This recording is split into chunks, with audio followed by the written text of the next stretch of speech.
This is South Ogden, a small city in Weber County, Utah. Situated in a residential neighborhood, just a 4-minute drive from the busy thoroughfare of Washington Boulevard, is 3636 Ogden Avenue.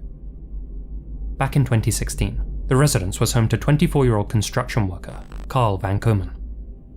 Described as a free spirit with a fierce loyalty to family and friends, Carl was a charismatic and authentic young man who loved nothing more than spending time with the people he cared about most, exploring nature, and indulging in his greatest passion, ice hockey. At the time, Carl was renting 3636 with his brother Brock, their stepbrother, and their friend, Jay. Known as something of a party palace by locals, the house had attracted police attention twice for noise offences, but for the most part, all of the tenants got along well with their neighbours, especially with the man who lived alone in 3630, their immediate neighbour, 61-year-old Kevin Nelson, a former local business owner and recent retiree who spent most of his time collecting records, playing guitar, and cheering on the Denver Broncos. Kevin would frequently visit the Van Komen brothers and co. to hang out and share nuggets of wisdom with the young whippersnappers next door, who all playfully referred to him as Grandpa Nelson. "I'm not that old, damn it," Kevin would retort. He and Carl were especially close. Being a social guy himself, Kevin was well liked by all of the other residents on Ogden Avenue, respected for his kind heart and down-to-earth nature. December 9th, 2016 was a freezing cold day in Weber County, with temperatures dropping to -3 degrees Celsius, or about 27 degrees Fahrenheit. By the time the sun set, most people were keeping warm indoors, and at 7 PM, so were all 4 members of 3636 Ogden Avenue. I've read reports that a 5th person, B, was also at the house with them, though the sources are unclear whether he was also a tenant or if he was simply a friend visiting. Regardless, the temperature was low, but spirits in the house were high, and the boys agreed it was worth braving the cold to have some fun on a Friday night. After a few minutes of deliberation, the group decided to go bowling together, though before they set off, Brock and his stepbrother wanted to grab a bite to eat. Not having much disposable cash to begin with, and wanting to save the little they had for Christmas gifts, the pair opted to buy some Hot Pockets from a nearby store. They set off at 7:45 PM, leaving Kyle, Jay, and B behind at the house. Around that same time, Kevin Nelson was walking home after a get-together with some local friends. Hearing that his neighbours were inside 3636, Kevin wandered over and was duly welcomed inside by Kyle. What happened next is every sibling's worst nightmare. Brock and his stepbrother returned from the store just 10 minutes later, and somehow, in that brief window of time, all hell had broken loose inside 3636 Ogden Avenue. In the living room, they found their brother, Kyle, and their neighbour, Kevin, lying in pools of blood, both having been shot, one of them execution style. Their killer, or killers, were nowhere to be seen. Lying in the snow-laden backyard was 20-year-old Jay, whose name's been withheld for his security. He had been shot through the neck, but was still alive. Little information has been publicly revealed about B. He either managed to escape the scene, or had left the house just before the slaughter began, but either way, the authorities don't consider him a suspect in the case. Help was summoned at 7:58 PM. Brock then called his father, Jerry John, and told him that Kyle was gone. Their father asked how he knew that. Brock replied, "Because he's in my arms." Medics arrived shortly thereafter and pronounced Kyle and Kevin DOA. Jay was rushed to a local hospital for treatment. That evening, police locked down the area around the crime scene, halting traffic in the neighborhood and conducting a door-to-door canvass for information. Surprisingly, none of their neighbors heard or saw anything. Officers searched neighboring yards throughout most of the night, expanding their search until the morning hours. Crime scene investigators remained on the property until Saturday evening, scouring each room for evidence. Several casings from a 9mm were collected for examination. A number of footprint impressions were identified, and a bloody fingerprint impression was found on the front door. Jay would thankfully make a full physical recovery, but told officers that he didn't recognize any of the intruders, nor had he ever heard any of their voices before. He did, however, describe how they had approached him while he was smoking outside in the backyard, catching him off guard just before they stormed the property. He recalled they were demanding money, and then everything went black. Investigators believe that at least one of the housemates, likely Kyle, was specifically targeted by these unknown assailants. They initially had a suspect in mind too, one who lived near the Van Komen household, but this individual had a watertight alibi. As mentioned, the Van Komen house had a reputation for being a party pad, and it was no secret that their friends would often go there to drink beer and smoke dope. This was never anything serious, and none of the housemates sold anything illicit, only indulged in it recreationally, but South Ogden PD knew that a potential tipster might be worried about coming forward because of that. If someone with information is reluctant to come forward because they participated in less serious offences, either at the home or with the victims, know that we are focused on homicide. Do not let concern about a prior potential offence keep you from coming forward. We're not concerned about it, and neither should you be. Despite their pleas for information though, few leads presented themselves. 4 days after the incident, the authorities released the most crucial and unsettling evidence that they had come across in a press release. 3 video clips captured from external security cameras around 3636 Ogden Avenue. The first piece of footage shows the 3 suspects lurking in the darkness outside the Van Komen household. Suspect 1 appears to be a tall and slim man, dressed in a light-coloured jacket, light pants, a hat, and what's been described as a paintball mask, with a duffel bag slung over his shoulder and a gun in his hand.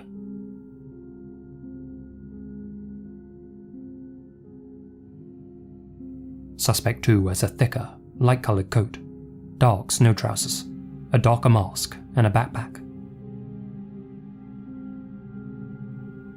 Based on their stature and mannerisms, this could be a female, but let me know what you think down below.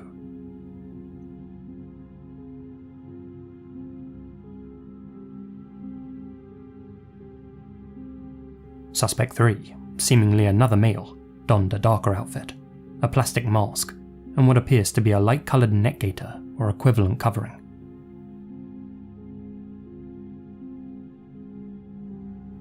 Unfortunately, there are no timestamps to go along with any of these recordings, so it's not known how quickly the 3 masked invaders struck after Brock and his stepbrother left the scene, but the authorities have since stated that the trio had been staking out the home for at least an hour before the incident.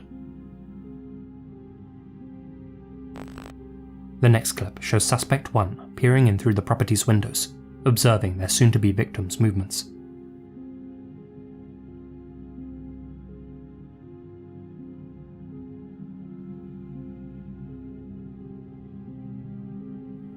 Suspect 2 joins Suspect 1.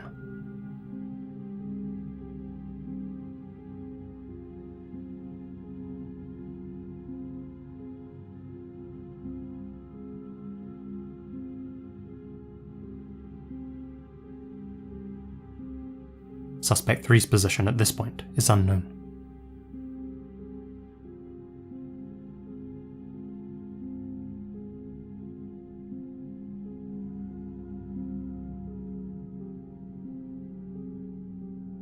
The 2 voyeurs make their way to the back of the property.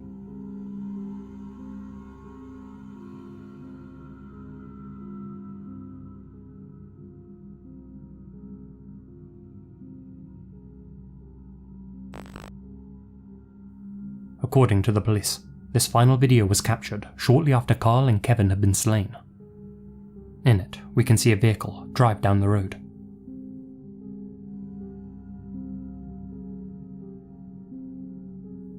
It's not clear whether this was Brock and his stepbrother returning from the store, a getaway vehicle for the suspects to escape in, or a vehicle unrelated to the case, but law enforcement opted to include it in their press release, so it may be significant.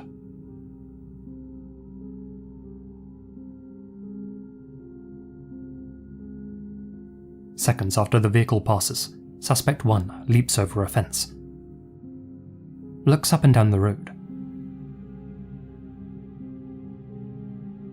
places something inside his bag,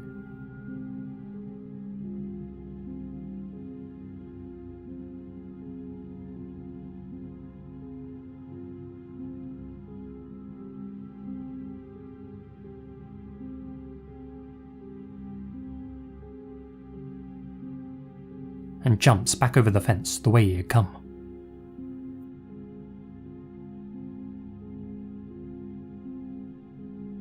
law enforcement were hopeful that by releasing these images, someone would recognize the 3 suspects. And yet, nobody did. "It's frustrating that there's so much evidence, as we can't find them," said Carl's mother, Renee Finch, though she's also expressed her gratitude that Brock and his stepbrother were out at the time of the incident. "We're very thankful that we didn't lose all 3 of our boys that night." Since there are so few details about this case online, I'd like to try and analyse these clips in more detail. This is a satellite view of the area where the crime unfolded. Running horizontally along the bottom is Ogden Avenue, and horizontally along the top is Adams Avenue. 36th Street and 37th Street run perpendicular. Highlighted here is 3636 Ogden Avenue, aka the crime scene. Beside it is Kevin Nelson's property, 3630. According to online sources, the 3 videos were captured, in order, from Kevin's own security cameras. Looking at the first clip, camera 03 caught the suspects observing 3636 from behind a tree. I've seen a few people online suggest that this may have been one of these 2 trees, but that's demonstrably untrue. Not only is this area way too open, but you'll notice that the tree in the footage has a split in it, with one thick branch splitting off from the trunk. Neither of these trees are a match.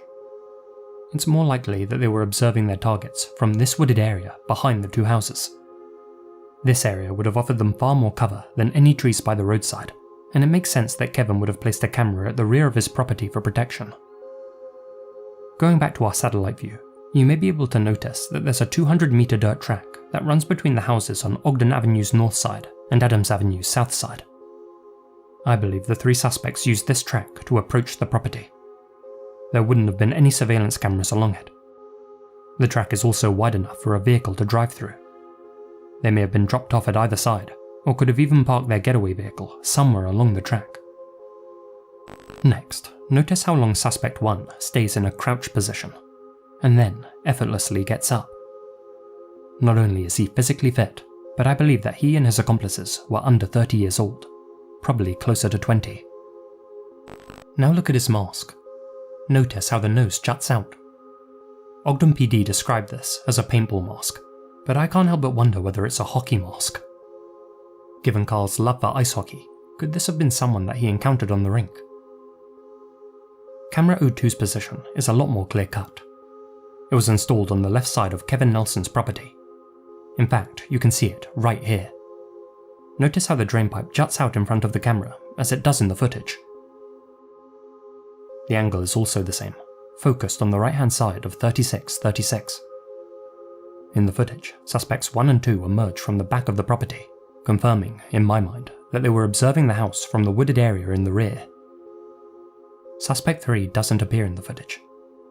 He or she may have been the designated getaway driver and was waiting for the accomplices inside the vehicle. Jay also mentioned that he was held up by the intruders in the backyard area. Suspect 3 may have been holding Jay there, whilst 1 and 2 spied through the windows. The third clip shows Suspect 1 jumping a fence after the slayings.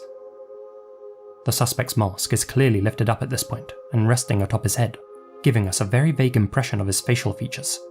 A very bold or very stupid move. I've enhanced a few stills here, and though it's difficult to make much out, the suspect appears to have a large or long nose.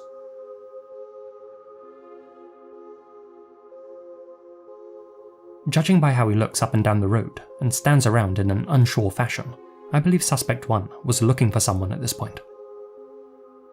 Following this clip, the 3 accomplices presumably escaped together.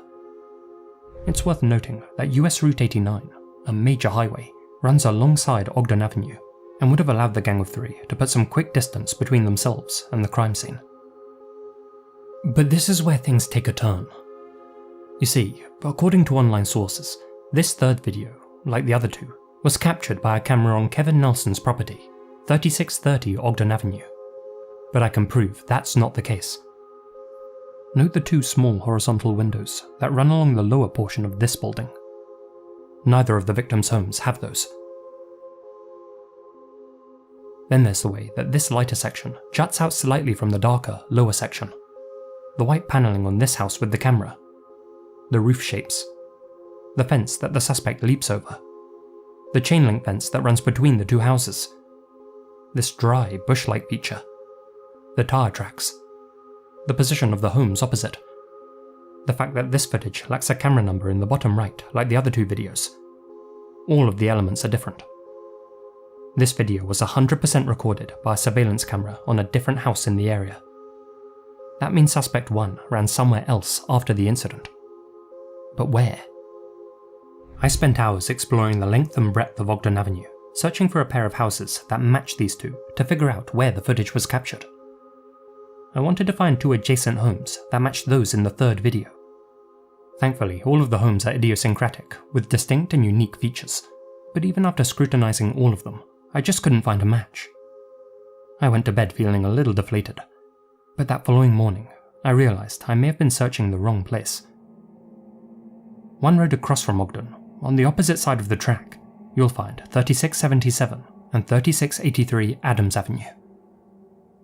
Notice how all of their elements are exactly the same as those seen in the security footage. The windows, the slight jutting of the house, the white paneling, the shape of the roofs, the chain link fence, the same dry bushes, the tire tracks, the homes opposite. This is most definitely where the third clip was recorded. And the camera? It's right there. I've mapped it, and we now know that Suspect 1 ran 160 meters and leapt 3 fences immediately after raiding Carl's home. He then stood looking up and down Adams Avenue for the better part of 30 seconds, and then returned the way he had come. But why? Well, I have a few ideas. Please bear in mind, this is all speculative, and I'd love to hear your theories too, so please, leave them in the comments. Scenario 1. We know the home invasion began after Brock and his stepbrother left for the store, so the trio either took that opportunity to strike because the tenants no longer had a strong numbers advantage, or because the suspects didn't want Brock and/or his stepbrother present during the incident. Maybe because one of them would have recognized them, for example. As we know, Brock and his stepbrother were only gone for 10 minutes. The entire raid was conducted in that extremely brief window of time. Assuming there were a few minutes of observation, discussion, and hesitation before the breach, it may well have only lasted a few minutes. So, picture this. The trio are startled by Brock's sudden reappearance. His vehicle pulls up outside the property.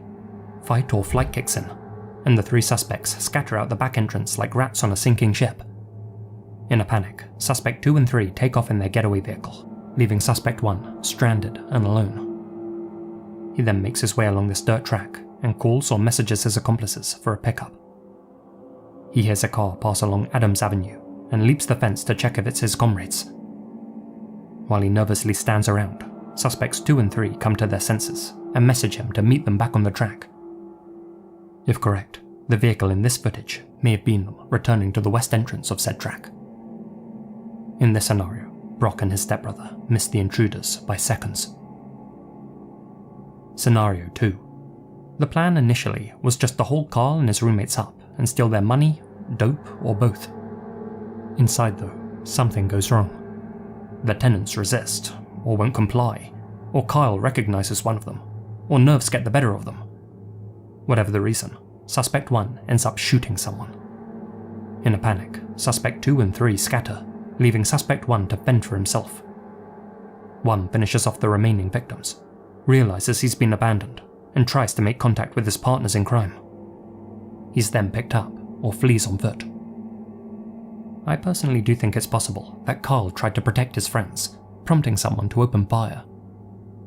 As his uncle would later state, Kyle would stand up for people. If someone took a run at someone, he would be right there. He was only 5'5" or 5'6", but he acted like he was 7 feet tall in those situations. Scenario 3. There was a 4th accomplice, a designated getaway driver, but he wasn't waiting in the correct location after the raid. Suspect 1 went looking for him, while Suspects 2 and 3 waited on the track. Scenario 4. The reports vary. Many of them mention B, the friend or other tenant, being present at 3636 when the raid occurred. B reportedly escaped the scene on foot without being hit. If true, then this footage could have an even darker context. Namely, that Suspect 1 was attempting to hunt down B before he could get away and summon help. Unable to find him, Suspect 1 returned to his accomplices. If we can get some confirmation whether B was at the house when this all went down, I'd be inclined to call this the most likely explanation. The last thing I want to examine is the vehicle that drives along Adams Avenue. Depending on whether it was the suspect's getaway vehicle or not, completely changes the context of the video. Interestingly, we get a decent look at its silhouette when it passes in front of this white car. Judging by its outline, it appears to be a dark-coloured 4x4 truck. You can make out the front portion, which dips down into the bed here.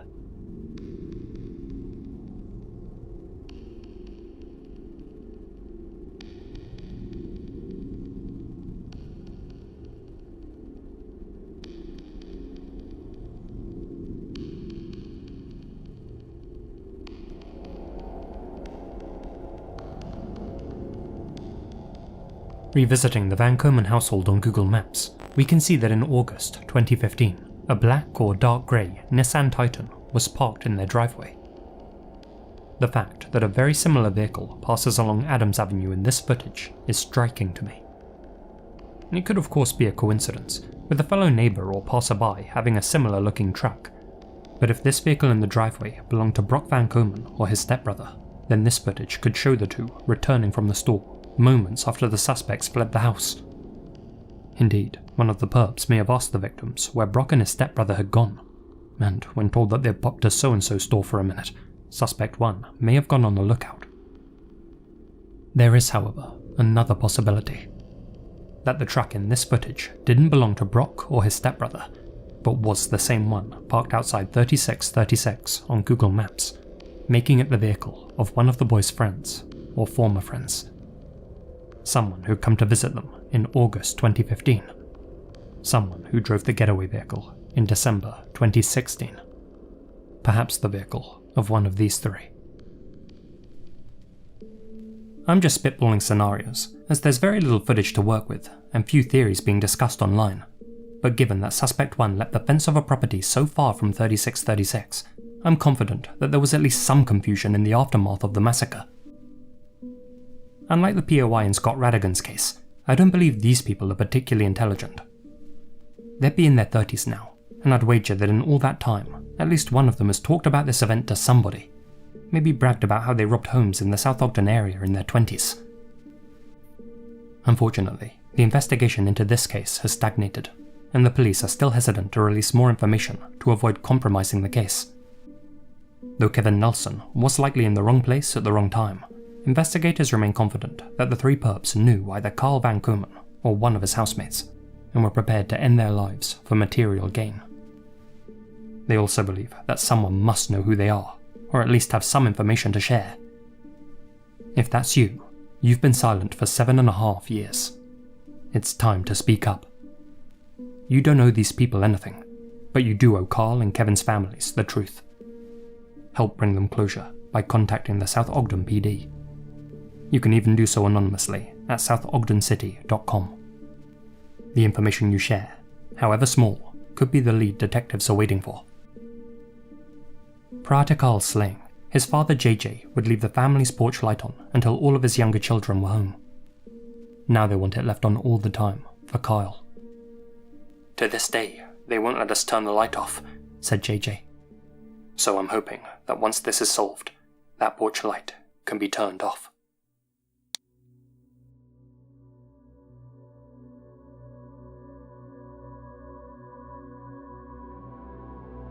One of the things I love about making YouTube videos is having control over my own schedule. No long commutes, no rigid office hours. I get to decide when and where I get things done. But that also means I have to handle a lot of little extra tasks, like mailing out documents, invoices and packages. That can be a huge time drain, which is where today's sponsor, Stamps.com, comes in. With Stamps, you can take care of all of your mailing and shipping needs, anytime, anywhere. Sending out important business documents? Stamps.com gives you access to the USPS and UPS services you need. Shipping a product from your online store? You can schedule a package pickup from the Stamps.com dashboard. Everything can be done right from your computer, or even your phone through the Stamps.com app. They even connect with every major marketplace and shopping cart for your convenience. Stamps also make sure you're getting the best shipping rates with their rate advisor tool, so no more guesswork. Plus, you get to access exclusive discounts, like up to 88% off USPS and UPS rates. They even send you a free digital scale to get started, so you always get accurate postage without overpaying. Sign up at stamps.com/lazymasquerade for a special offer that includes a 4-week trial, free postage, and a free digital scale. No long-term commitments or contracts. Just go to stamps.com/lazymasquerade.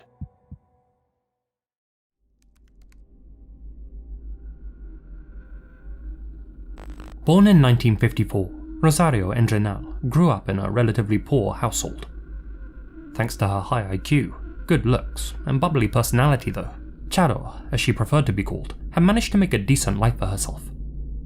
She married a man named Luis Rodriguez, and in 1981 they welcomed their daughter, Xantal, into the world.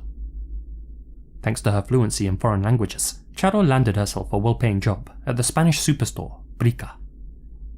Things fell apart for Charo in 1995 when she ran off with an executive from her company, a Frenchman named Jean. Jean got Charo hooked on cocaine, and before long, her fondness for the substance spiraled out of control. She would go on to lose her job, and having had his fun, Jean abandoned Charo on the streets of Paris, leaving her with nothing but a lifelong addiction to remember him by. Charo returned to Barcelona and tried to reconnect with her husband and daughter, but by that point, they had turned their back on her. Now homeless and jobless, Charo would spend the next 5 years alone, sleeping inside a CaixaBank ground floor vestibule, a small enclosed area that housed an ATM. The bank was located in the affluent San Gervasi neighborhood, and Charo had once worked there before falling on hard times.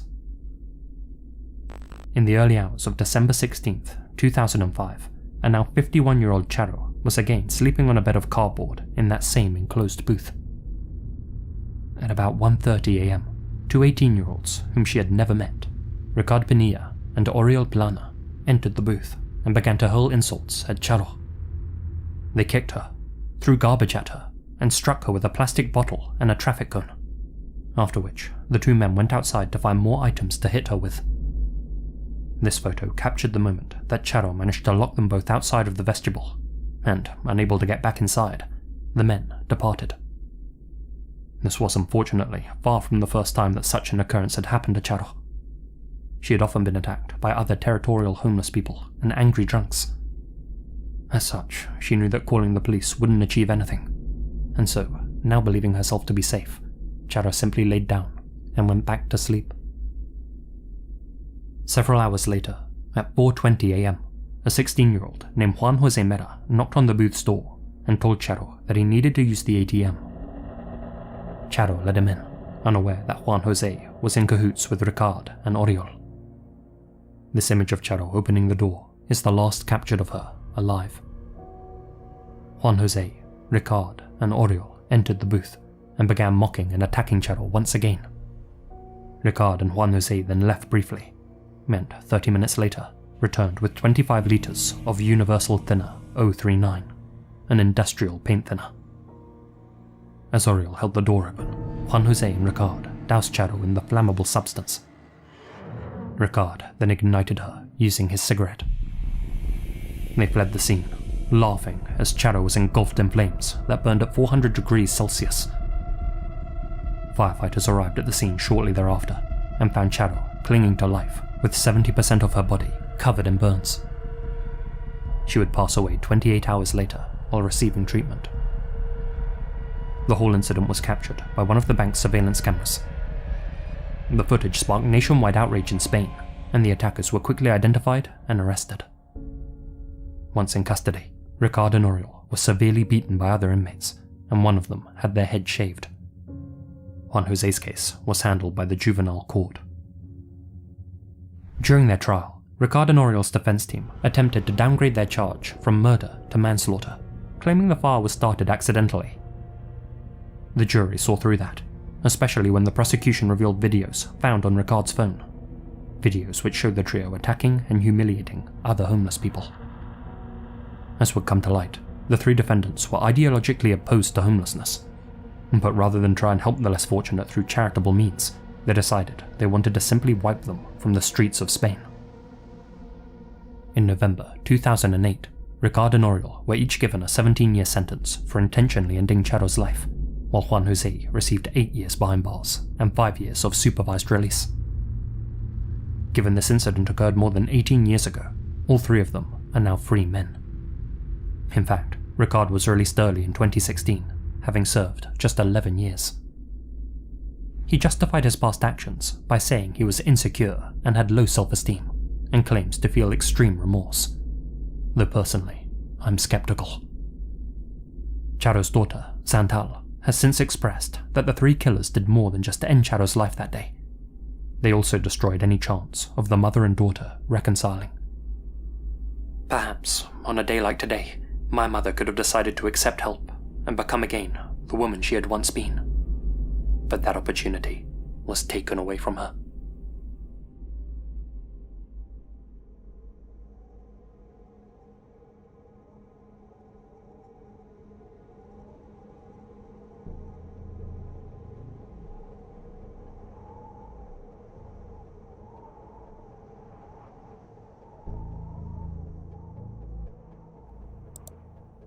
Described by those who knew him as a ray of sunshine, Dylan Redwine was a friendly, funny, outgoing teenager who had grown up in southwest Colorado with his elder brother Corey and his parents, Elaine Hatfield and Mark Redwine.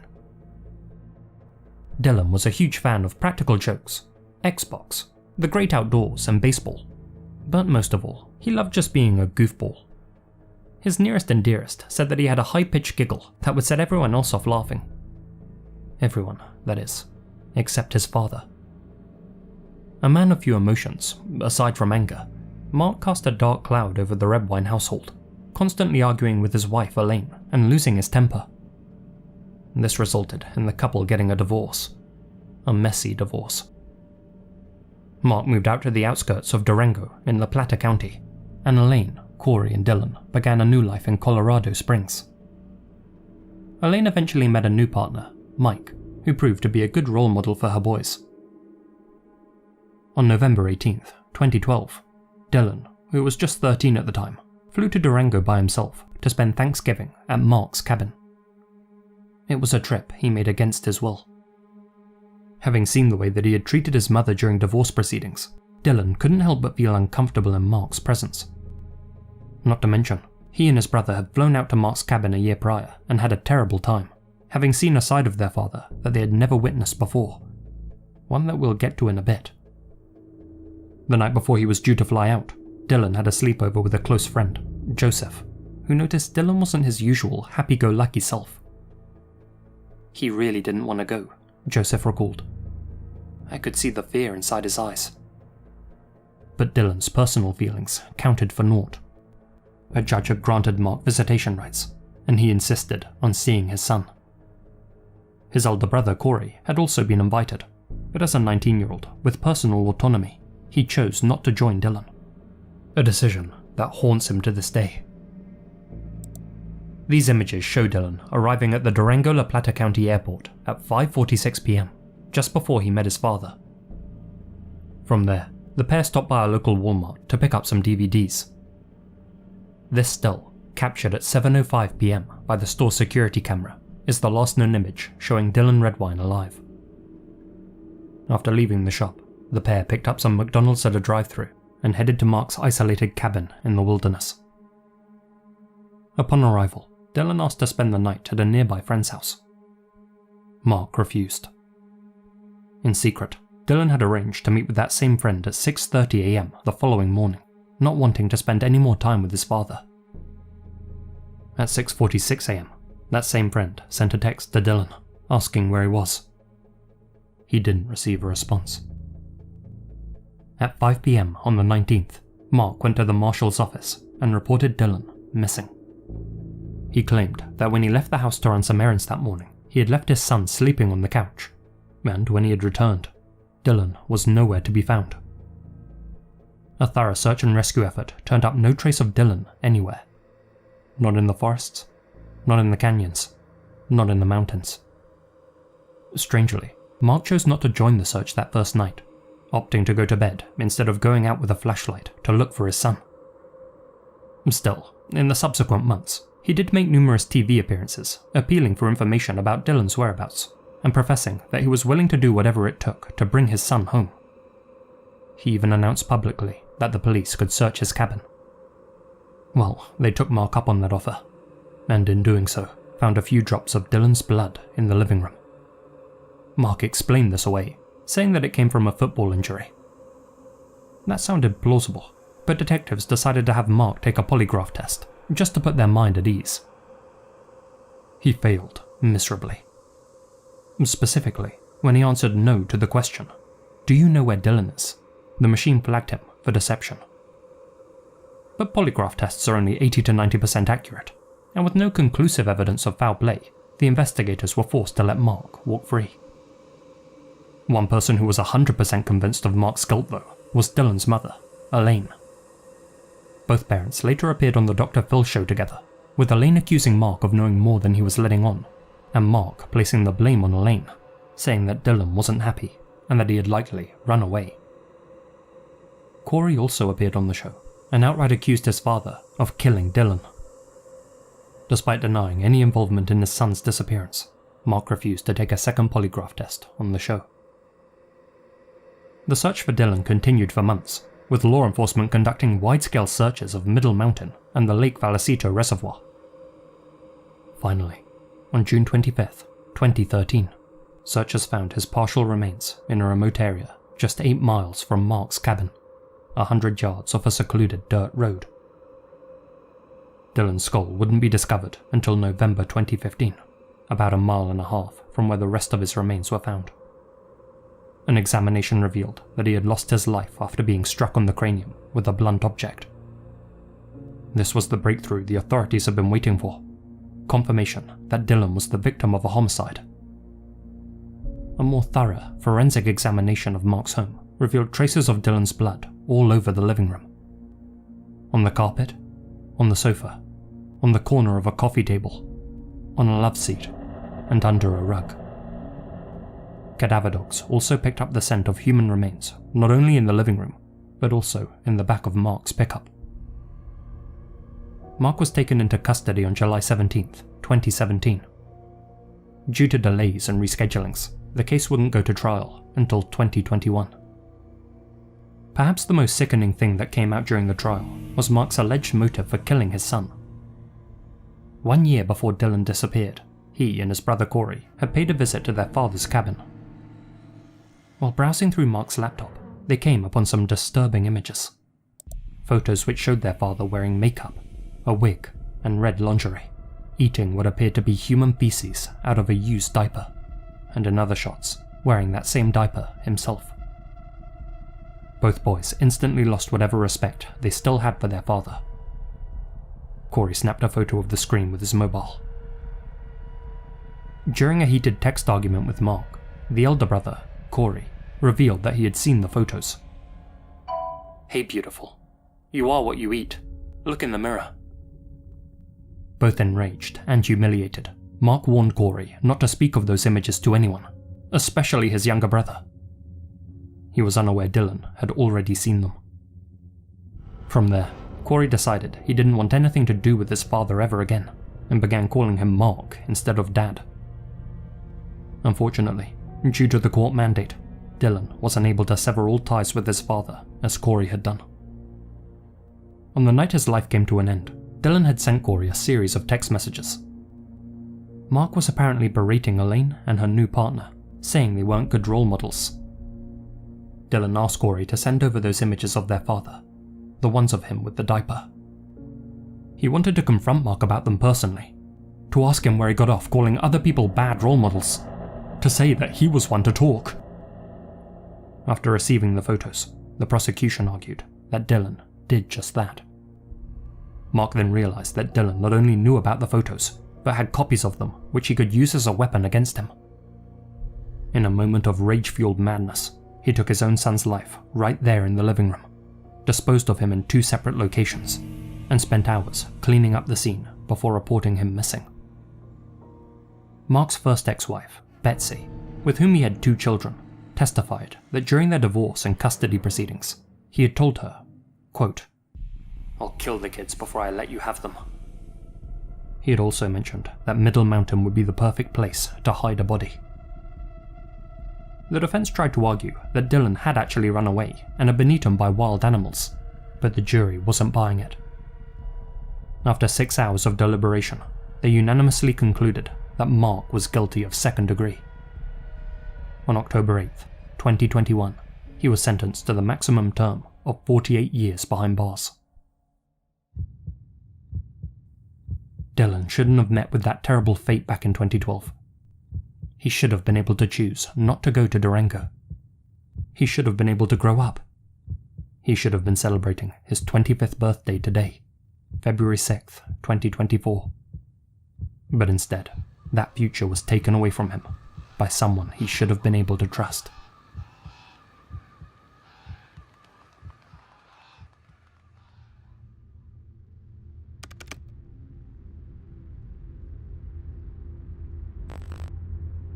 Tamaulipas, a Mexican state just across the border from Texas, one that's long been a battleground between warring cartels vying for control of smuggling routes into the US.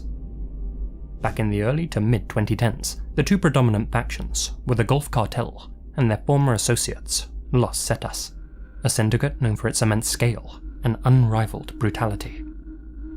When it came to their business strategy, the Z's, as they were known, employed shock and awe tactics, indiscriminately slaughtering anyone who opposed them. That included Gulf Cartel members, with whom they had daily shootouts, and, unfortunately, innocent journalists who spoke out against their actions.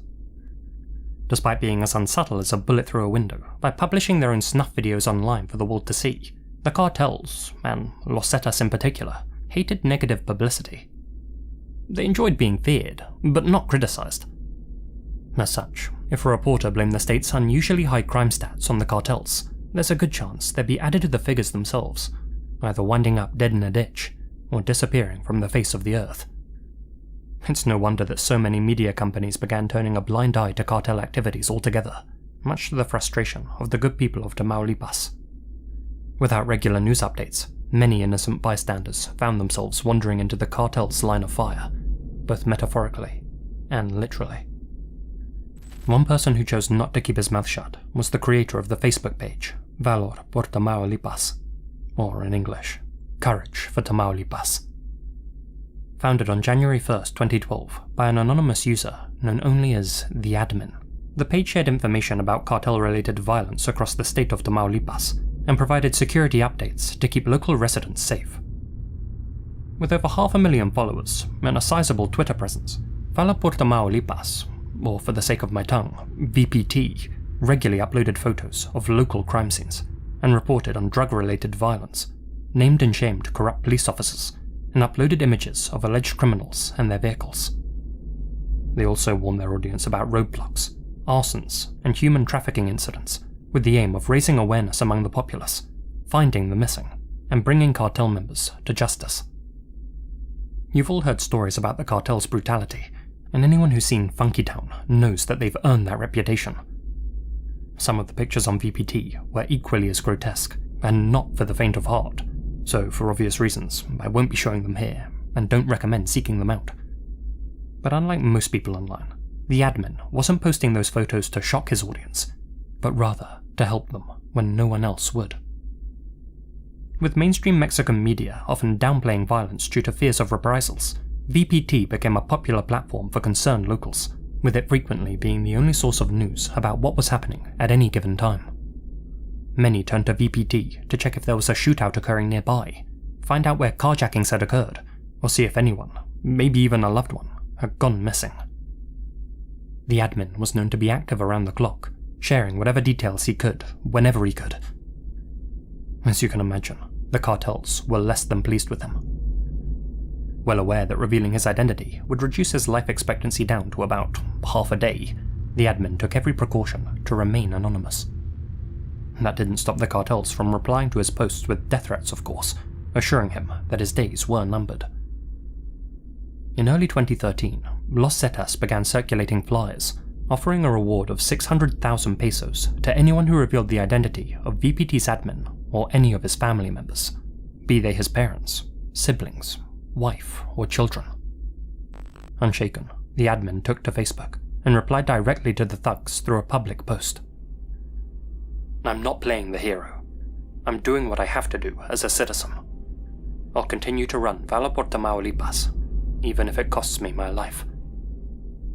The admin did assure his followers that his wife and children had moved to the US for their own safety, but told them that he was remaining in Tamaulipas to continue his work. Shortly thereafter, a video began circulating online, one showing a man, allegedly a collaborator of the admin's, kneeling with his hands in his pockets. Next to him stood a masked figure in camouflage, holding a firearm. The kneeling man stated, "Please refrain from publishing any information. If not, this is the price you'll pay." After warning internet users against collaborating with VPT, the gunman fired a single shot into the man's head. In response, the admin left a message on Facebook, stating that he didn't recognize the man in the video and wouldn't speculate about its authenticity. But the message was clear, and was only made clearer on October 15th, 2014. In the early hours of that morning, the co-admin of VPT's sister page, Rosario Fuentes, was kidnapped. She had tweeted the location of a shootout so that her followers could avoid it, and one of the cartel members realized that she was a doctor who worked in a clinic nearby. Following her capture, the men holding her logged into Rosario's Twitter account, where her followers knew her only as Miet3, and made several tweets. "Friends and family, my real name is Maria del Rosario Fuentes Rubio. I'm a doctor, and today my life has come to an end." The account then shared before and after photos of Rosario, one of her being held alive, and another of her corpse. Her killers changed her profile picture to the after photo. The final tweet to appear from her read, "At Bandolera 7, at Civil Armando MX, at Valor por Tamaulipas, death is closer to us than you think. Close your accounts. Don't risk your families the way I did. I ask you all for forgiveness." By the time Twitter deactivated the account, the images had already been widely circulated. The admin confirmed Rosario's death on Facebook and expressed his deep sorrow over the incident. He stated that she had been a long-time collaborator of VPT and had saved countless lives not just as a doctor, but as an anonymous citizen journalist.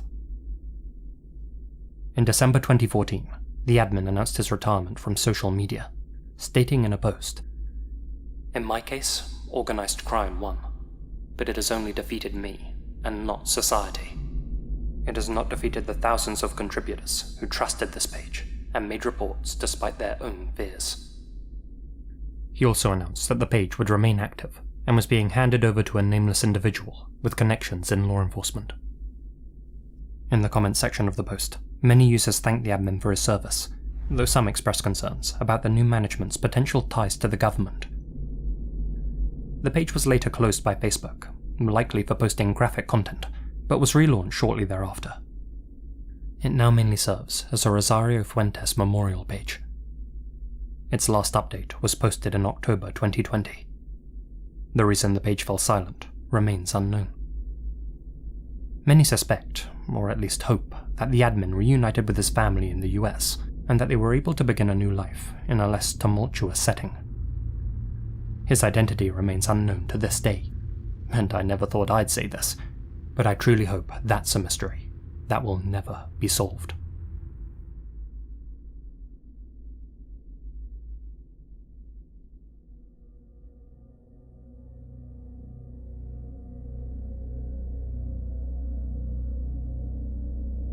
Bait and switch media. Whether you're familiar with the term or not, if you grew up in the golden age of the internet, then chances are you've fallen victim to it more than once.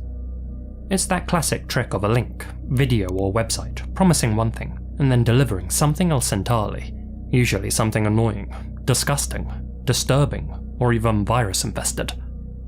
To give some examples, on the lighter end of the spectrum, we're talking things like rickrolling.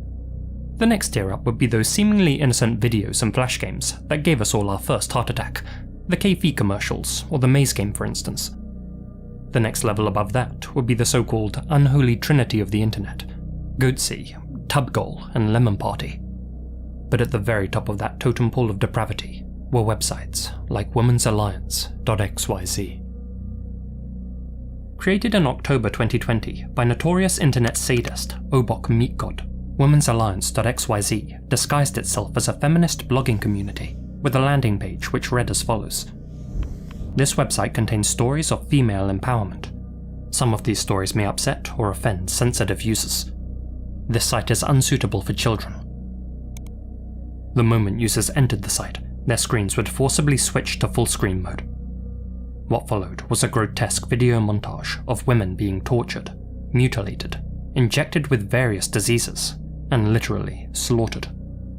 In some of the most graphic scenes, maggots could be seen crawling out of their orifices, all while Roy Orbison's "Oh Pretty Woman" rang out on full blast in the background, a song no doubt chosen to mock the victims featured in the clips. Any attempt to leave the site would only reset the full screen function, and pressing any key on the keyboard would trigger a fake prompt asking if the user really wanted to leave the site. Clicking OK would result in a barrage of alert boxes containing misogynistic threats backed by high-pitched static. I've even read reports that the site automatically turned each visitor's computer volume up to max, though I'm not actually sure if that's possible for websites to do these days. Still, if it did, then RIP to all the headphone users, I guess.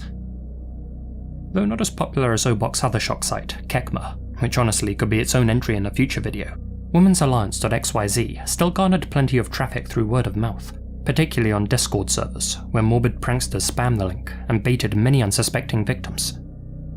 In Obok's words, he created WomensAlliance.xyz due to the lack of shock sites in the modern internet era. He's since defended his creation, saying he gave all of his visitors a chance to turn back before clicking enter, and that although he could have infected their devices with malware, he chose not to. Most who fell for his trap are understandably less than forgiving though, given that many of those video clips remain seared into their minds to this day. WomensAlliance.xyz has since been taken down. Though archive links to it do still exist, I strongly advise you don't go searching for them. Trust me, some things are better left unseen.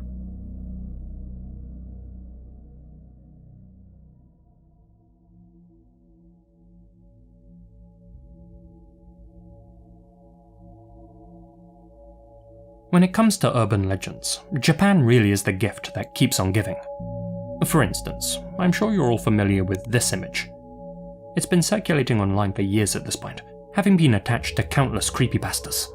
But without doubt, it's most famously associated with the urban legend, Tomino's Hell.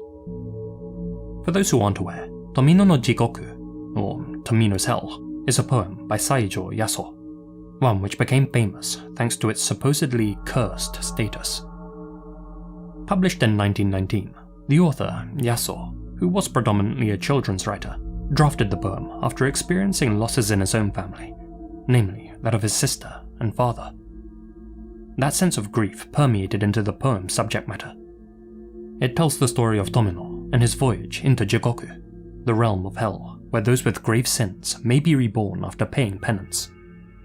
He ventures as far as Mugen Jigoku, Abichi, the deepest of the hells, a place where torments are so unending, lasting countless eons, that souls appear condemned to eternal suffering. This place awaits those guilty of the 5 gravest sins in Buddhism, creating division within the Buddhist monastic community, spilling the blood of a Buddha, killing an enlightened being, or taking the life of one's own mother or father. It's an ambiguous text, one that even native speakers have trouble wrapping their heads around. Though Yasuo never explained the exact meaning behind his poem, if read literally, then we can assume that the title character, Tomino, took the life of one or both of his parents and is paying the price for his betrayal in the afterlife. But read it metaphorically, as the poem's translator David Bowles and others suggest, and it could describe the poet's intense emotional turmoil over the loss of his real-life family members, drawing a parallel between his survivor's guilt and a descent into abyss. Some scholars say that those interpretations miss the double meaning of the poem's kanji, and that it's actually an allegory for war, with Tomino being a soldier who dies on the battlefield. According to certain corners of the internet, it's perfectly safe to read the poem in your head, but if you read it out loud, then a, quote, terrible fate will befall you, be that a death in the family, a lifetime of bad luck, or the loss of one's own soul. The story used to be very popular, on 2channel particularly, so the internet's filled with stories of people reading the poem aloud, and then suddenly and mysteriously passing away, some in car wrecks, others from illness. Several forum users have reported feeling an eerie presence around them after reading the poem, only for their accounts to then turn permanently inactive. Rumours of the curse apparently predate the internet. In 1983, for example, acclaimed Japanese filmmaker Shuichi Terayama died of liver failure at the age of 47, with many fans linking his premature demise to the poem he so revered, a poem which inspired his movie Denna Nishisu. With that backstory out of the way, I'd be a fool to read the poem out loud for you all now, wouldn't I? Oh, the things I do for you guys. If you don't hear from me again, you'll know why. This is Tomino's Hell. Elder sister vomits blood, younger sister's breathing fire, while sweet little Tomino just spits up his soul. All alone, Tomino goes falling into that hell, a hell of utter darkness, where flowers never bloom. Is Tomino's big sister the one who whips him? The purpose of the scourging weighing heavy on his mind. Lashing and thrashing him, but never quite shattering. One sure path to Abichi, the eternal hell. Would you request guidance into that blackest of hells? From the golden sheep? From the nightingale? How much did he put into that leather pouch to prepare for his trek to eternal damnation? Spring is coming, to the valley, to the wood, to the spiraling chasms of blackest doom. The nightingale in her cage, the sheep aboard the wagon, and tears well up in the eyes of sweet little Tomino. Sing, O nightingale, in the vast, misty forest. He screams he only misses his sweet little sister. His wailing desperation echoes through perdition, and a buttercup opens its golden petals. Down past the 7 mountains and 7 rivers of ruin, the solitary journey of sweet little Tomino.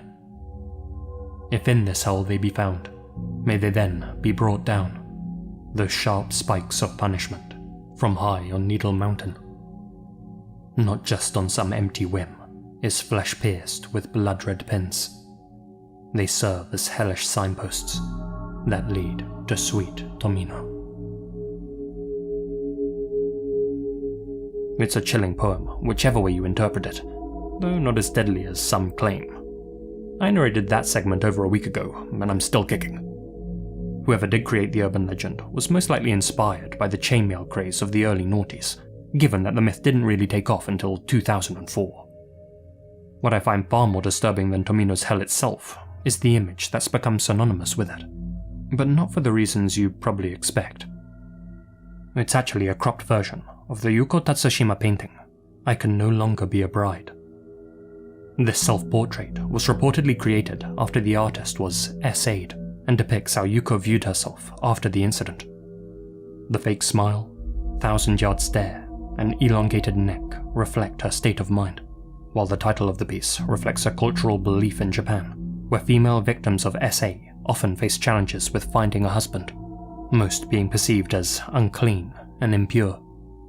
So, while the image has since become associated with Yasuo's poem and might appear creepy at first, with proper context, it becomes more than that, both uncanny and heartbreaking. For those interested in seeing Yuko's other work, much of it can be found on her website, Underground Fortress. Learning about the origin of the Tomino image, I'm reminded of the White House gif. A couple of years back, I investigated the origin of this little animation, only to discover that it had much darker roots than anyone imagined. It was made using the photo of murder victim Reiko Takamura, and much like I Can No Longer Be a Bride, it's another example of the internet taking an image related to a tragedy and using it to create a cheap scare. Speaking of the White House gif, I have a little update to make.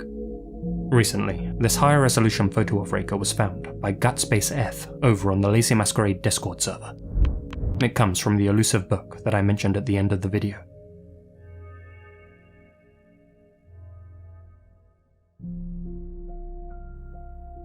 During your adventures on the internet, you may have come across the term frogging.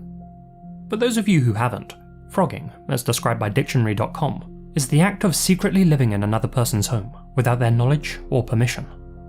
It's a concept that gets used a lot in no-sleep stories and creepypastas.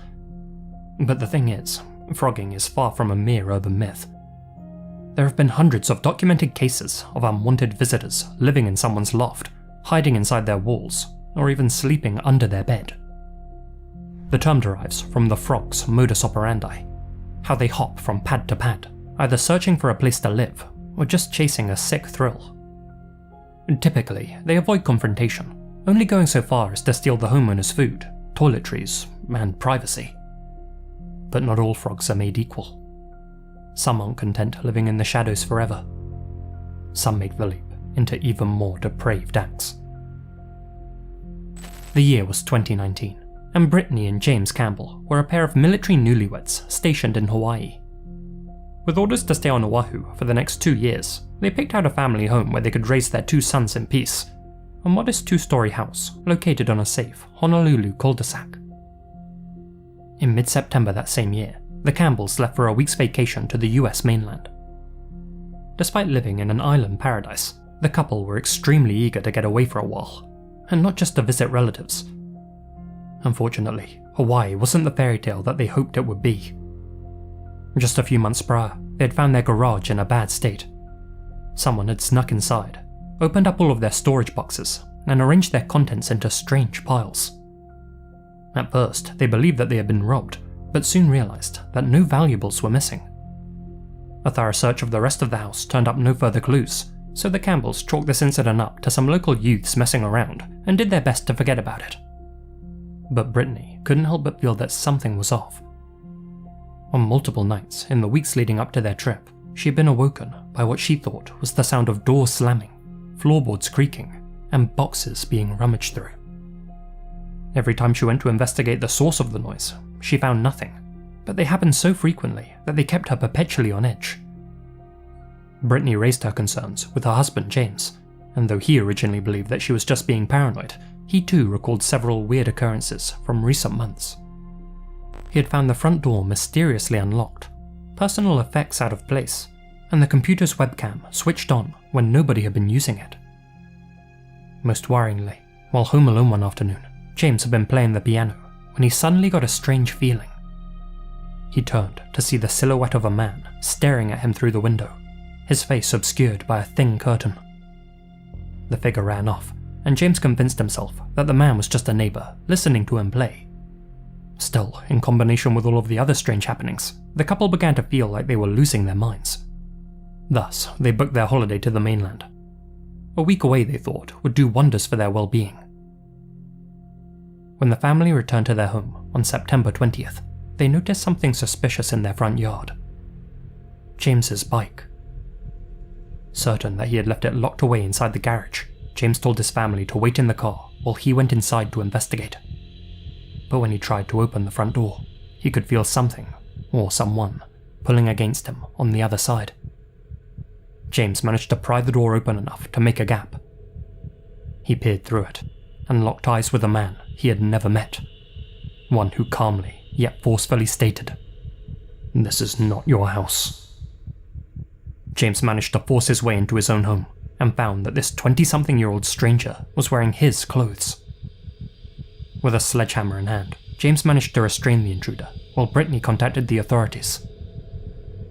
What they later found inside the home was haunting. Near most every object in every room had been rearranged, with pots and pans piled in neat stacks, James's musical gear laid out in the living room, and their son's bedroom meticulously cleaned. Knives had been carefully placed atop James and Brittany's bed, laid out like tools on a surgeon's operating table. But the most disturbing discoveries were found on the family's laptop. The frog had left them a video using the webcam. In the footage, he performed a deranged parody of a makeup tutorial. More concerning, however, was a digital diary that the frog had been keeping. One which contained notes about each family member, detailing their movements and private conversations, confirming that the man truly had been living inside their home for several months, watching them. In a separate file, they found an extremely long document titled The Omnivore Trials, a Rehabilitation of Rat-like People.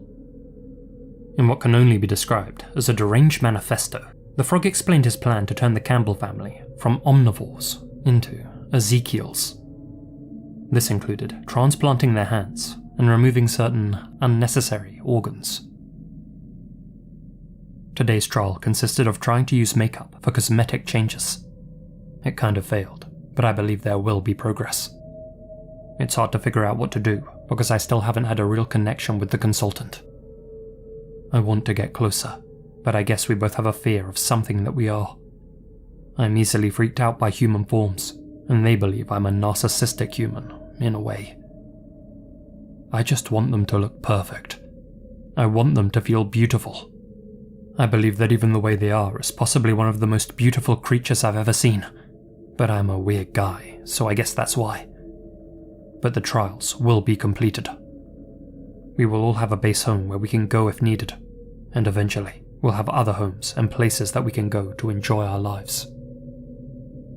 The frog used that same laptop to research surgery utensils for sale, and it googled how to perform certain operations. Vials of pills were found inside the living room, and it's believed the frog had gathered these to sedate the family members in preparation for their transformations. A message on James's calendar simply read, "Your rehabilitation starts today. Do as I did. Choose a house. Clean it. Set up all devices." The term Ezekiels made a little more sense when the authorities arrived to arrest the frog. He was 23-year-old Ezekiel Zayas, and he'd been living in the crawl space above the Campbell's second-floor bathroom. "He wanted to play doctor on us," recalled Brittany. "He wrote about how he could make us into perfect people." Had the Campbell family not gone on vacation when they did, they may well have woken up one night to find themselves in a nightmare scenario. One that doesn't bear thinking about. After his arrest, Ezekiel faced burglary charges and was subsequently released under supervision.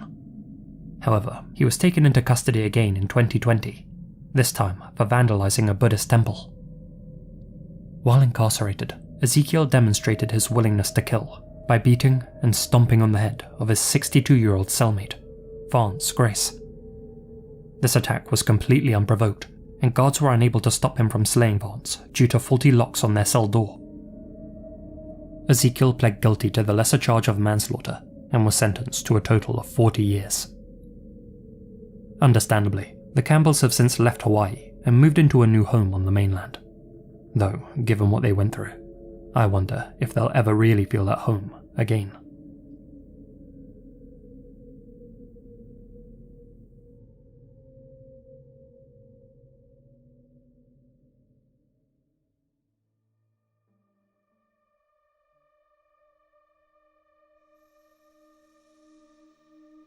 Shrouded in secrecy, North Korea remains one of the most enigmatic places on Earth. The rogue nation has long been a magnet for the morbidly curious, in large part because her all-powerful leaders have such a tight grip over their subjects.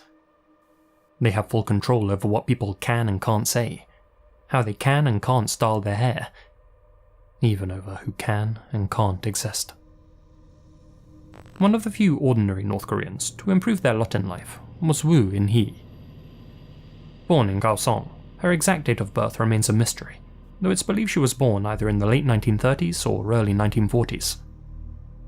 Described by her family as a selfless, bubbly girl who loved to dance, a young In-hee spent the Korean War helping her relatives scrape by, and came close to losing her life several times as bombs struck her hometown. That tough childhood instilled in her a desire to live in the moment and chase her dreams, and so, after the conflict, In-hee moved to Pyongyang to pursue a career as an actress. Her charisma and good looks served her well, and just 1 year after arriving in the capital, In-hee landed the lead role in The Tale of Cheongyang, catapulting her to instant stardom. She went on to feature in dozens of successful films, including The Girl from Diamond Mountain, a movie in which she portrayed a character through all the stages of her life, from childhood to old age. In-hee received numerous awards, was honoured with the prestigious title of the People's Actress, and was considered by many to be the most beautiful woman in the Hermit Kingdom, with a curvy figure, a round face, and a girl-next-door charm. Her remarkable achievements drew the personal interest of many powerful individuals, not least the future Supreme Leader, Kim Jong-il. At that time, Kim was the second most powerful man in the country, just behind his father, and being both a fan of Innie's work and beauty, Kim granted her the rare privilege of travelling to Czechoslovakia to study acting. Innie would go on to marry Yu Ho-sun, the most renowned movie director in the DPRK, and together the pair had 3 sons. They also had what we'd now call an open relationship, with Innie becoming involved with a number of her work colleagues. By the late 1970s, rumours about her many affairs had spread widely, leading to her workmates confronting her during a mutual criticism session, whatever that is. Innie defiantly pointed out that many of her accusers were themselves involved in the affairs, making them hypocrites and no better than her. What followed this session can only be described as a monumental fall from grace. Innie was stripped of her title as the People's Actress, blacklisted by the industry, and since she was effectively owned by the studio, was assigned a punishing job tending the boiler room for 12 hours each day. In 1979, Innie was unexpectedly allowed to return to acting and was even cast in leading roles again. Coincidentally, it was around that time that she began a new affair with her secret admirer, one Kim Jong-il. It's widely believed that in exchange for her body, Kim offered to restore Innie's career. Innie did agree to Kim's proposal, though in reality, it's hard to know whether their relationship was consensual. After all, refusing the heir apparent would have likely meant death, or even worse, life in a labour camp. Taking one look at this potato, I'm more inclined to believe that Innie felt forced into the deal. Well, willingly or not, Innie would covertly meet with Kim at his request. Once he was satisfied, Kim would remind Innie to keep her lips firmly sealed. Nobody could know that their future leader was an adulterer. Well aware of the potential consequences if she blabbed, Innie promised to never speak a word of their affair, not even to her own husband, Ho-sun. To be on the safe side, Kim had another actor shadow her and report on her activities. She would be monitored for the rest of her life. After her relationship with Kim, Innie fell madly in love with a young Zainichi Korean who had moved to the DPRK for work. She was initially hesitant to date the man, fearful of what may happen if Kim were to find out, but the Zainichi eventually won her over. Since it was too risky to meet in public, they spent their time together driving around in his Mercedes. In the winter of 1980, the pair were discovered in that same car. The engine was running, and they were both suffering from carbon monoxide poisoning. The man was pronounced dead at the scene. His name has never been made public. Innie miraculously survived and spent 2 weeks recovering in hospital. She was approached by the police while still in a disoriented and distraught state, and was subsequently forced to give a witness statement in which she let slip her belief that Kim Jong-il had tried to have her killed, citing their past romance as the motive. In her mind, Kim was either too jealous to let her move on, or feared that she would eventually make their affair public knowledge. Trouble was, she just had. After being held for several weeks in an undisclosed prison, Innie was told that she was free to go. Smiling, she was led through a set of heavy-duty doors. Ones that didn't lead onto the street, but rather onto the Kangkon shooting grounds. Before she could ask any questions, Innie was tied to a post in front of a crowd of 6,000 spectators. In the front row was Kim Jong-il. He had ordered Innie to be executed for revealing details about their affair. 12 gunmen then fired 10 rounds each at her from their AK-47s, mutilating her body beyond recognition. Her husband, Ho-sun, was forced to witness the proceedings. Following her death, Kim annulled Innie and Ho-sun's marriage and forced the bereaved husband to star in the propaganda film Unsung Heroes.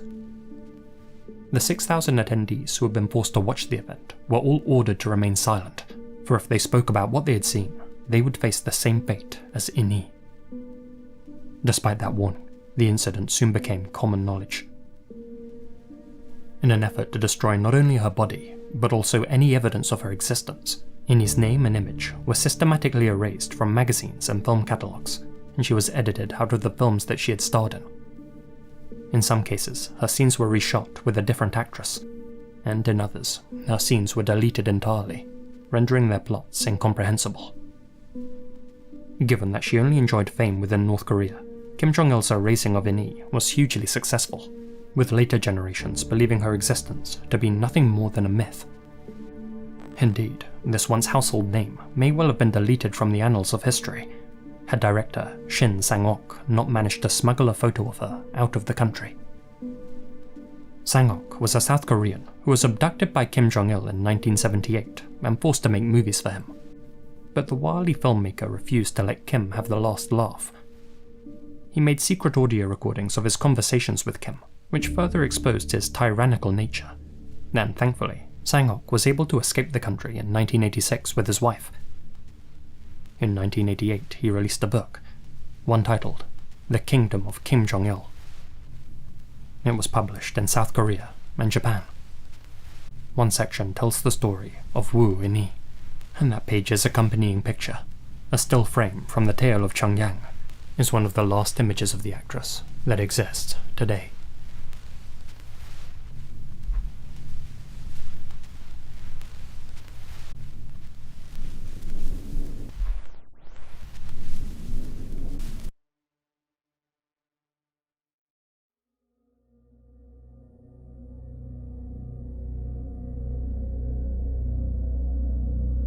Zulfiqar Osman Zulkarnain was a young Malaysian man who had dreamed of serving his country from a young age, and after graduating from secondary school, took his first step toward achieving that goal by enrolling at the National Defence University of Malaysia in Kuala Lumpur. His mother, Hawa Osman, had expressed concerns about his decision. Her reluctance stemmed from challenges that her late brother had faced during his military career, and horror stories that she had heard from other young recruits. Despite this, Zulfiqar pursued his dream, making sure to stay in regular contact with his family to put their minds at ease. In his third year, though, something happened. A fellow cadet, Muhammad Akmal Zahiri Azmal, accused Zulfiqar of stealing his laptop, a claim that was completely unfounded.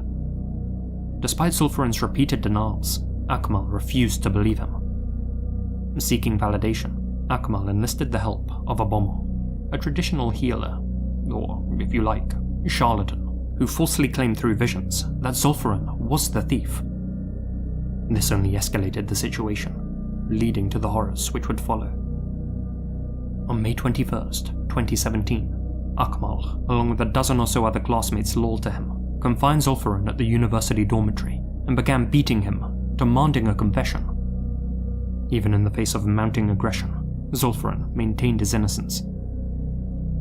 The next day, on May 22nd, the situation worsened.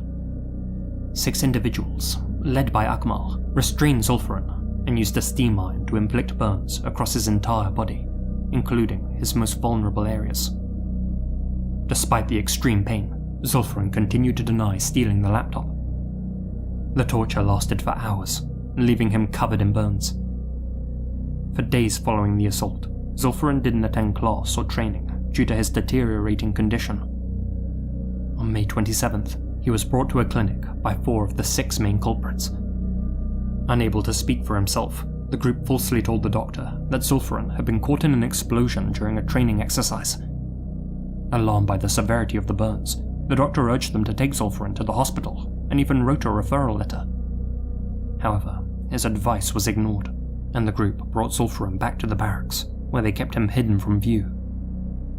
2 of Zulfiqar's closest friends attempted to help him by anonymously sending letters to the warden, fearing that they might become the next targets of scolding if they approached him directly.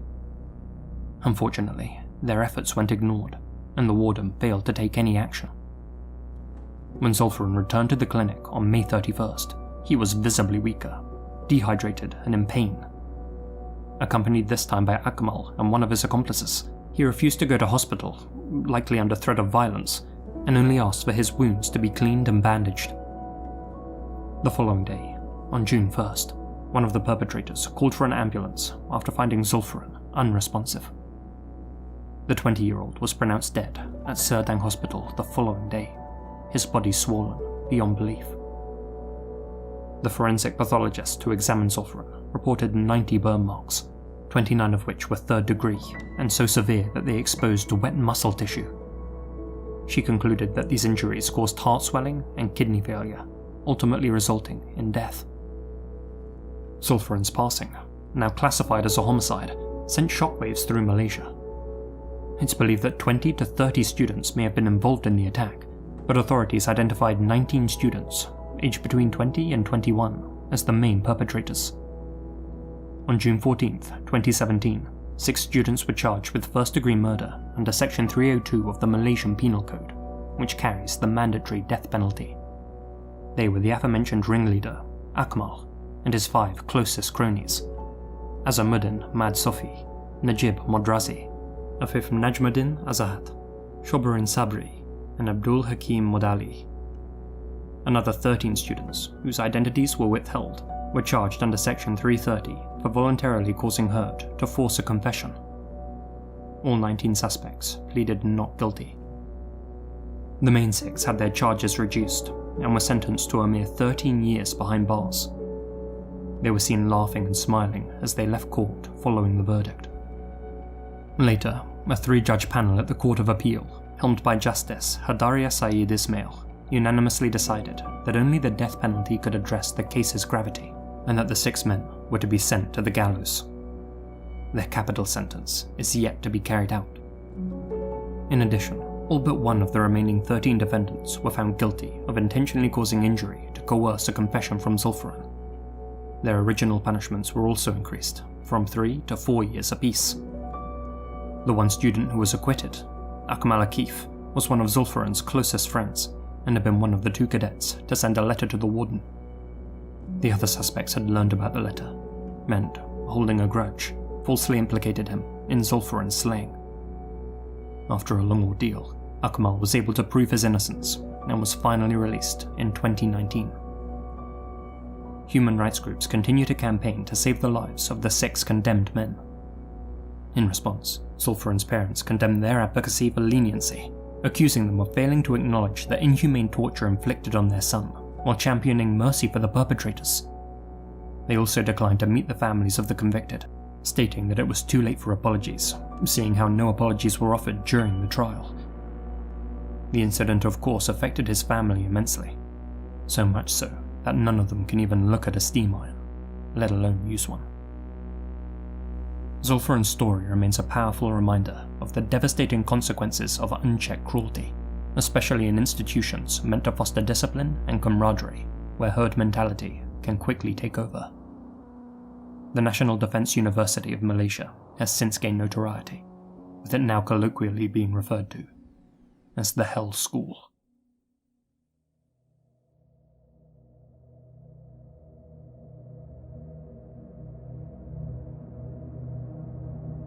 You'd hope that the creepiest thing you'd find while browsing reviews on Google Maps would be that the restaurant you've taken your date to has a 1-star rating, and that the greatest mystery is whether your next date's going to be with the toilet. But then you'd be ignoring Ricky Calderon, an account which routinely leaves reviews for various establishments across the US. Though on the surface they aren't particularly noteworthy, when you look through the photos posted alongside them, things take an eerie turn.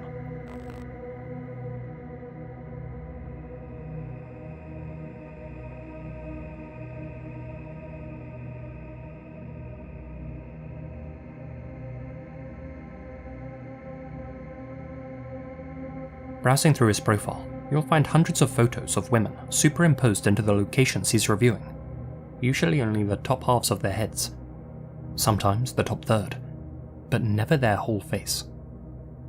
The majority aren't even of real people, but rather artificial duplicates that stare blankly at the viewer and give off that uncanny valley aesthetic. Some renders are more convincing than others, and a few of them are straight up just ripped from video games.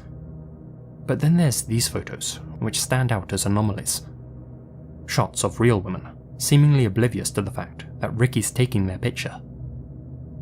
I've been through his entire profile, and at time of recording, he's posted 292 photos, with more being added every day.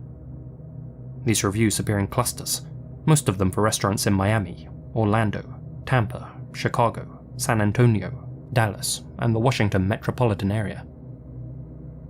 Question is, why is Ricky Calderon doing this? The current consensus is that it's all the work of an AI bot training itself to insert fake people into real locations. As stated by user BoxDelDanome on the Goose Boost subreddit, my completely unsubstantiated theory is that it's some sort of AI training itself to convincingly insert fake people into real backgrounds so as to gain traction on sites like Instagram to spread ads. I think all those Reddit bots do something similar. The only thing I can't explain is why they only insert half a face, or why they're actually posting it. Looking through some of Ricky's earliest contributions, there do appear to be a few other real women posing with menus in front of their faces, with only the tops of their heads visible. Looking at those, Reddit user Dreamspitter seems to think he's got the mystery cracked. It's supposed to be taking menu photos and dropping a pretty girl's face in the shot. Most of the time though, it fails. I think it only actually worked once. In each image, the picture is intended to be the reviewer, but they're all different. I believe the text in these reviews is also AI generated, and you can tell. The recommendations in restaurant reviews are slightly off. This is what the bot is trying to do. They're meant to be menu photos. By contrast, I think these are real photos, but stolen from elsewhere. So there we have it. Mystery solved, right? These are all the failed experiments of a bot learning to farm interactions and potentially make venues seem more popular than they actually are. 1-0 to the dead internet theory. Maybe. Personally though, I'm not 100% convinced that these images are made using AI. They look more like two graphics spliced together than a generated whole. I've never seen an AI create an image where one part's hyper-realistic, and the other, less so. They're not exactly something you'd hang in the Louvre, but there seems to be intention behind them. Creative decisions being made. I'm by no means an expert, so feel free to disagree, but I've seen others drawing similar conclusions. With a few exceptions, Ricky's reviews are almost exclusively for restaurants. We're talking Twin Peaks, Tilted Kilt, and my personal favourite, Bacon Bitch. The vast majority though seem to be for Hooters. Guess he really likes the wings. Jokes aside, we have to question whether Ricky himself is truly visiting these locations, taking photos for his backdrops, and then manually inserting stock photos of women into them, either out of a sense of loneliness, to make it seem like he hangs out with pretty girls, unaware of how unrealistic and off-putting his creations appear to other people, or alternatively, because foreheads give him some kind of gratification, a pleasure enhanced by sharing his images with the world. If so, that would make a few of these images, these ones in particular, quite disturbing, given that I doubt these women were even aware their photos were being taken. Still, this is very much a fresh mystery, so let me know your thoughts about it in the comments.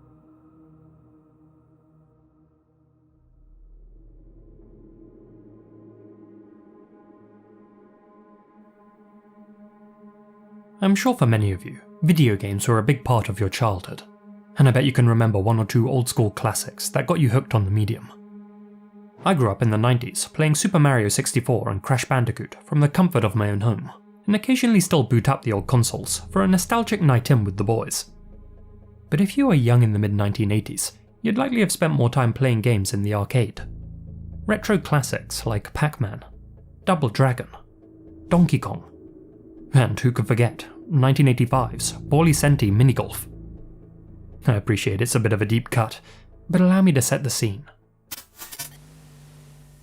You're in a dark, empty arcade, staring into a bright, pixelated screen, and while rummaging through your pocket for a few coins, you see this.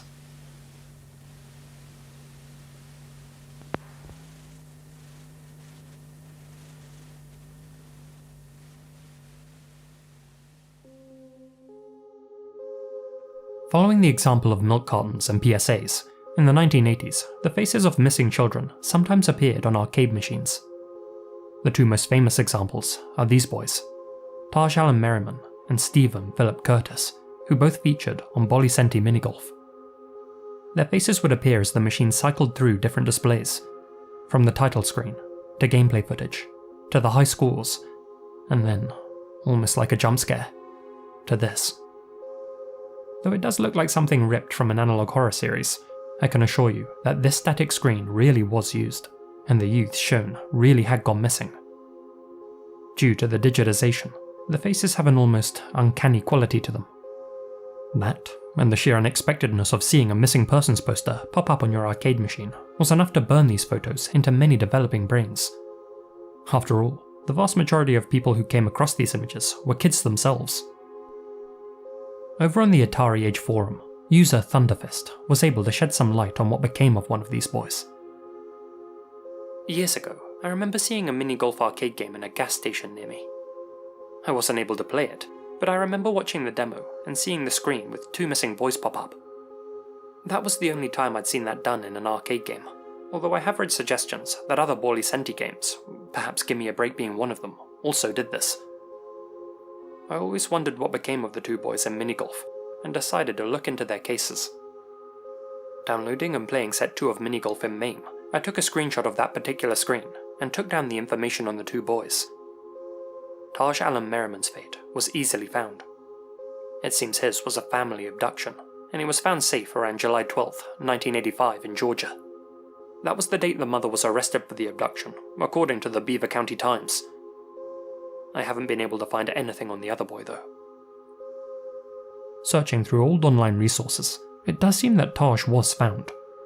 But, as Thunderfist stated in his post, there's no information online about Stephen. Several other forum users were able to locate a Stephen P. Curtis, living close to Hoquiam, where the poster said he had last been seen, but that finding's far from official. It's not like Stephen Curtis is a particularly unique name after all. As far as I'm concerned, Stephen's whereabouts and well-being remain inconclusive. Taj and Stephen weren't the only lost children to appear in these chilling arcade ads though. Other grainy faces that appeared on Borley Senti cabinets included Melinda Marie Smith, April Rose Yates, Daniel Godfrey Owens, Charles Brandon Morris, and likely numerous others that haven't been brought up on the internet yet. And of all of them, Taj is the only one confirmed to have been found. The implementation of these digitized photos was an experiment by Senti Technologies to see whether such a strategy could aid police investigations. But, as you've heard, the experiment's success was limited, and the practice didn't last. Fellow YouTuber Pixels After Dark was able to find a playable ROM of the minigolf arcade game online and demonstrated how the feature worked.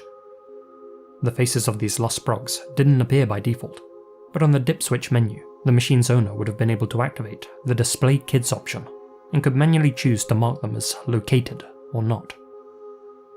Eerily, as far as we know, that located feature was only ever used for one of the missing youngsters, Taj. As for the others, well, in Pixels After Dark's words, we can only hope that they got the good ending too. Many of these old Borley Senti arcade cabinets still exist today, in private collections, vintage bars, and retro arcades, and in their code hide the relics of a failed experiment. The only known photos of lost children, immortalized in a video game. Their faces frozen in time. Their fates a mystery. Their stories untold.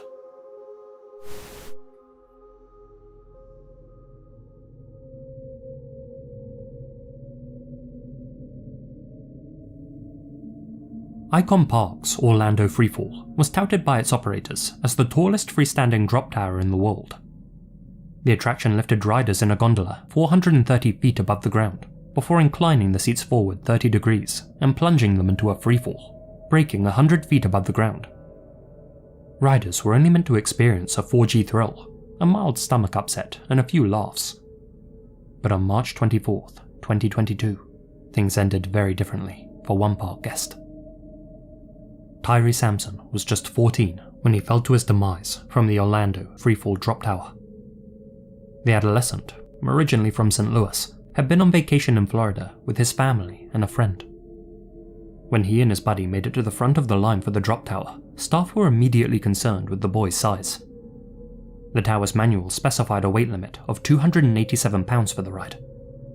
Tyree, who stood at 6'5" and weighed 383 pounds, was too large to fit safely into the seat. As such, the harness sensor in Tyree's seat had to be manually adjusted, loosened, and then tightened again, creating a larger gap than normal between his harness and the seat. The young attendant assisting Tyree had only been working at the park for 3 days, was still technically a trainee, and believed that because the adjustment had made the indicator light turn green, that it was safe to proceed with the ride. Moments before the ride was activated, Tyree could tell that something wasn't right, and reportedly said to his friend beside him, "I dunno, man. If I don't make it down safely, can you please tell my mama and daddy that I love them?" This photo shows Tyree seconds before the gondola began to rise. His shoulder bar was noticeably looser than his fellow riders. After the ride reached its target height of 430 feet, Tyree began to panic, realizing that he wasn't properly secured. But by that point, it was too late. The ride went into freefall. The brakes applied, and because of the G-force, Tyree was effectively sucked through the gap in his harness and hurtled to the concrete, smashing into the ground head first. He died shortly after impact. Video footage of this incident exists, but for obvious reasons, I don't recommend seeking it out. The visuals, and in particular, the sound, are absolutely soul-crushing. Even worse, when viewing it, it's apparent that nobody immediately helped the boy, and park employees can be heard trying to pass the blame. A lawsuit filed by Tyree's family claimed that there were no visible weight limits or scales at the ride location. "After learning the details of what happened, I can't help but wonder, why wasn't he turned away?" said Tyree's mother. "He'd been refused on other rides, so why not this one? I understand he's a child. He insisted on riding with his friend, I get that. But as an adult, or a ride attendant, that decision should have been made. His feelings might have been hurt, but he would still be here with me." His family filed a wrongful death suit against the owners of the amusement park and settled for an undisclosed amount. The ride has since been dismantled.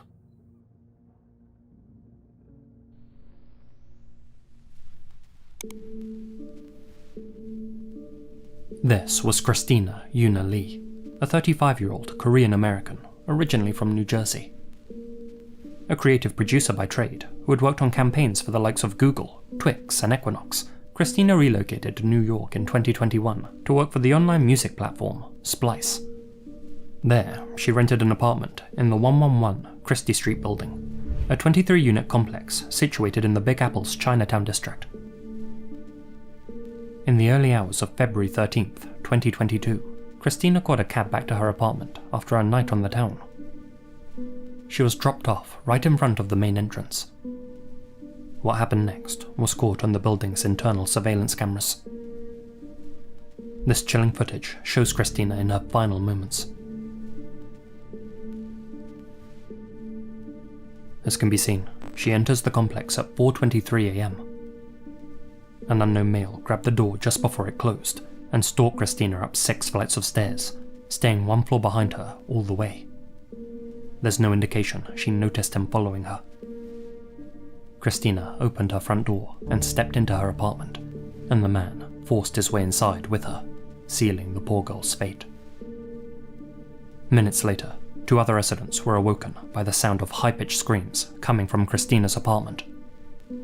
"Help me," cried the voice. "Somebody call 911. The neighbors did just that, and officers arrived within 3 minutes.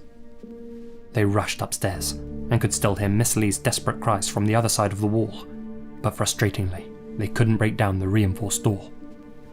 The intruder had barricaded it. As they negotiated with the man inside, the screams coming from within the apartment slowly melted away and were replaced by a disturbing silence. A silence broken by a shrill voice from inside. "We don't need the police here. Go away." The voice was clearly that of a male, imitating a female. Following this, the intruder attempted to escape the apartment via the fire escape, but scurried back inside when he noticed officers on the roof above him. A tactical team arrived 80 minutes later and finally managed to force an entry. Inside, they found Christina in her bathtub, completely unresponsive and disrobed from the waist up. She was pronounced dead at 5:55 a.m. Her killer was discovered hiding under her bed. He was immediately taken into custody and identified as 25-year-old Asamad Nash, a homeless man who had never met his victim. And yet, in the brief window between Christina exiting her taxi and entering her apartment building, Nash had noticed her and made the split-second decision to butcher her. And butcher her he most certainly did. She had been stabbed more than 40 times with a yellow-handled blade which Nash had taken from her kitchen. "There was so much blood," said the owner of Christina's apartment building, Brian Chin. "My wife said I should call someone to clean it all up, but I'm going to do it myself. It's the least I can do for that poor girl." Brian knew Christina well. They had both been undergraduates at Rutgers and would often talk about their university days together. He described her as a wonderful human being whose smile lit up the room. In honor of her memory, he set up a modest altar outside her apartment door, an orange set up on a metal stool. A memorial made of candles and flowers was also set up outside the building, one which was vandalized several times by, frankly, sick weirdos. The perpetrator, Nash, was a so-called transit swiper who let people through the subway turnstiles for a fee. A career criminal, he'd been arrested at least 7 times since 2015 and was out on supervised release for 3 open cases when he took Christina's life, including for an unprovoked assault.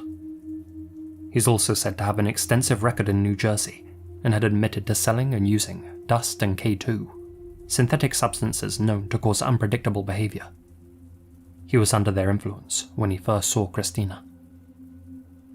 At the station, Nash denied taking Christina's life and claimed he was trying to help her. He believed that since he was only caught on camera following his victim, he couldn't actually be charged with her death. "She called me," Nash told them. "She was having a party, and she invited me over for a drink." During his interview, he repeatedly yawned and laughed, making light of the situation. Since then, Nash has pled guilty to ending Miss Lee's life. His sentencing is scheduled for the 30th of this month, and according to the DA's office, he's expected to receive 30 years to life. "Christina did nothing wrong," said the president of the CCB Association, Justin Yu. "The only mistake she made was to move to New York City. Our city allowed her life to be taken away. Crime has no consequence here." Unfortunately, incidents like this are far from unheard of. I'm reminded of the Cillin stalker case, which I mentioned in my Lee Uni overview. The potential victim was extremely fortunate. Her door automatically locked just before an opportunistic stranger could force his way inside. Sadly, Christina wasn't so lucky. So, to all of my audience, please stay vigilant when moving through transitional spaces, even in the perceived safety of your own apartment buildings.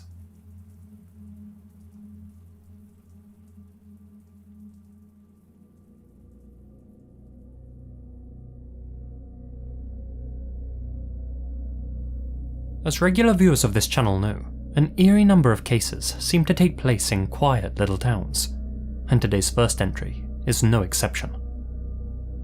La Bulache, Argentina, a community of about 20,000 residents. A peaceful place, far removed from the violence often seen in larger cities. The perfect place for a kid to grow up. On the afternoon of June 29th, 2023, 14-year-old Joaquin Sperani rode his bike to school as per usual, though strangely didn't attend any of his classes. Instead, he left the premises with his lifelong best friend, a 13-year-old known only as Elle. The two boys had been close since elementary school, and their families often spent time together.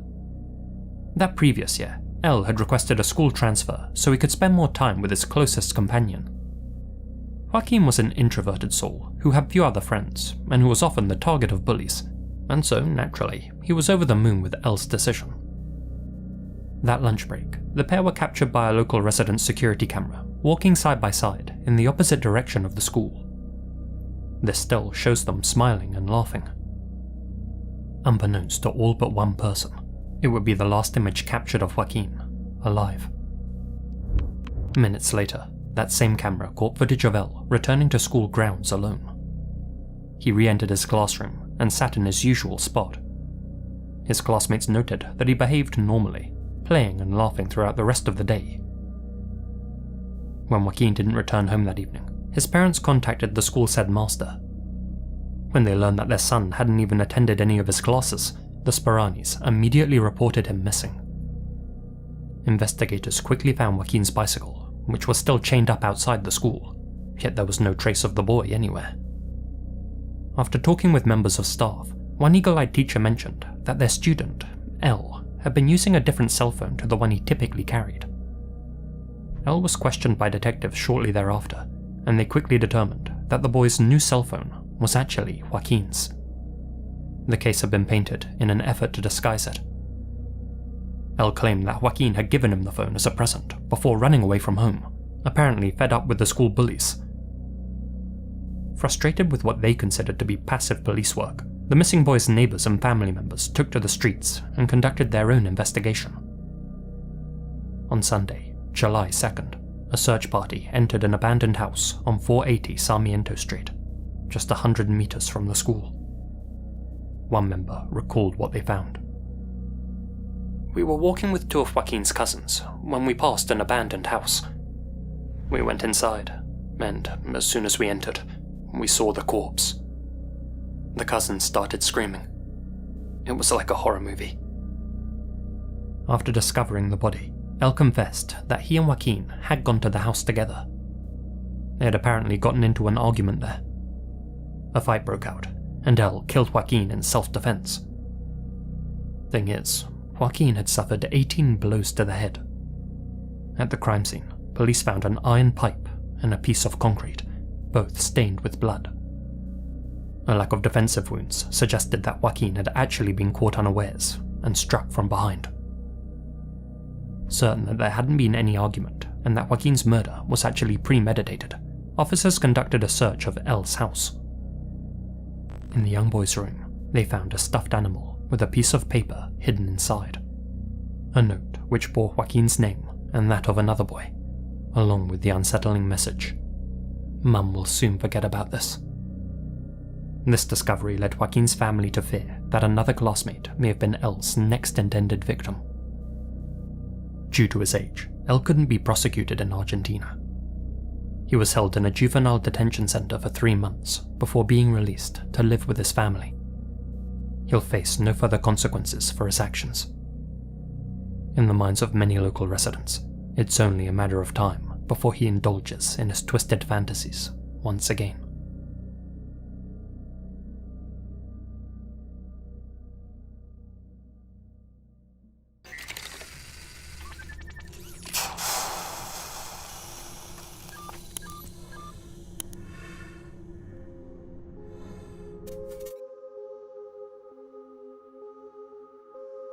Born in 1976 in Puyallup, Washington, Joshua Powell had what can only be described as a deeply dysfunctional upbringing, mainly because his father, Stephen Powell, was a deeply dysfunctional man. From a young age, he had exposed Joshua and his siblings to adult material and allowed them to do whatever they pleased with very little discipline. During his teenage years, Joshua would make threats towards his mother while holding a butcher's blade, and on one occasion, deliberately killed his sister's gerbil right in front of her. His behaviour at home only became worse with age too, as he began developing and displaying ever more destructive and antisocial behavioural traits. However, while out in public, Josh had learned how to put on a mask of normalcy, ways to control his impulses and act civilised, ways to convince others he wasn't a sociopath.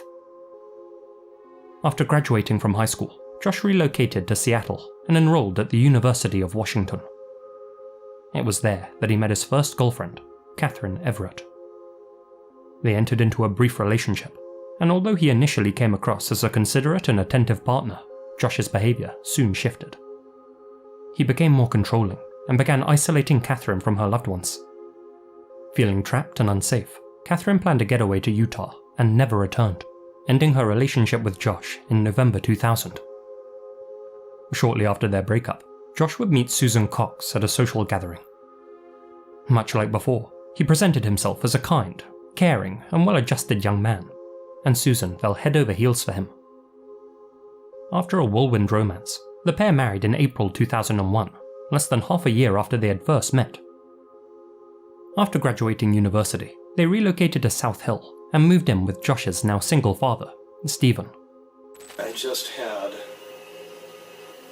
what is probably the most erotic experience I've had in my entire life. hate to say it, I mean, of course, I haven't had that many experiences, but Susan has been feeling ill. She had a cold, and I offered to rub her feet, to rub her toes, to give her some stimulation. That went on. I probably rubbed her feet, her toes, her beautiful feet. She has such pretty feet. Of course, everything about her is pretty, beautiful. And I know she felt it. I mean, I know she couldn't have missed it. She's not naive either, I know, from what I've read in her journals. I didn't want to push my luck. Josh was sitting across the room on the chair, and he wasn't always watching, so I sort of took liberties as he didn't watch.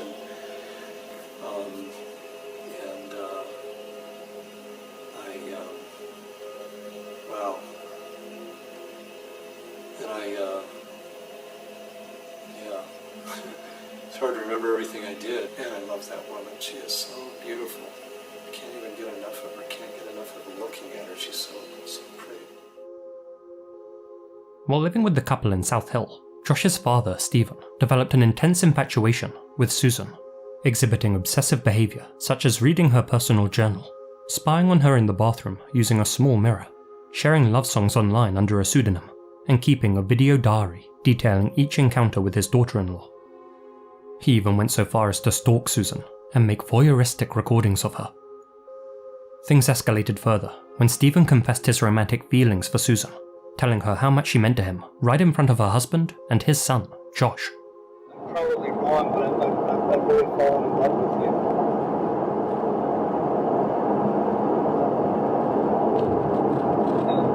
I don't know. I mean, for the last year and a half, you're about the only thing we can think about. I don't know where you're going with this. But Susan, I'll tell you where I'm married to your son, and I should just be the daughter-in-law. I know. Which puts me a step beneath your own children.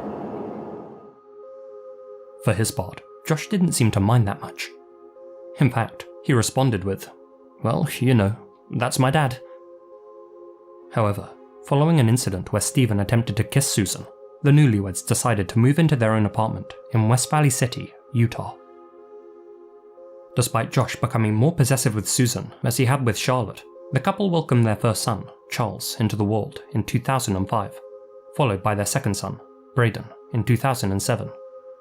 All the while, Stephen continued to make inappropriate advances towards Susan, keeping in regular contact with his son Josh and asking for updates about her. He even mailed a package to their home, one which contained photos of clothless men.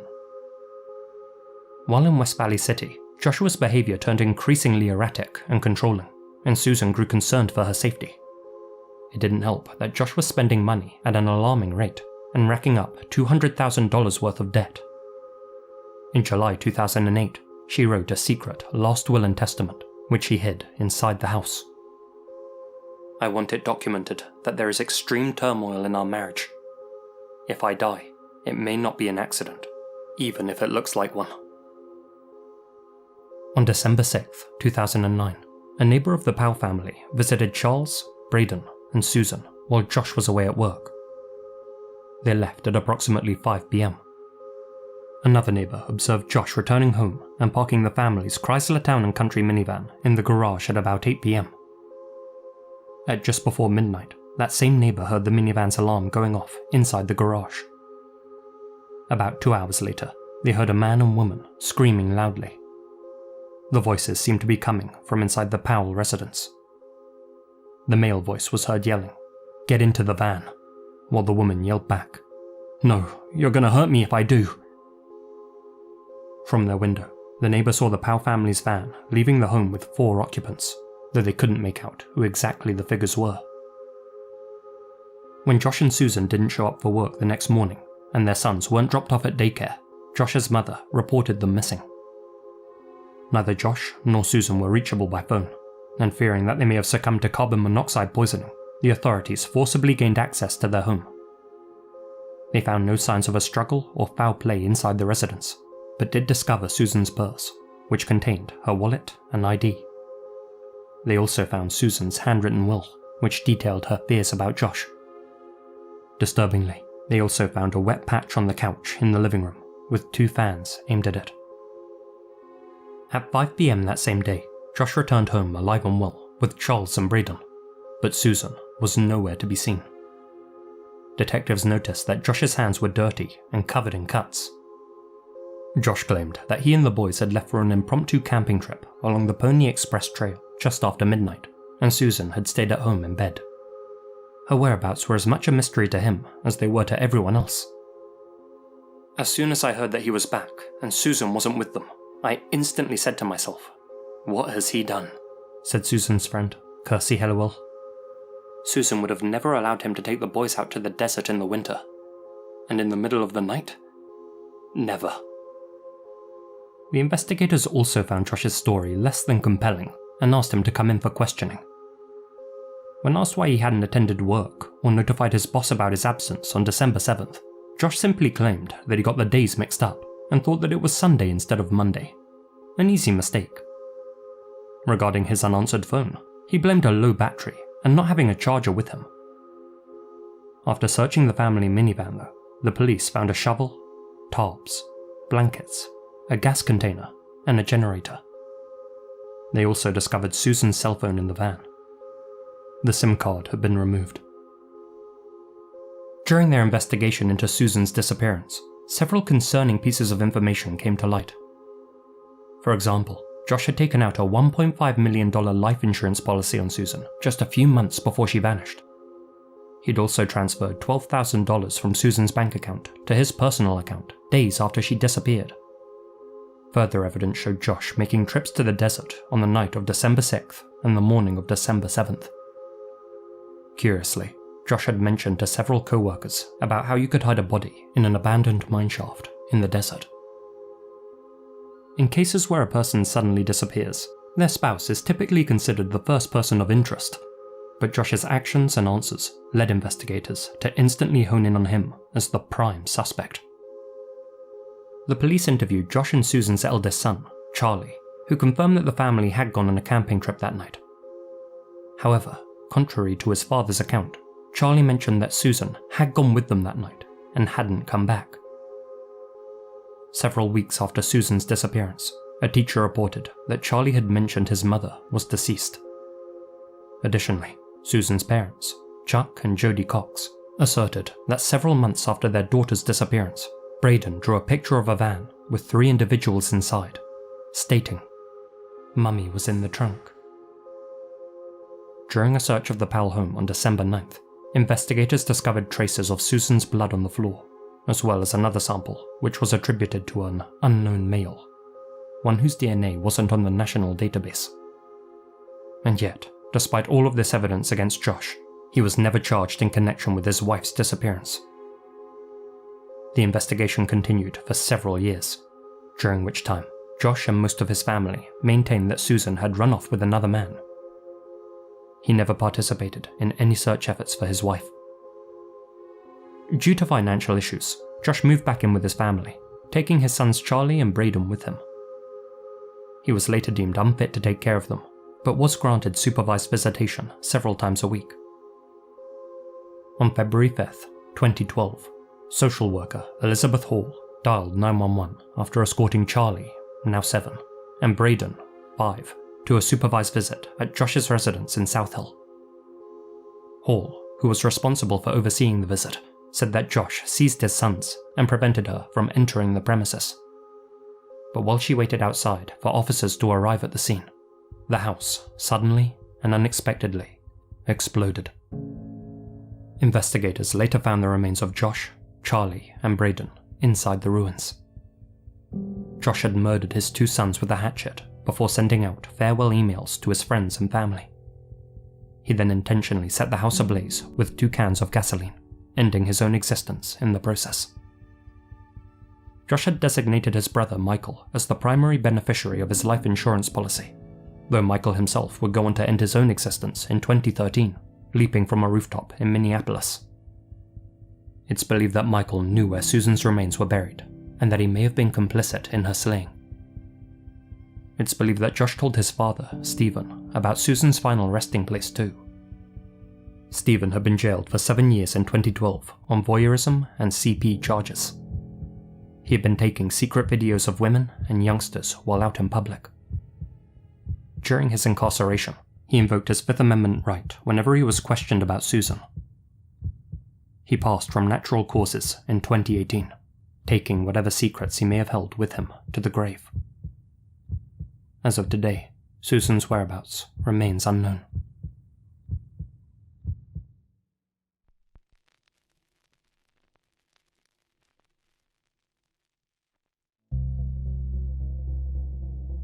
This was Scott Rattigan, an outgoing, friendly, and popular 24-year-old, described by those who knew him as a guy who lived and laughed harder than anyone. Scott, to be or not to be? To be. A lifelong sportsman who grew up playing football and lacrosse in Gainesville, Virginia, Scott was both athletic and intelligent, having earned a degree in business management from Radford University. Always driven to succeed, he even became vice president of the Sigma Chi fraternity there. In 2018, Scott finished college and relocated to Arlington, a short drive from his hometown. There, he moved into a 2-bedroom apartment with his sister, located in the East Tower of Ava Bolston Square, an upscale complex that was home to almost 1,000 residents, mostly young professionals who worked in and around the densely populated business district. In June 2018, Scott worked briefly as a recruiter for Insight Global, and then, in March 2019, landed himself a well-paying job as an account executive at Konica Minolta Business Solutions, a company with offices in 49 countries worldwide that specialize in manufacturing laser printers, copiers, and other industrial imaging products. Scott's branch was situated just over the Potomac River in the national capital, Washington, D.C. For a recent graduate, Scott was already living a particularly comfortable life. He was financially secure, had a broad social circle, and was still dating his longtime high school girlfriend. Although they'd been on and off over the course of their almost 10-year relationship, as couples who meet early in life often are, by the time Scott moved to Arlington, they were very much committed to each other and had a good relationship.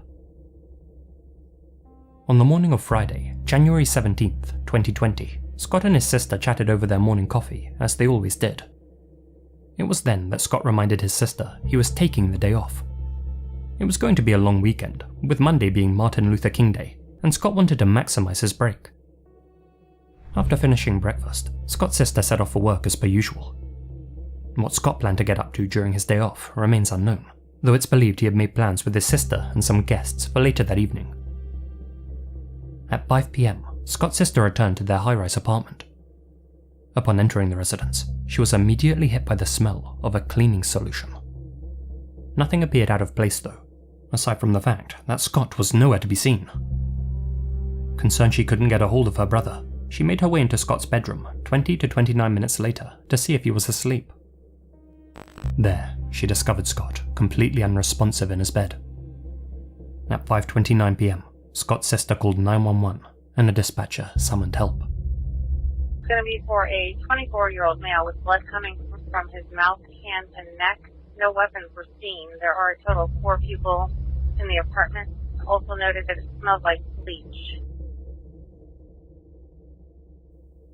As mentioned by the operator, there were 4 people inside the apartment total when the call was placed. One was, of course, Scott's sister, and though I've seen conflicting reports, it's believed the other 3 were her friends. None of them are considered suspects. Paramedics quickly arrived and pronounced Scott dead at the scene.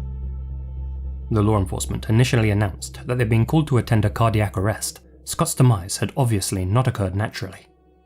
He had sustained trauma to the upper body, and though his exact COD has yet to be released, an autopsy by the Office of the Chief Medical Examiner ruled the death a homicide, evidenced by both the defensive wounds on Scott's hands and the fact that someone had gone to extreme lengths to clean up the crime scene using bleach.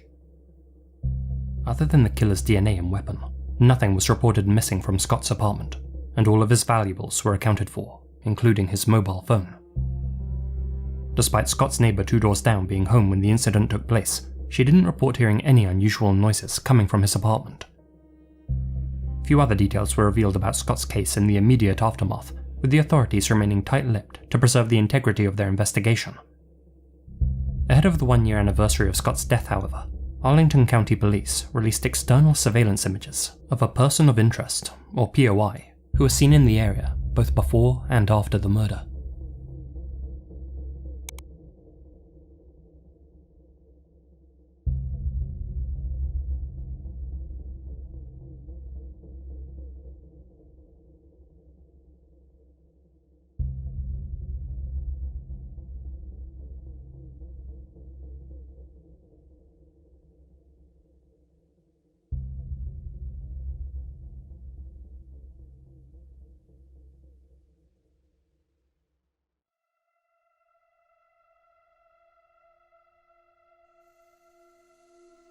The ACPD actually released these videos out of order, but I've ordered them chronologically here. I've also run the footage through a video enhancement tool to make it clearer. The first two clips, which were captured before the incident, show the POI walking north on Randolph Street towards the main entrance of the Ava Balston complex, keeping his head down, moving with purpose, and concealing something inside the pouch of his hoodie. The subsequent two clips show him running in the opposite direction, 1 block south of the complex, before crossing in the opposite direction of the metro, suggesting he fled the scene by car, bike, bus, or on foot. Washington DC and its surrounding areas are the second most surveilled place in the States, with almost 56 cameras per 1,000 people. Given the prevalence of CCTV in the area, there's likely more footage of the POI making his getaway that is yet to be released to the public.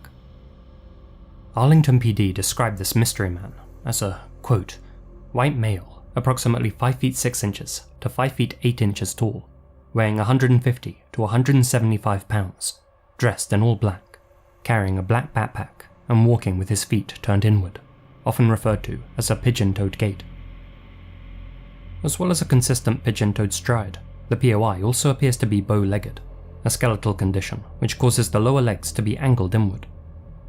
Forensic podiatrists are confident that the POI's leg and feet conditions are genuine, and not faked or exaggerated for the camera.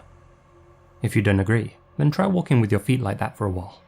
It's not easy, and it only gets harder when you try running. Interestingly, a disproportionate number of gifted athletes are pigeon-toed, something worth bearing in mind.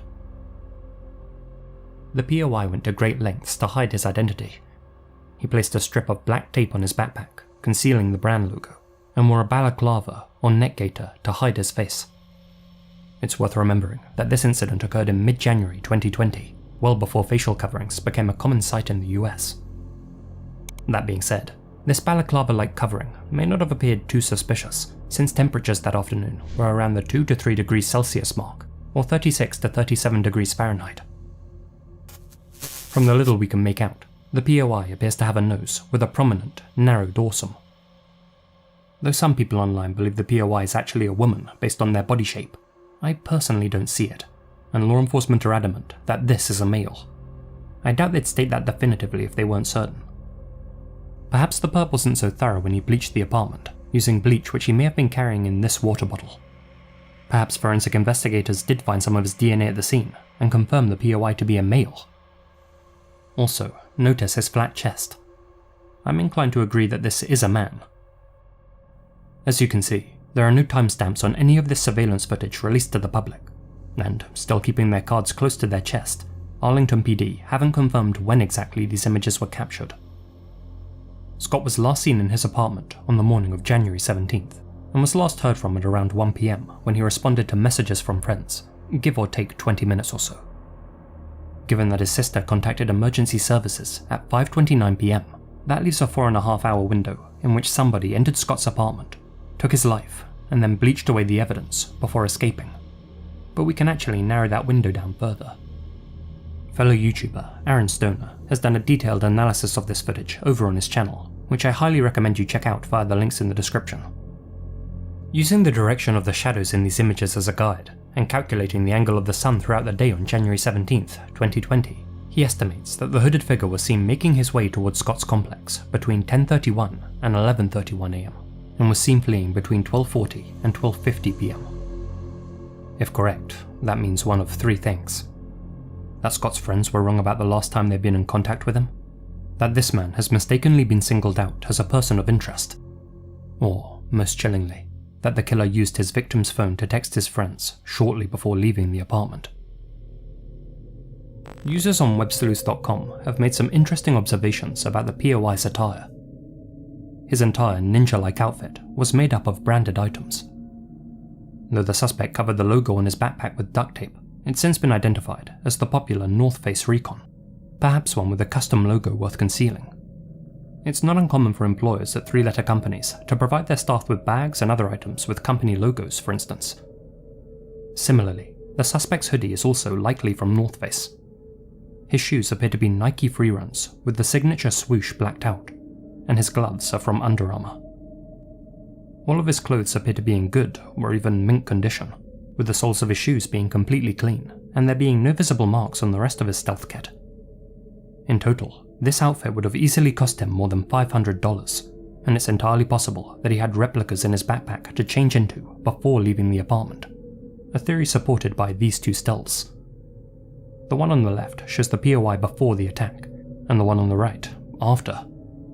Notice how the black patch on his left shoe disappears. Though this could have just been a flaw in the recording, it's worth considering that he may have swapped out his bloody clothes for fresh ones. Regardless, the POI was clearly willing to dispose of at least one costly outfit. That strongly suggests that this individual is either independently wealthy or had been paid a large amount of money to either steal a specific item from Scott's home or to end his life. Question is, why? Scott was a clean-cut, well-liked person, described by friends and family as the sweetest guy on earth, and though those close to him have racked their brains, nobody can think of a single person who would wish harm upon him. The way I, and most people following this case see it, there are only a handful of possible scenarios that explain the killer's actions. Let's go over them. Scenario 1. This was a burglary gone wrong. Like his sister, Scott would normally have been at work at the time of the incident. An intruder may have somehow managed to gain access to their apartment with the intent of raiding it for cash, expecting the property to be empty, only to come face to face with Scott himself. It's worth remembering that nothing had been stolen from the home, at least nothing that the authorities have announced. It's also worth bearing in mind that the POI was relatively small, and Scott was an athlete. In a sudden one-on-one, my money would have been on Scott, unless of course the intruder caught him sleeping. But then why take his life? Though we can't rule this out as being a botched robbery, most of the evidence points towards Scott's murder being premeditated. Scenario 2. This was an entirely random act of violence. Someone had set their heart on taking another person's life, decided it would be someone who lived in Ava Bolston's East Tower, and Scott just happened to be the unlucky victim. Not only does that sound completely far-fetched, but Arlington PD were quick to announce that there was no further risk to the general public, strongly suggesting this wasn't a random incident, but a targeted one. Scenario 3. This was a case of mistaken identity. Scott had no known enemies, so although this wasn't a random attack, it's possible his killer targeted the wrong apartment. But that too seems improbable to me. Even if the suspect was a paid hitman who had never met Scott, they had obviously spent days, weeks, or perhaps even months planning this job. Their actions that afternoon convinced me that whoever took Scott's life was both competent and well prepared. I don't believe they'd make such a schoolboy error. Given that a directory machine with each resident's name and door number was also accessible in the building's front vestibule, it's even more unlikely that he would have confused Scott with someone else. I'm also inclined to believe that this attack was personal and was carried out by someone who knew Scott, or had gotten to know him. Someone who wouldn't mistake him for anyone else. Which brings us to the main working hypothesis. Scenario 4. Scott did have an enemy. One who wanted him out of the picture. A love rival. A business rival. Someone from Scott's past. Someone who held a grudge. Someone that not even his closest friends and family knew about. Perhaps even someone interested in his girlfriend. Whoever it was though, they knew that Scott was home alone that afternoon and seized that opportunity to take his life. But unless Scott had divulged that he was taking the 17th off well in advance, it seems improbable that the POI would have been so well prepared. And this guy was most certainly ready to roll that morning, given his clothes, confidence, and knowledge of the building's layout. They knew Scott was taking that Friday off at least a few days in advance, and so must have either been close with Scott or one of Scott's co-workers or friends, or had access to his company's shift calendar. Whichever scenario you subscribe to, the killer would have still needed to gain access to both the Ava Balston complex and Scott's apartment.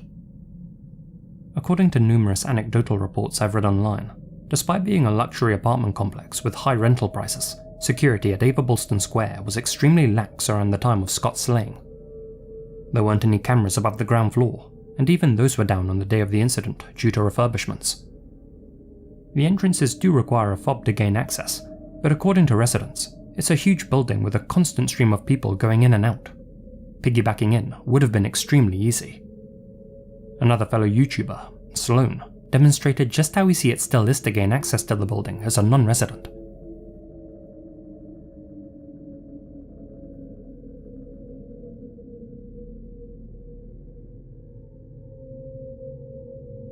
So, where exactly in the Ava Balston building was Scott's apartment?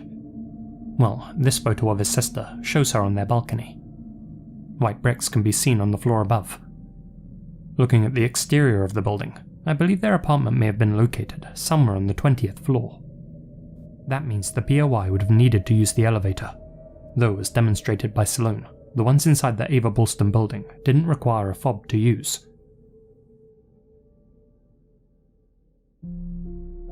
It's clear that entering the Ava Balston building wouldn't have been a challenge for the perpetrator, but we still need to consider how he got inside Scott's apartment.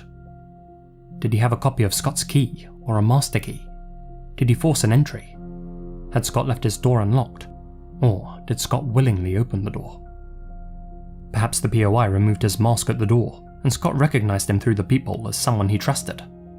Someone who caught him off guard inside. Perhaps Scott had invited someone over while he had the apartment to himself, and opened the door for an expected guest. Who that may have been is the subject of much speculation. If they were a close friend, or even a known acquaintance of Scott's, surely they would have been identified by now. Some have speculated whether there was an aspect of Scott's life which he kept secret from even those closest to him.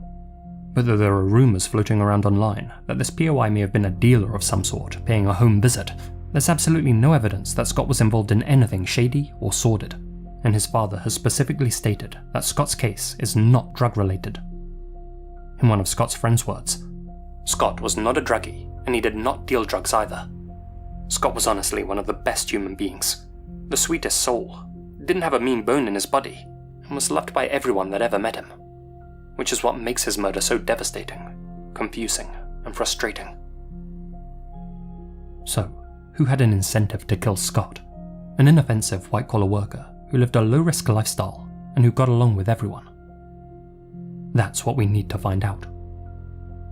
To review the profile of our suspect, we're looking for an affluent, intelligent, and athletic Caucasian male familiar with Boston, Arlington, who stands around 5'6" and 5'8", who weighed around 150 to 175 pounds at the time, who walks with a pigeon-toed gait, who has or had a penchant for North Face products, and whose whereabouts are unaccounted for on the early afternoon of Friday, January 17th, 2020. And yet, despite possessing so many distinctive characteristics, the killer's identity, and by extension, their motive, remains unknown. That's likely because this case received so little media coverage, overshadowed by global events that occurred shortly after, and because the authorities took a full year to release this footage to the public.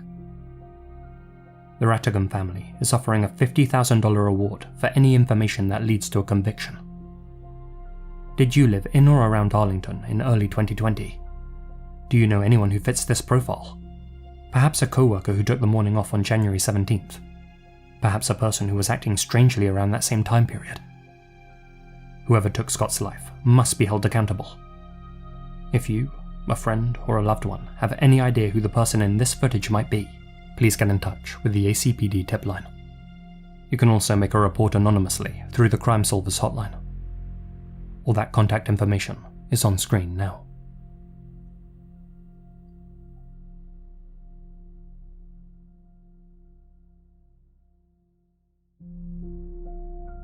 In this digital age of romance, where connections are made and tossed aside with a single swipe, apps like Tinder have gone from new and exciting to completely accepted and ordinary.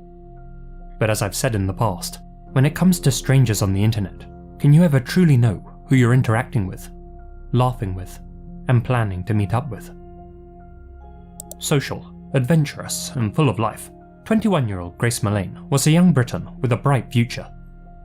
Having just graduated from the University of Lincoln with a bachelor's degree in advertising and marketing, Grace decided that before beginning her career, she wanted to take a gap year and see as much of the world as possible.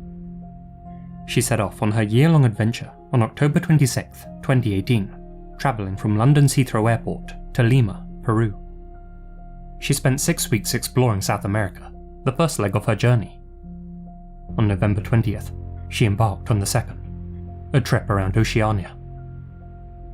After exploring the North Island of New Zealand, she made her way to Auckland on November 30th, where both her trip and life were cruelly cut short. After checking into the base backpackers hostel on Queen Street, Grace socialised with other travellers before settling into her bunk and browsing Tinder. After swiping through several profiles, she matched with a man who sparked her curiosity. Jesse Kempson, a 26-year-old from Wellington. After some flirtatious back and forth, the two agreed to meet on the following day, on Saturday, December 1st, one day before Grace's 22nd birthday. On December 2nd, Grace's nearest and dearest sent her text messages and voicemails, wishing her a happy birthday and asking how her trip was going. She didn't reply to any of them. That was unusual. Grace was an avid social media user and stayed in daily contact with her family, sending them photos and videos, and generally keeping them updated about her whereabouts and plans. Her parents attempted to call her on both her primary and backup mobile phones. Both immediately went to voicemail. After several days of radio silence, they began to worry that something had happened to their daughter, and on December 5th, they contacted the authorities in Auckland and reported her missing. Her father, David, flew from London to New Zealand and sat with investigators as they held a press conference to raise awareness about Grace's vanishing. It was around this time that detectives turned their attention to the innumerable high-quality CCTV cameras that line the buildings of New Zealand, and amazingly, the authorities were able to track Grace's movements on the eve of her birthday, practically from beginning to end. December 1st. At 5:37 PM, Grace was seen leaving the base backpackers hostel and making her way from Queen Street to Sky City, where she had agreed to meet her Tinder date, Jesse Kempson. The pair greeted each other with a hug outside the entrance and made their way to Andy's, a bar and grill on the second floor, where they spent an hour and a half drinking.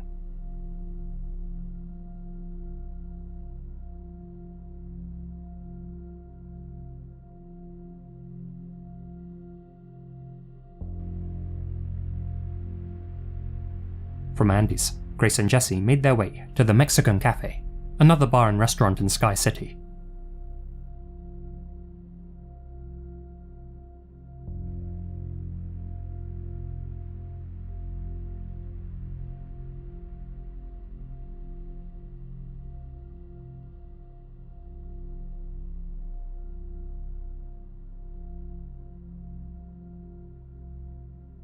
After 70 minutes, they made their way to their third destination, the Bluestone Room, arriving at exactly 8:36 PM.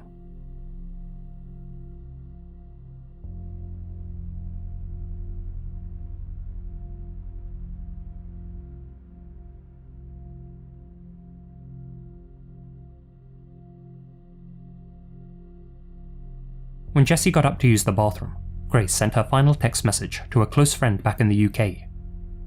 "I click with him so well." At one point, when Grace left the table, Jessie was filmed rifling through her bag. With things becoming increasingly intimate, the pair decided to go back to Jessie's hotel, where he lived full-time. They arrived at the City Life Hotel at 9:40 PM, entered the elevator, and stepped out onto the third floor.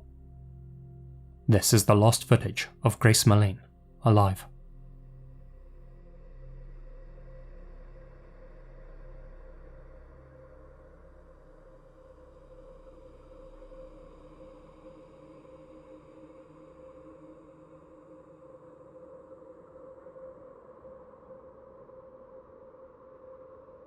On the morning of December 2nd, as friends and family were wishing Grace a happy 22nd birthday, Jesse Kempson was again caught on CCTV exiting room 308 alone. At just after 8 AM, he made his way into the Elliott Street warehouse and purchased a new suitcase. He then went to a separate store called the Countdown Metro and bought cleaning supplies before returning to his hotel room at 8:15. After placing the newly purchased items inside, he again made his way down to the lobby, caught a taxi driven by one Surinder Kumar, and went to Apex Car Hire to rent a red Toyota hatchback.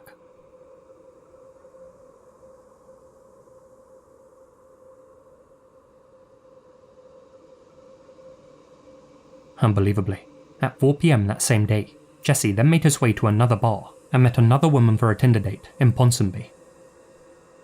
According to this woman, Jesse was very intense, quite calm though. This woman, who was a former journalist, casually mentioned a murder trial which she had once attended.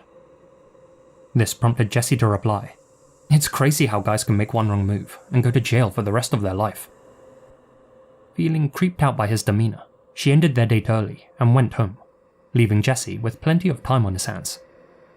He took this opportunity to return to the hotel and borrowed a carpet steam cleaner from the front desk, telling them that he had to remove a red wine stain. After spending an hour inside his room, he again returned to the lobby to borrow a luggage cart, which he brought back up and loaded with his newly purchased suitcase. He took this luggage out to his rented car, loaded it inside, and drove off.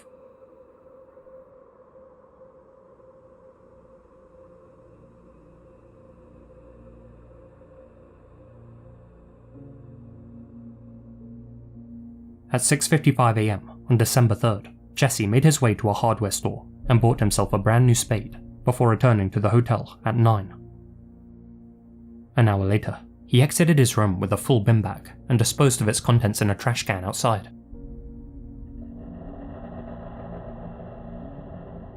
He then had some clothes, and subsequently his rented car, cleaned at the Mint Dry Cleaners and the Warehouse St. Luke's respectively. Jesse really believed that he had thought of everything. What he hadn't counted on were all of the electronic eyes that had been watching his every move. At 4:42 PM on December 5th, Jesse was again caught on CCTV disposing of even more rubbish in an Albert Park bin. On December 6th, he left his hotel for the final time at 8:43 PM. At 2:19 PM, Jesse tried to return, unaware that officers were already inside the lobby looking for him.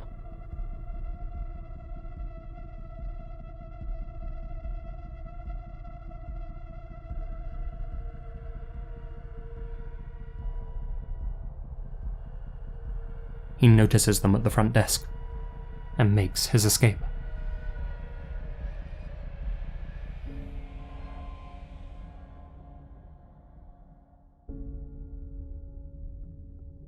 But not before being seen himself.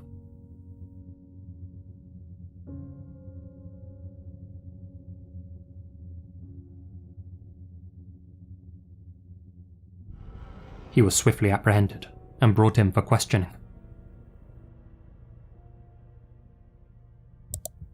During his interview, Jesse got to explain how his date with Grace unfolded. Tell us about Grace. So I was talking to Grace on Tinder. We'd matched on Friday. I saw that we'd matched the next day on Saturday. How did the evening pan out? Yeah, pretty good. How did the evening sort of come to an end? There was a hug and a kiss on the cheek, and a thanks, nice meeting you. And then I said, let me know about tomorrow. What he didn't realise was that his version of events didn't match up with the CCTV footage. And yet, despite having so much evidence stacked against him, there was still no concrete proof that Grace, who was still considered missing, was deceased.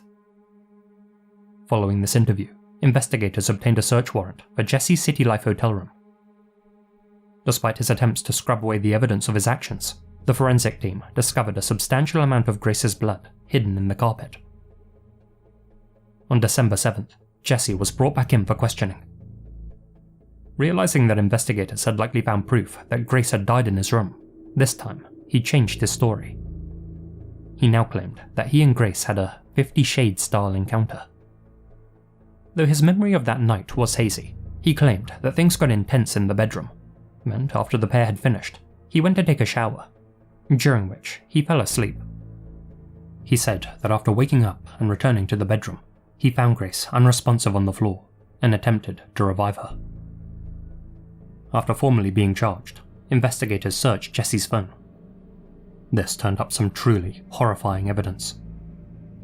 Not only had Jesse taken photos of Grace before disposing of her, manipulating her body to get the shots that he wanted, but he had also used Google in the hours and days after she had perished, searching the phrases: flesh-eating birds, are there vultures in New Zealand, the hottest fire, large bags near me, and, crucially, Waitakere Ranges, a mountainous area west of Auckland. Following his GPS signal, New Zealand authorities were able to trace all of Jesse's movements after the slaying. This, paired with his search history, led them to the Waitakere Ranges. There, buried in a hole in the bushland, they found Grace's body, still inside the suitcase. Experts determined that her COD was strangulation. According to prosecutors, such a method takes at least 5 to 10 minutes. According to Jesse's message history, he had told other matches on Tinder that he enjoyed feet, dominating, and strangulation. Initially, New Zealand courts imposed a suppression order on Jesse Kempson's name, prohibiting its publication. Several international media outlets opted to defy that court order and publish Jesse's name, running the risk of causing a mistrial. Thankfully, that didn't come to pass. Though Jesse's defense team stuck with the narrative that Grace perished after a night of consensual misadventure, effectively placing the blame largely on her, Jesse Kempson was ultimately found guilty of her slaying and sentenced to life with a minimum non-parole period of 17 years. Jesse reportedly yelled at the judge, "You have no reason to convict me. I can't wait for the Court of Appeal to overturn you, mate." His appeal was later rejected. Jesse later received a further 11 years behind bars when 2 other women, including another British backpacker, came forward and reported that Jesse had SA'd them while holding a knife to their throats. Those 11 years are to be served concurrently with the 17 he had already been given. During Jesse's initial trial, Grace's father, David, was diagnosed with non-Hodgkin's lymphoma. It unfortunately claimed his life in November 2020.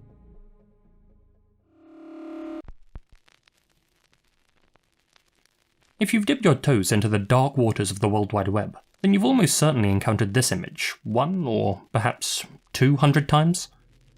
Known as Dollthing.jpg, it's been lurking on the net for nearly 2 decades, and in that time has become a staple of internet horror, appearing in countless bait-and-switch screamer videos, and blessing many of us with our first heart attack. Fun times. Given how ubiquitous Dollthing's become, it's strange to think that for most of its existence, nobody knew where it originated, who made it, and crucially, what raw ingredients went into crafting it. If you're a lost media obsessive like me, then that's the kind of mystery you can really sink your teeth into. Let's start by analysing the image itself. In short, it's your standard screamer done well. A horrifying white face, with 2 bulbous eyes that stare into your soul, and a crooked mouth with bloody gums. The image has clearly been processed, with the distorted features having been pasted on top of a base photo, though it's unclear whether that was a close-up shot of a human face, an inanimate object, or a panel from a manga. Through a combined internet search effort, the first use of this particular edit was traced back to an old Japanese chain letter. On Christmas Day, 2005, a post appeared on xblog.jp, made by user Another R.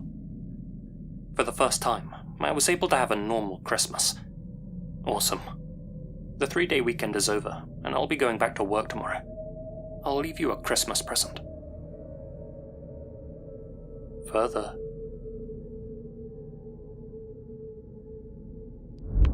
If you don't post this image on another bulletin board within 1 hour, something terrible will happen at the end of the year. There are people who have died because they didn't share this picture. Needless to say, the image started appearing on various platforms and gained a cult-like status on 2channel and later Nico Nico. But with both of those sites still being in their infancy, it failed to capture the attention of the wider internet. In fact, it wouldn't be until 2007 when it reappeared on a now infamous Kawaii Kusasete thread that Dollthing really took off.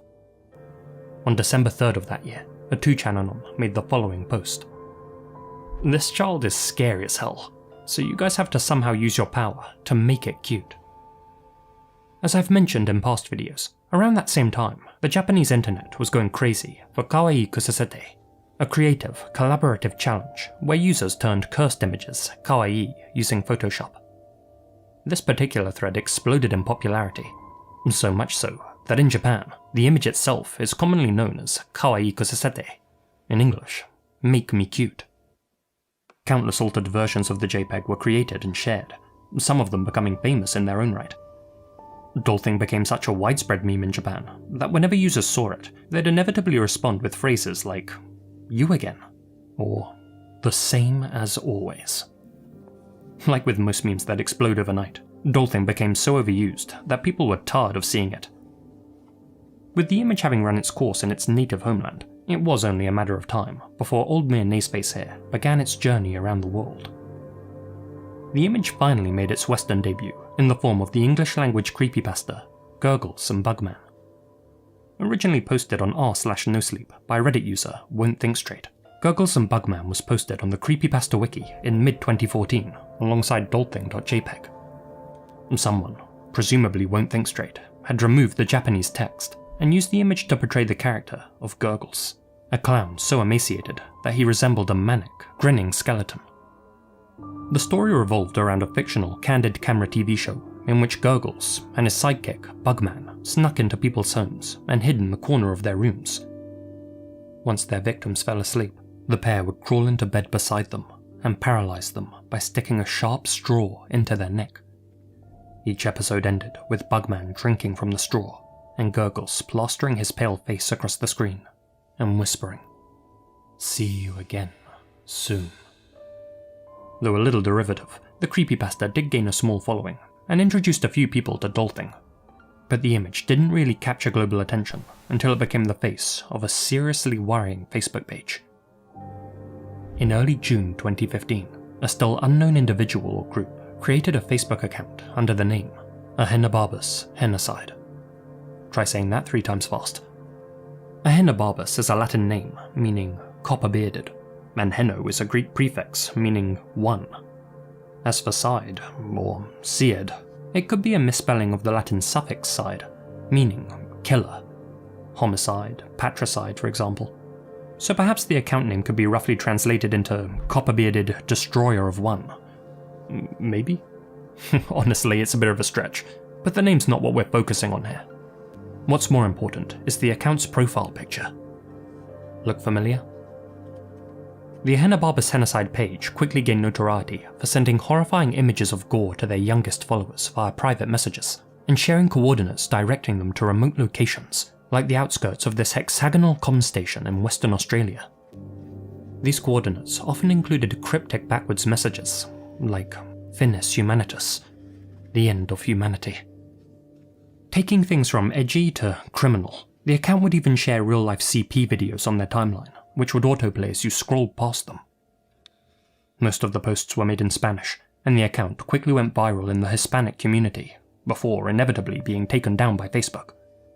As such, you can no longer visit the page today, not that you'd want to, but a couple of safe-for-work screenshots are still catalogued in the Wayback Machine. Living up to its cursed status, the page's profile picture spread like a virus throughout the darkest reaches of the web thereafter, but it still needed a name in English.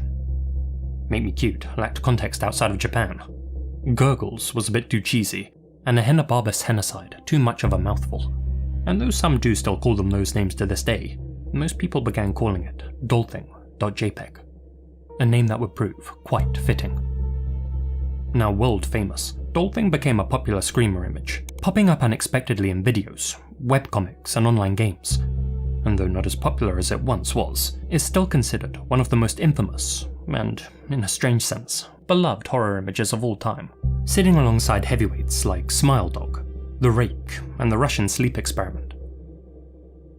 Although we've covered the evolution of Dollthing, Make Me Cute, Gurgles, a Hannah Montana hemorrhoid, whatever you want to call it, we're yet to touch on its inception. The image is clearly a mishmash of 2 or more elements, an original background image, and at least one overlay. The saturation appears to have been played around with too. This earlier edit had been found floating around online, but it could hardly be considered the original, and though this even earlier version was later unearthed, it too had seen alterations. It wouldn't be until 2021 that legendary internet sleuth, the Suburo, shared this image with his viewers. This is undoubtedly the original image that served as the basis for Dollthing.jpg. The background and proportions match perfectly, as does the nose. It's a close-up shot of a particularly unnerving Ichimatsu doll. One of the Suburo's viewers had found it in a Futaba channel log, dated before the first edit of Dollthing appeared online. Given the lighting, framing, and background fabric, many suspected that the photo had been taken from an online auction listing. Tracking things back further, in 2024, this image was discovered, found hidden in the archives of a blog titled, "I'm Looking at You, Old Checkered Doll in Trouble." Coincidentally, it was found by Discord user Sufyan while searching for the original Jeff the Killer image. It's low resolution, but clearly is the same Ichimatsu doll set against the same fabric. The text confirms that the doll was listed as a junk item on Yahoo auctions back in 2004. Recently discovered links also show that the item was discussed on an old occult thread, which, although a little eerie, does go to show that this creepy little face was destined to become a horror meme. The final parts of this mystery to crack are those eyes and the mouth. Where were they sourced from? Well, on March 31st, 2005, GeoCities user Louthan shared a GIF on his personal blog, an edited cutscene from the Japanese visual novel To Hearts 2. In it, yandere text appears over a background image before cutting to a jump scare, one consisting of two familiar eyes and one familiar, toothy grin. Given that the first edit of Dollthing appeared on Xblog later that same year, it stands to reason that someone, likely another R, found the close-up shot of the doll on a forum where people were discussing it, realised it was ripe for horror treatment, and altered it by cutting and pasting the To Heart 2 screamer. He spread it via a chain letter, with the image later getting picked up by Make Me Cute enthusiasts, and the rest, as they say, is history. Strange to think that some unsuspecting person just listed their dolls in an online auction one day, hoping to get rid of what they considered a piece of junk, only for it to be transformed and become a mystery that endured for 2 decades. The internet truly does work in curious ways. Honestly though, I think this original photo actually makes me feel more uneasy than the Dollthing edit. Growing up, I found it hard to take this version too seriously, since it reminded me of those old rathergood.com animations, and I always half expected him to start singing about Crusher. But for others, he was, and still is, the stuff of nightmares, responsible for countless hours of lost sleep, and there's no denying that Dollthing.jpg left an indelible mark on the internet's collective psyche, for better or for worse.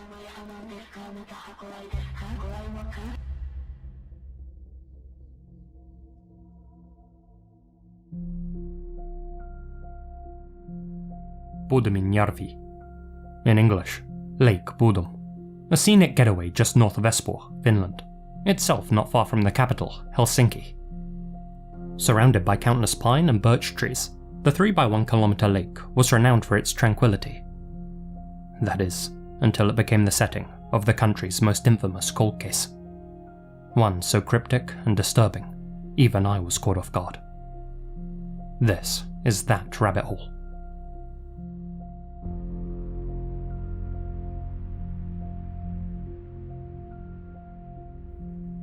It was nearing midsummer in the heart of Suomi. Best friends Nils Gustafsson and Seppo Boisman, both 18, arrived at the lake on their motorcycles, ready to enjoy a weekend of fishing, swimming and drinking. Nils's girlfriend, Irmeli Björklund, and Seppo's girlfriend, Tuulikki Mäki, sat on the back of their bikes, clutching tightly onto the boys as they parked by the tree line. The group made their way down to a secluded open area that Nils had picked out especially, a small peninsula that jutted out onto the water. That weekend was cause for celebration. Not only was Irmeli about to turn sweet 16, but it was also a fabled white night, a Nordic phenomenon that occurs just south of the Arctic Circle and only at the height of summer. Not quite the same as the midnight sun, which occurs in the far north, white nights are arguably even more beautiful, and inarguably more eerie. They're the not quite nights, when, even at midnight, the sun can still be seen on the horizon. When the sky is never completely dark, even during the few hours when the sun has technically set. During such nights, nocturnal swims are far from unheard of, and Nils, Seppo, Irmeli and Tuleki fully intended to take advantage of the warm, bright weather. The group spent that first day enjoying the still water and the fresh air, surrounded by other swimmers, boaters and nature lovers. But by the evening, as they pitched their tent on the shoreline and sipped on pilsners in the fading light, it dawned on the lovesick teenagers that things had become hauntingly quiet. The breeze had stopped, the birds had fallen silent, and all the people that once surrounded them had gone. They were alone. The four friends crawled into their A-frame tent made for two, squished in like a can of sardines, but Nils sensed that his friend, Seppo, was anxious about something. The two boys had been inseparable since they were 12, and Nils just knew that something was playing on Sepp's mind. It could have been the looming responsibilities of adulthood, his new job as an electrician, more the fact that Tuleki's dad didn't like him much. Indeed, her father hadn't wanted her to go to Lake Bodom with Sepp in the first place. Whatever it was, Nils invited Seppo down to the shore for a heart-to-heart. He too had a few problems to get off his chest, not least that his new girlfriend, Irmeli, already had a boyfriend when they had met, a guy named Pauli Pirinen. Nils and Irmeli were seeing each other behind his back. Side by side, Nils and Seppo sipped on their beers and fished with makeshift rods, chatting about the good old days, their hopes for the future, and of course, their mutual hero, Elvis Presley. The water was too cold for a swim, so Nils returned to the tent at approximately 2:30 AM, when the sun was at its lowest, casting a very thin slice of orange across the horizon. Seppo stayed out a while longer, and returned at around 3 AM. They settled down, and all four campers fell asleep. Only one of them would ever see the sunrise again.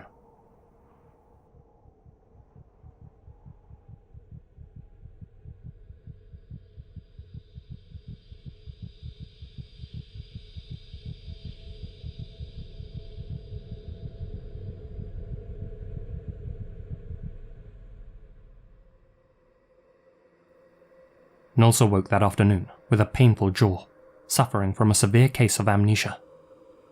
The last thing he remembered was lying down beside Irmeli, followed by the sound of screams and the sight of a man clothed in black with bright red eyes coming for him. As his eyes adjusted to the light, he noticed someone in a white coat standing over him. He appeared to be a doctor. That's when it dawned on Nils that he wasn't in the tent anymore.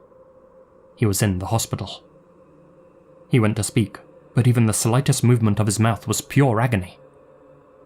Carefully, through semi-open lips, Nils managed to ask if he had been in a motorcycle accident. His mother, who he now noticed sat by his side, was over the moon that Nils was awake, but hesitant to tell him what had actually happened. And so, with a heavy heart, the doctor informed Nils that at some point between 4 AM and 6 AM, a still unidentified person had approached the tent that he and his friends were sleeping in, and, from the outside, cut the guy lines so that it collapsed on top of them, trapping them inside the fabric. This unknown man then blindly stabbed into the canvas with a sharp blade and struck at the occupants with a blunt object, possibly a rock, possibly a lead pipe. Unable to escape the tent, his friends had all perished. Nils was the sole survivor. The doctor explained that special investigators were at the scene, piecing things together. He held back on the more grisly details.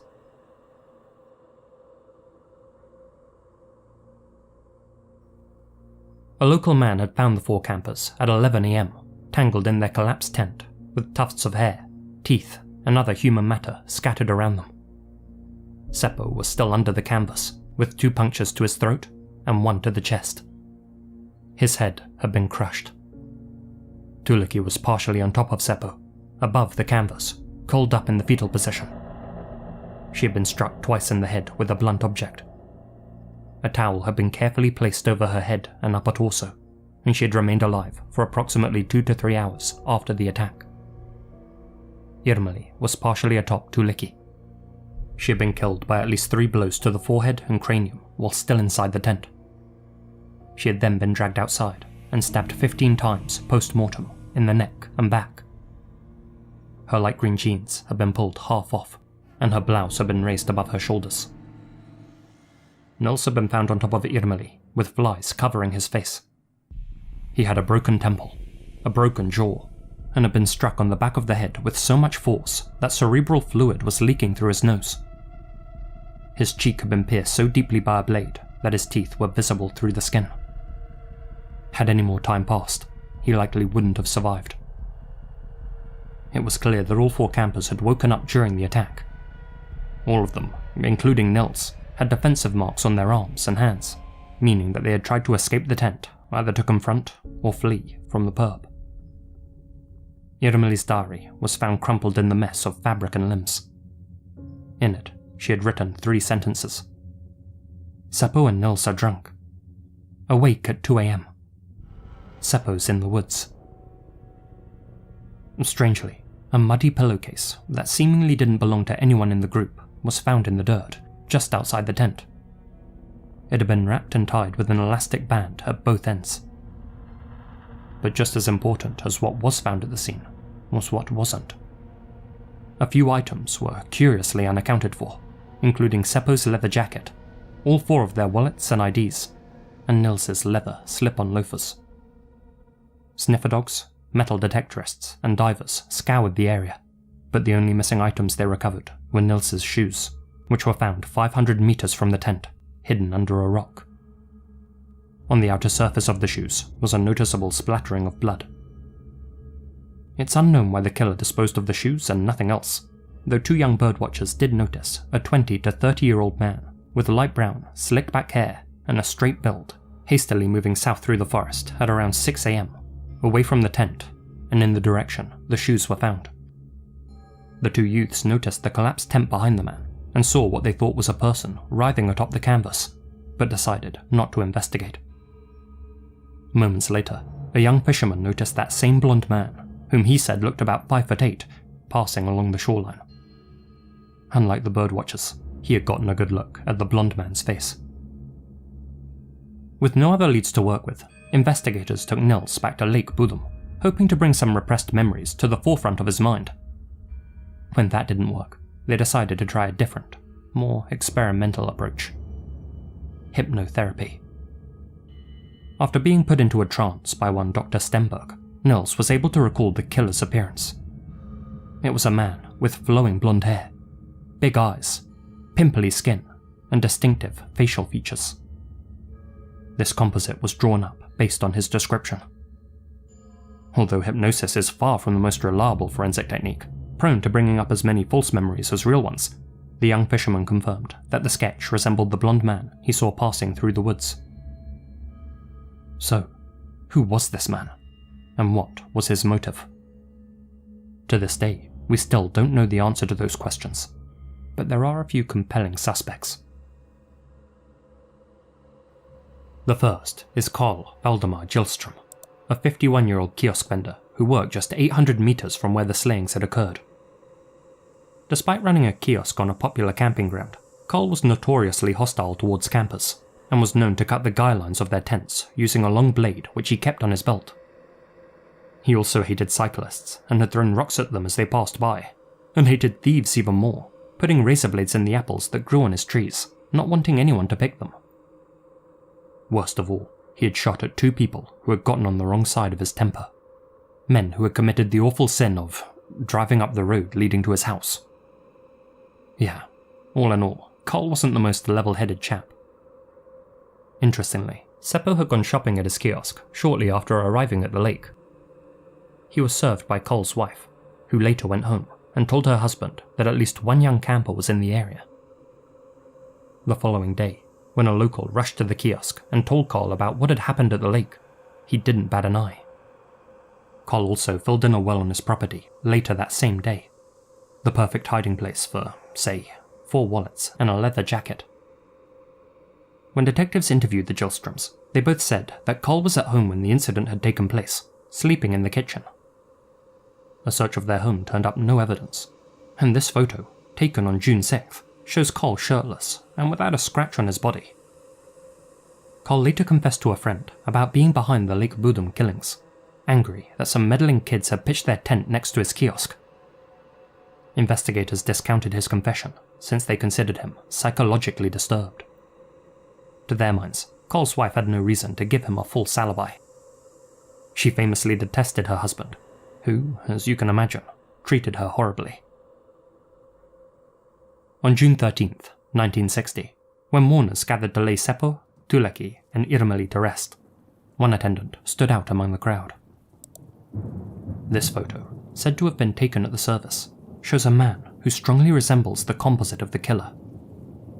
The wide jaw, slicked back hair, and large eyes all match up perfectly. Though not confirmed, many believe that this man is Hans Assmann, a German immigrant who lived in a small house with his wife just 3 miles from the lake. He had been admitted to Helsinki Hospital the day after the slayings, apparently suffering from severe stomachache. He arrived unconscious, but one doctor thought that Hans was squeezing his eyes shut. Thinking he may be faking his condition, the doctor tickled Hans. He woke up immediately and began barking orders at the staff, threatening them and demanding treatment. A nurse noted that when he arrived, Hans's fingernails were filthy, his shoes were caked in thick mud, and his clothes had mysterious red stains all over them. Hans was a dead ringer for the man seen at Lake Bodom, and it's worth noting that the day after these composites were distributed throughout Finland, he shaved his hair short, presumably to avoid comparison. Hans was something of an enigma, a man with a past muddled by rumours and lies. He had served as a soldier in the German army during World War II, and locals gossiped that he had been a guard at Auschwitz. Though that was likely a myth, there is evidence that he served in the Luftwaffe and was accustomed to violence. Having fallen in love with a Jewish girl, his commander sent him to the Eastern Front, where he was captured by the Russians in 1943. Hans then claimed to have been recruited into the KGB and told people that he was working in Finland for them as an agent. During an end-of-life interview in 1997, a journalist asked Hans if he'd like to talk about the Lake Bodom incident. Hans replied, "I'm not going to talk about the details. I'm not going to accept or deny anything." Interestingly though, he did confess to being behind the death of Kuulikki Sari, who, in 1953, had been found in a swamp after disappearing on a bike ride. He said that while on a KGB operation, he and a fellow agent crashed into Kuulikki and hid her remains in a nearby bog. While my friend was a good driver, it couldn't be prevented. You know what I'm saying. That confession sounds damning at first, but Hans had a tendency to insert himself into cases that he had nothing to do with. He tried to do the same with the 1959 Tulilahti double homicide, for which 2 other men were later found responsible, and it was later proven that he'd actually been out of the country when Kuulikki was slain. On top of that, when it came to the Lake Bodom case, Hans had what police considered a strong alibi. On the night of the slaughter, Hans had spent the entire evening in Helsinki with his mistress, as well as her sister and her sister's husband. All 3 of them corroborated his story. Assuming they were telling the truth, and Hans wasn't responsible for the massacre, then who was? A few other suspects on the police's radar included Kivitashko, the Stone Pocket, a man in his early 20s who was known to walk around with a pillowcase full of rocks which he had used to swipe at people. Not only did he live in Espoo, but the fact that a pillowcase was found at the scene made him a strong person of interest. That being said, no rocks were found in the Bodom pillowcase, and no other evidence links the Stone Pocket to the slayings. How about Pauli Pirinen, Irmeli's boyfriend, whom she was cheating on? Perhaps he had learned about her infidelity and followed her to Lake Bodom. He certainly had a motive, but didn't have a vehicle with which to get to the lake. Some assert that he got a ride with Osmo and Ismo Jakula, 2 friends that he had been seen with on the night of the incident. Thing is, the crime scene didn't suggest the presence of more than one perpetrator. Then perhaps this really was the work of an opportunistic stranger, one who had been watching the 4 happy campers that day, one who kept watching as they laid their heads down. The vast Finnish woodland is known to harbour unusual folks, people who want to escape civil society. Indeed, dozens of wanted fugitives were found hiding around the woodland of Espoo during the manhunt for the Lake Bodom Slayer. None of them were responsible for the incident, but it goes to show that some less than savoury characters were wandering around out there. there was one other key suspect that we haven't covered yet. One who only came under suspicion once the ice on this cold case had thawed. In 2004, nearly 44 years after his friends had been butchered, a 61-year-old Niels Gustafsson received a knock on his front door. Standing on his porch were several police officers. He asked if there had been a breakthrough in the Lake Bodom case. They confirmed there had been, and that he was under arrest.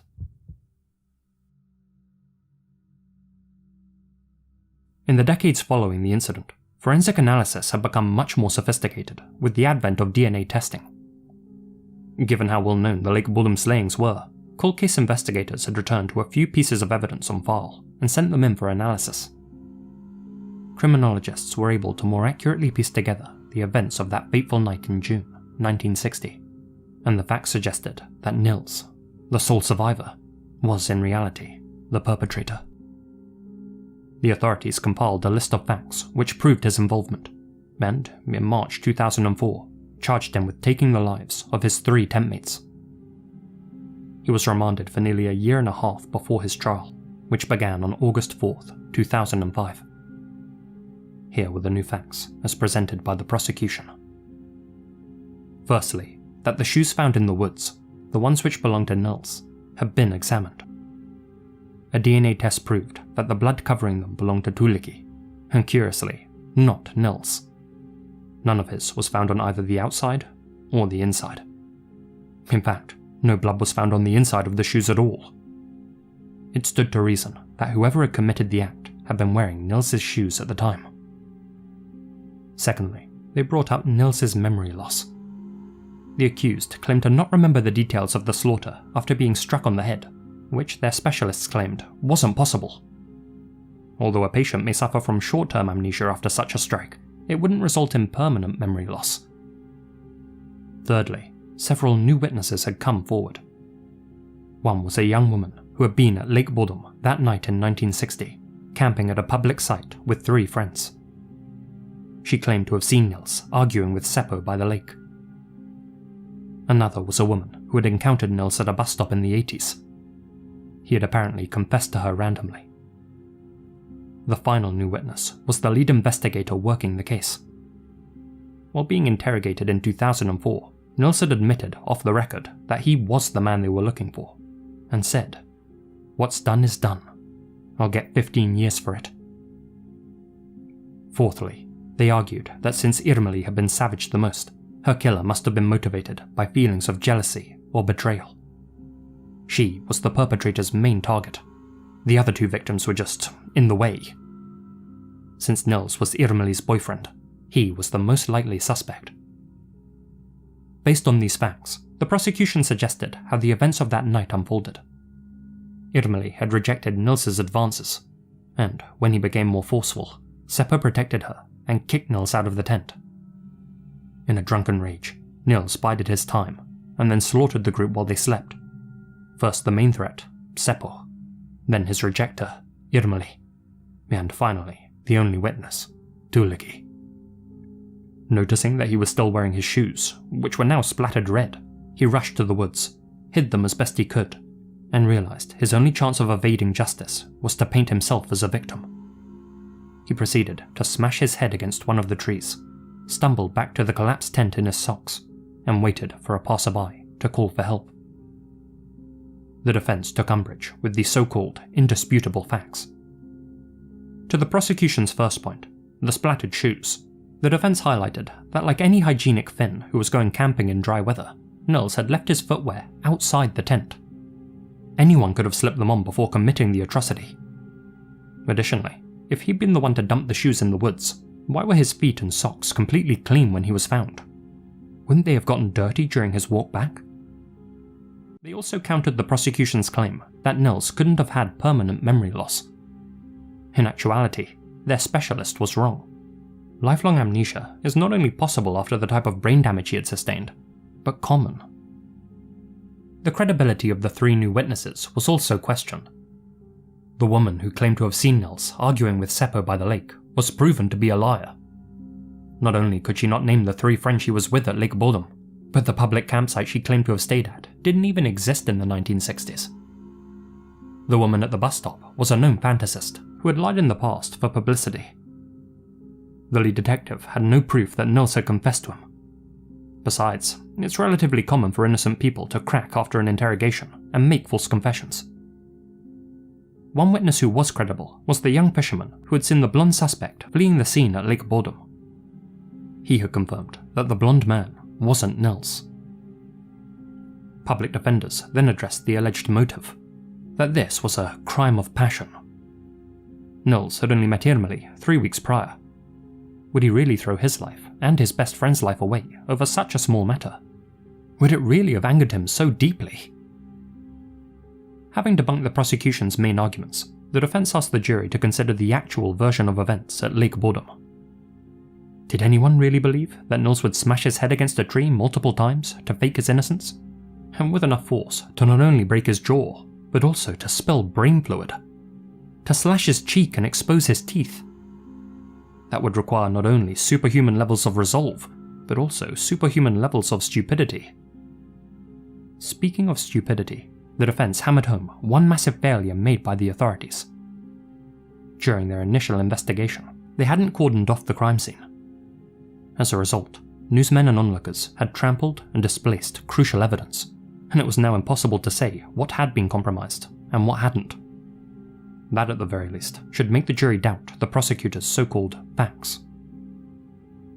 Ultimately, the jury determined that the evidence was inconclusive and the motive speculative. Nils Gustafsson was acquitted of all charges and received 45,000 euros in compensation from the state. In a statement made to the press, he announced, "Although I don't remember the attack, I know for certain I wasn't responsible. I'm innocent, and that's that." In the years following the trial, further DNA tests were conducted on the shoes. Blood was eventually found on their insides, meaning that nobody was wearing the shoes when the killings took place. The splatter on their outsides also matched the splatter found at the tent's entrance. Nils had been telling the truth. He really had left his shoes outside the tent. Nils Gustafsson, now 81 years old, is considered to be completely innocent by most people actively following the case. Yet, due to extensive media coverage of his trial, around 50% of Finns still believe he was involved in the murders. This is largely due to the fake information fed to the media by the prosecutors, who claimed that Nils hadn't even been injured in the Lake Boredom attack. That was demonstrably untrue.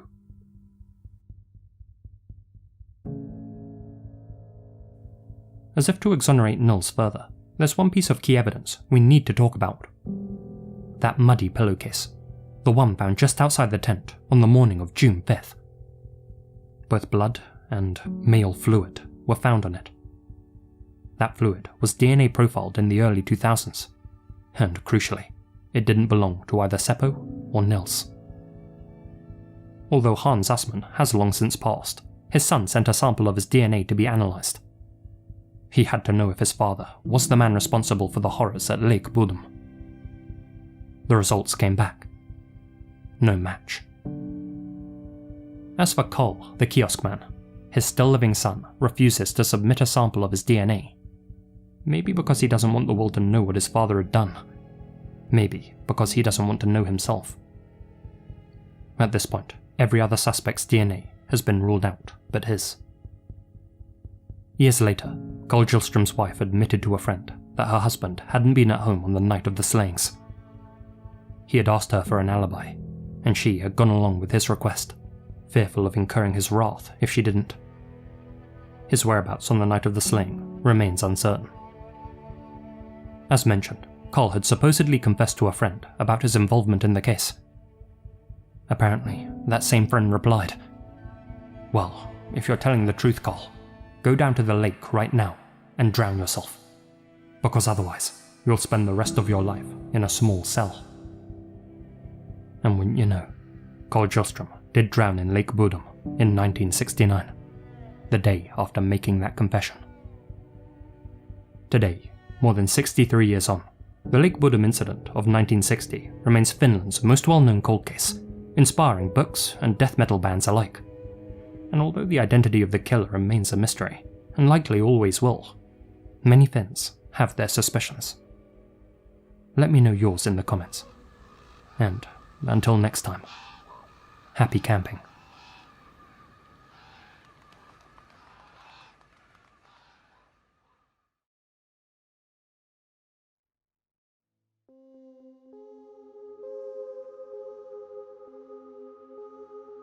On May 12, 2022, the badly decomposed remains of a still unidentified woman were discovered in a wooded area in Wadesboro, North Carolina, just west of a National Guard armory.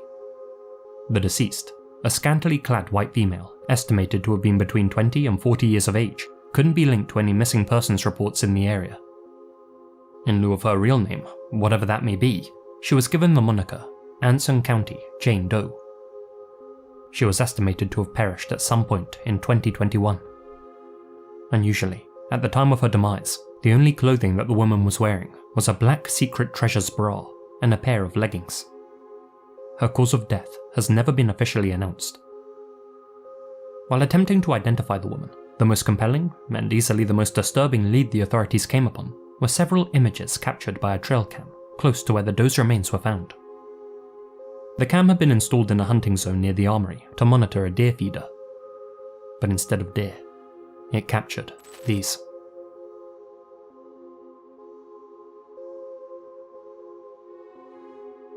Images of an unknown woman wearing the same clothes as found on the doe's body, stumbling through the woodland on August 22nd, 2021. She was first recorded that night at 1:33 AM, entering the frame on the right. In the next image, captured a second later as the clock struck 1:34, she isn't visible at all, suggesting that she was running at the time. She later appeared again at 4:30 and 4:31 AM, this time hobbling in the opposite direction and using a large stick to support herself.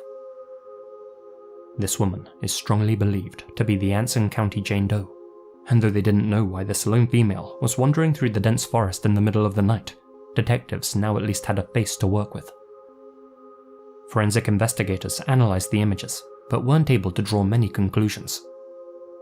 It appeared as if the woman's leggings were wet above her knees, as was the lower half of her stick. That suggested that she had crossed a body of water, likely Culpeper Creek. She had perhaps slipped and hurt herself while doing so, hence the walking stick. Some theorise that she was suffering from a mental breakdown, but others have suggested an even darker possibility, that she was being held somewhere remote against her will, and with no time to get dressed, she had seized an opportunity to escape. Proponents of that theory believe that she ultimately met her end at the hands of her captor, who had somehow managed to track her down. Whatever did become of this woman, it's truly chilling to look over these images and imagine what her final hours must have been like, wandering alone through the woods, lost in unending blackness. In February 2022, 6 months after the trail cam footage was captured, and a few months before the doe's remains were discovered, rabbit hunters stumbled upon a backpack containing an unspecified sum of cash close to the armory. They took the cash and abandoned the backpack in the forest. When news of the doe's discovery spread, they brought the existence of the backpack to the authorities' attention. Unfortunately, to this day, that backpack hasn't been found. Despite providing relatively clear images of the doe's face, the trail cam footage didn't result in any new leads. At least, none that the authorities have publicly announced. And that's the thing. Local law enforcement have remained unusually tight-lipped about this whole case, not releasing a description of the woman's remains, her cause of death, the colour of her hair, or even a description of the missing backpack. No major news outlets have reported on the story either, and it feels to many as if little's being done to solve this case. As one anonymous local resident put it, "I sure hope I never go missing in Anson County." In conjunction with these creepy images, it's that silence that's fueled so much online interest in this story. With so many questions, and so few answers, the doe's identity has become a huge topic of discussion here on YouTube, over on Reddit, and perhaps most importantly, on Facebook. Attempt to Locate is a Facebook group with 123,000 followers, a place for users to share photos related to UIDs, or unidentified decedents, and attempt to link them to the case files of missing persons. And while discussing these images of Anson County Doe, several users brought up this woman. Amber Ray Johnston, a 36-year-old mother from Mojave County, Arizona, one who's been missing since August 2021.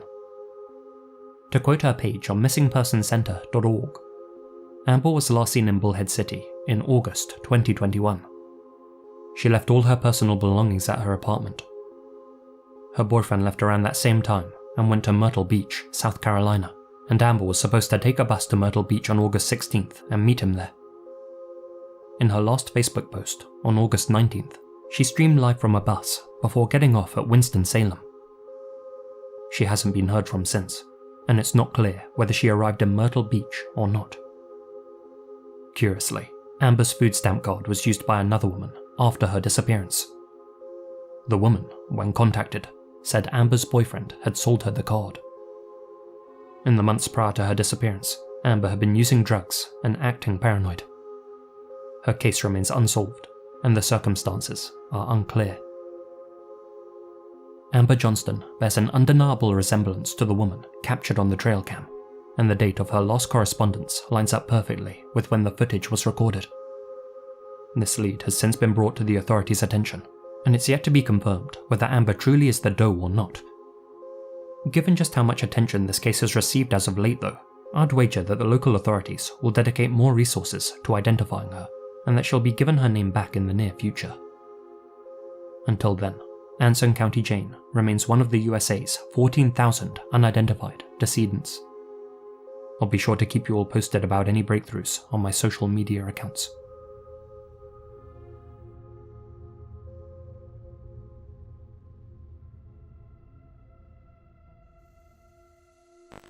We all know that Craigslist has hosted its fair share of concerning ads over the years, and has developed a reputation for being full of scammers, creeps, and in some cases, monsters. And though that's perhaps an exaggeration, I wanted to highlight one incident in particular that helped to give the site such a bad name. In 2011, this Craigslist ad was placed to the site's general labour section. Caretaker position for farm, Southern Ohio. Simply watch over a 688-acre patch of hilly farmland and feed a few cows. You get $300 a week and a nice 2-bedroom trailer. Someone older and single preferred, but will consider all. Relocation a must. You must have a clean record and be trustworthy. This is a permanent position. The farm is used mainly as a hunting preserve, is overrun with game, has a stocked 3-acre pond, but some beef cattle will be kept. Nearest neighbour is a mile away. The place is secluded and beautiful. It'll be a real getaway for the right person. Job of a lifetime. If you are ready to relocate, please contact ASAP. Position will not stay open. Respondents to the listing were interviewed by an old Hells Angel-looking man called Richard Beasley and his 16-year-old nephew, Brogan Rafferty, a giant youth who stood at 6'5" and who barely said a word. 48-year-old Scott Davis was among the candidates considered for the position. He had replied to the ad on October 9th and had been invited to meet with the farmers over a meal. The job sounded like a great opportunity. Scott had been looking to relocate from South Carolina to be closer to his mother and sister in Ohio, and so, when he saw the ad, he packed his possessions into a trailer, hitched it to his pickup, and set off for greener pastures. After getting to know Rich and Brogan over a long breakfast in Shoney's, Marietta, Scott hopped into the back of their white Buick LeSabre and rode 15 minutes with them to a secluded, wooded area near Akron, expecting to be shown the farm. Scott exited the vehicle and followed the two men down the forest track towards Gladwell, confused why they hadn't parked closer to their destination. And that confusion intensified when he noticed a pre-dug hole about the length and width of a human male close to the track. The hairs on the back of Scott's neck stood up as he stared down into that hole, and that's when he heard a distinct, metallic click. Scott turned to see Rich aiming a gun at him. That click had been the sound of a .22 misfiring. I looked into his eyes, recalled Scott, and all I saw was coal. They were black eyes. They were just black, like a shark feeding in water. In that moment, Scott managed to deflect the weapon away from his face as Rich pulled the trigger a second time. after that first pop went off, Scott made a break for it, though as he rushed into the tree line, he realised that he had actually been shot in the elbow. Blasts continued to ring out behind him as he fled, though the trees provided some cover. "I ran until I couldn't run anymore, out of breath," Scott would later say. "I didn't think I was going to make it." But though Scott had managed to put some distance between himself and his would-be killers, the two maniacs had chosen their location wisely. There was no cell coverage out in the sticks, and so, unable to summon help, Scott trekked through the dense woodland and hoped for the best. After hiding in the underbrush for 7 hours, he finally emerged under cover of darkness, walked for miles to find help, and then called the authorities. It wasn't long before news of Scott's encounter spread across Ohio. 5 days later, a woman named Deborah Bruce contacted the authorities and reported that her twin brother, David Pauly, had responded to a similar ad on Craigslist shortly after Scott. She hadn't heard from him since. With that lead, investigators took cadaver dogs out to the area where Scott had been attacked. There, buried in 2 feet of earth, they found David Pauly, and beside him, the bodies of Ralph Geiger and Timothy Kern. The FBI traced the Craigslist ad back to an IP address belonging to one Joe Bass in Akron. Joe denied posting the Craigslist ad, but mentioned that he had a tenant who leased his basement space, one who had access to his computer. He only knew this tenant as Dutch, though further investigation would reveal him to be 52-year-old Richard Beasley, a self-proclaimed chaplain with a laundry list of past criminal offences. Cell tower data led to Rich's arrest on November 16th, and Brogan's shortly thereafter. During a search of Rich's room, investigators discovered artifacts belonging to the 3 slain men found out in the woods. In Brogan's home, they found what one detective described as a killing kit full of weapons. They also found a poem on his computer, one which read, "We took him out to the woods on a humid summer's night. The loud crack echoed, and I didn't hear the thud." That poem had been written the same day that Ralph Geiger was last seen alive. After taking Ralph's life, Rich assumed his identity and began claiming his social security benefits. He used that cash to pay for his rent. Their other victims had been less lucrative. In fact, after taking Timothy Kern's life, the duo only walked away with the $5 they found in his pocket. But in the minds of most, money wasn't Rich and Brogan's main driving force. That would be the thrill of the hunt. It would later come to light that Rich and Brogan weren't uncle and nephew after all. Brogan came from a broken family, and Rich had taken the youngster under his wing. Over time, Rich cultivated a partnership with Brogan that escalated into a joint criminal enterprise. Together, they formed a sinister plan to lure in the vulnerable, end their lives, and steal their possessions. After receiving inquiries about their bogus Craigslist ad, the duo would meet with possible candidates, as they called them, to ensure they were the type of mark they were looking for. Unmarried, down on their luck, and aging.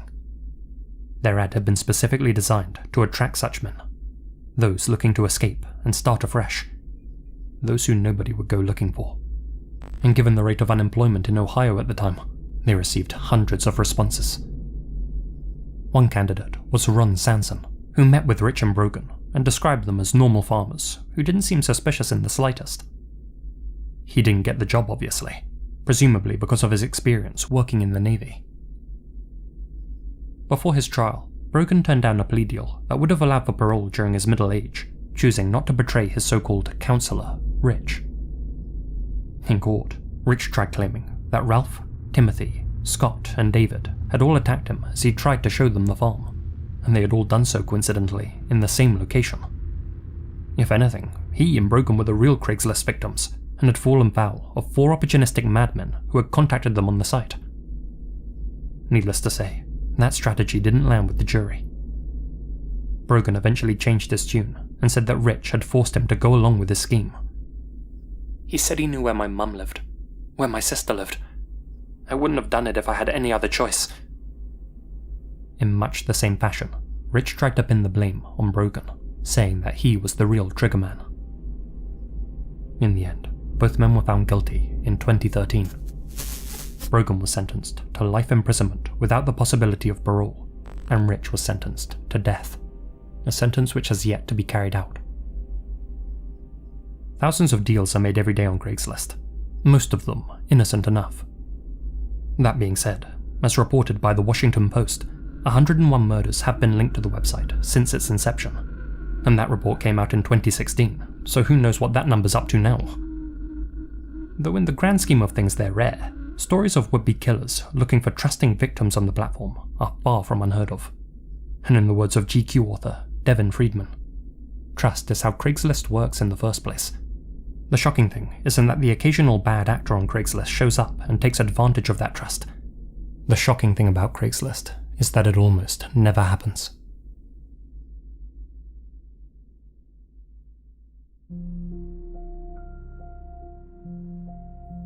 The Isle of Wight, a small, picturesque island about 2 miles off the south coast of England, an area famous for its rich culture and natural beauty. It's a traditional and friendly place where many Brits choose to retire. Home to 140,000 people, in the summer months it's a hotbed for tourists. People flock to the so-called Dinosaur Island, where so many fossils and prehistoric bones have been found, the remnants of the rock's Jurassic past. Nowadays, the landmass is much less ferocious, the only real danger being a feisty red squirrel or a rogue seagull pinching your fish and chips as you walk along the seaside. Or so you'd hope. This was Damien Nettles. Born in Singapore on June 21st, 1980, he and his 3 siblings spent much of their early life bouncing between countries with their English mother, Valerie, and their American father, Ed, before finally settling down on the Isle of Wight in 1990. In many ways, Damien was your typical mid-90s teen, one who loved Doc Martens and rocking out to Nirvana, Blur, and the Beatles, one who enjoyed staying up late and socializing, one who hoped to study marine biology in the future, and one who, in all likelihood, fell victim to a small island's shady underworld. This is the unsolved mystery of Damien Nettles.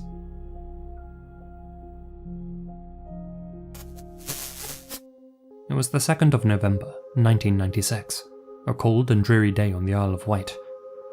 That evening, a then 16-year-old Damien Nettles slipped on his favourite outfit, a pair of blue jeans, a black sweater, and his signature Doc Martens, and caught a ride with his father Ed to East Cowes, eager to meet up with his best friend, Chris Boone. As he stepped out the vehicle, Ed told his son to be home no later than midnight. Always polite, Damien thanked his dad for the lift, agreed to the curfew with his trademark grin, and set off towards Chris's house. That was the last time Ed ever saw his son. Unbeknownst to either of their parents, Damien and Chris were secretly planning to get drunk together. Now, I don't know about other parts of the world, but in the UK, and most of Europe, that's pretty typical for people their age. Damien and Chris's night began at 7:30 PM when they attended a house party hosted by a mutual friend. Well, this party turned out to be more of a gathering, and so, preferring to spend their night elsewhere, Damien and Chris left at 9:30 and went to a local off-license to buy some booze. The legal drinking age in the UK is 18, but Damien was tall, 6'4" to be exact, and could definitely pass for older than his years, and as such, the pair fancied their chances of not being ID'd. Luck smiled upon them, and they left the store with 2 bottles of Special Red, a strong and cheap cider. From there, the two caught the ferry from East to West Cowes, and witnesses aboard described the 2 youngsters as chatty but not drunk. After arriving on Cowes High Street, the 2 young men hopped from pub to pub, hoping Damien's height would work in their favour once again. Yet, despite their best efforts, they were refused entry to all of them. Though they couldn't rely on Damien's height to get them into any venues, the one thing you can always rely on is the British weather going from bad to worse.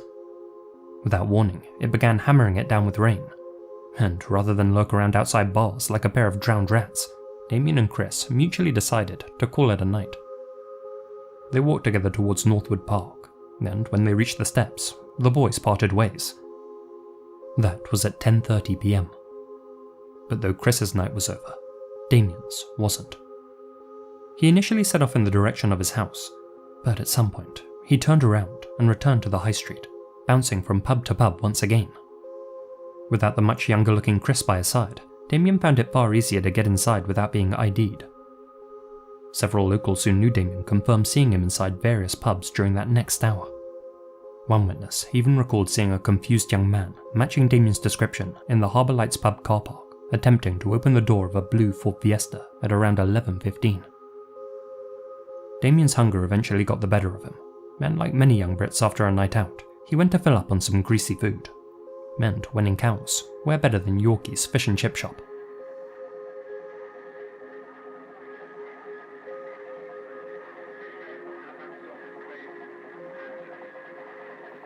This CCTV footage, captured from inside Yorkie's, shows Damien entering the busy high street eatery at 11:34 PM.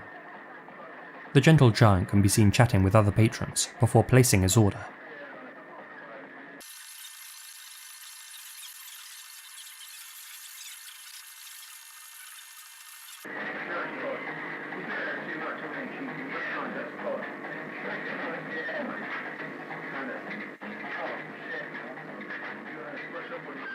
Damien was known for being social, larger than life, and for chatting with strangers. But judging from the footage, it looks to me as if his chattiness might have stemmed from the cider he'd been drinking, or perhaps even from a stronger substance.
In the mind of the man who served Damien that fateful night, alcohol alone doesn't make you act like that.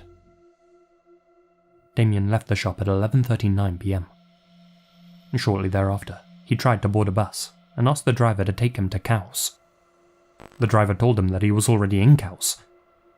In response, Damien tried to take the driver's picture with the camera he was carrying, politely thanked the driver for the ride, and then stumbled back off the vehicle. A witness in a stationary car later noticed a young man at the same bus stop, one who matched Damien's description. This young man approached the witness's car, got them to roll down the window, and then nervously whispered, "They're watching us." He repeated this phrase before disappearing down the high street. The last reported sighting of Damien was at 12:06 AM as he made his way along Sun Hill in the direction of his home. The streets, at that point, were empty. When the rest of the Nettles family awoke later that morning, they quickly realized that Damien hadn't returned home. That was completely out of character. Valerie and Ed tried their best to contact him, but were unable to do so, and as such, went to the local authorities and reported their son missing. Today, 27.5 years later, Damien's whereabouts and well-being remain a mystery, with this surveillance footage being the last to show him alive. So, what happened to Damien Nettles that dreary night in November 1996? Well, like any missing person case, there are 5 main explanations we can examine. He ran away. He ended his own existence. He had an accident. He was taken. Or he was killed. To begin with, the police didn't suspect foul play. When Ed and Valerie told them that Damien hadn't returned home that night, they ignored their urgent pleas for land and air searches, stating that their son had probably just run off for the weekend. Their attitude was so apathetic that they mistakenly recorded Damien's age as 19 rather than 16, making him a missing adult instead of a missing child. When Mrs. Nettles called the station a few days later for an update, she was unbelievably dismissed by officers as a hysterical mother and was told that her frequent calls were obstructing their investigation. When it was clear to Valerie and the rest of the Nettles family that Damien wasn't ignoring them on purpose, And besides, on such a small island, where was he meant to have run off to? Word travels fast on the Isle of Wight. Everyone was aware of Damien's name and face by that point, and nobody had reported seeing a distinctive 6'4" boy anywhere. Which brings us to Damien's mental well-being. Those who knew Damien described him as having a zest for life, and no one suspected he was planning to end things. Shortly before his disappearance, Damien had broken up with his girlfriend, Abby Scott, and some believe that he took the breakup harder than he let on. They say that after eating his final meal from the chippy, Damien walked out into the sea, never to return. But Abby herself thinks there's a more sinister reason behind Damien's disappearance. Near the end of their relationship, Damien befriended some unsavory older men, once known to be involved in the drugs trade. Despite its idyllic setting, in the 90s, the Isle of Wight was home to a criminal underworld. One sect was a group of a dozen or so dealers who operated in and around East and West Cowes, the area where Damien was last seen. Many were well-known figures on the island who dealt in every kind of substance imaginable. Among them, Bunny Isles, the island's most notorious dealer with over 30 criminal convictions to his ridiculous name. Then there was Bunny's housemate and best friend, Nicky McNamara, a violent and unstable man who often got high on his own supply. There was Nicky's girlfriend, Shirley Barrett, a woman with 52 unspent convictions and who was known to throw used needles at children. And last but not least, Danny Spencer, a friend of the trio who did little for the reputation of British teeth. Damien and Chris did secretly smoke together regularly, that much we know. According to Chris, they often made those purchases from the Dirty Dozen, who typically operated out of Bunny's home. Though Chris hasn't confirmed this, it's suspected that he and Damien were going from pub to pub that evening, looking for a dealer they recognised. Given the reputation of the Dirty Dozen, it wasn't long before word began spreading across the island that dealers were behind Damien's vanishing, though the who, how, where and why changed depending on who you asked. For many years, those rumours remained just that, rumours. Of course such unsavoury types were going to be magnets for such suspicion. But in 2002, 6 years after Damien's last confirmed sighting, someone came forward, not as a speculator, but as a witness. A source, who has opted to remain anonymous, confessed to a team of BBC journalists that he used to deal alongside Nicky McNamara. This source alleged that Damien owed Nicky money for 1/8 of pot. Angry about the unpaid debt, Nicky supposedly punched Damien with so much force that he died instantly. The source claims that Nicky then hid Damien's body inside his house for 3 weeks before burying him in Parkhurst Forest. Despite the Nettle family's best efforts, the authorities refused to take cadaver dogs out to that location, citing that the source wasn't trustworthy.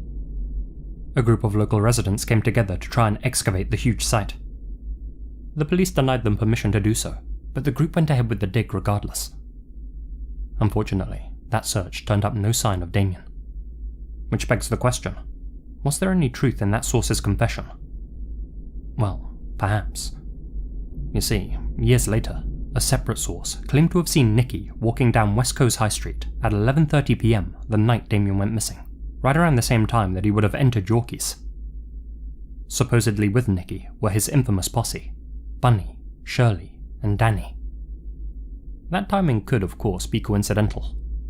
November 2nd was a Saturday night, so Nicky and Damien being in town at the same time doesn't prove that he took the boy's life. The next day, however, the source claims to have seen Nicky burning what appeared to be a black sweater in an oil drum, apparently muttering to himself, "I'm a damned man. I'm a damned man." According to this witness, the smell coming from the drum was like that of burning flesh. Neither of the sources' confessions have ever been substantiated, and though they shouldn't be ignored, they should be treated with a healthy dose of skepticism. One thing that could help clear up any doubts would be if Nicky and his cohort were caught on video alongside Damien that night. Luckily, 7 security cameras covered the area along Cowes High Street at the time, and should have captured images of Damien leaving Yorkie's. That same footage may well hold the key to uncovering who exactly he encountered. All of it was collected and handed over to the police to be enhanced. Yet, strangely, the officers working the case accidentally taped over all of it before it could be analysed. Because of one foolish officer's actions, that vital footage has been lost forever.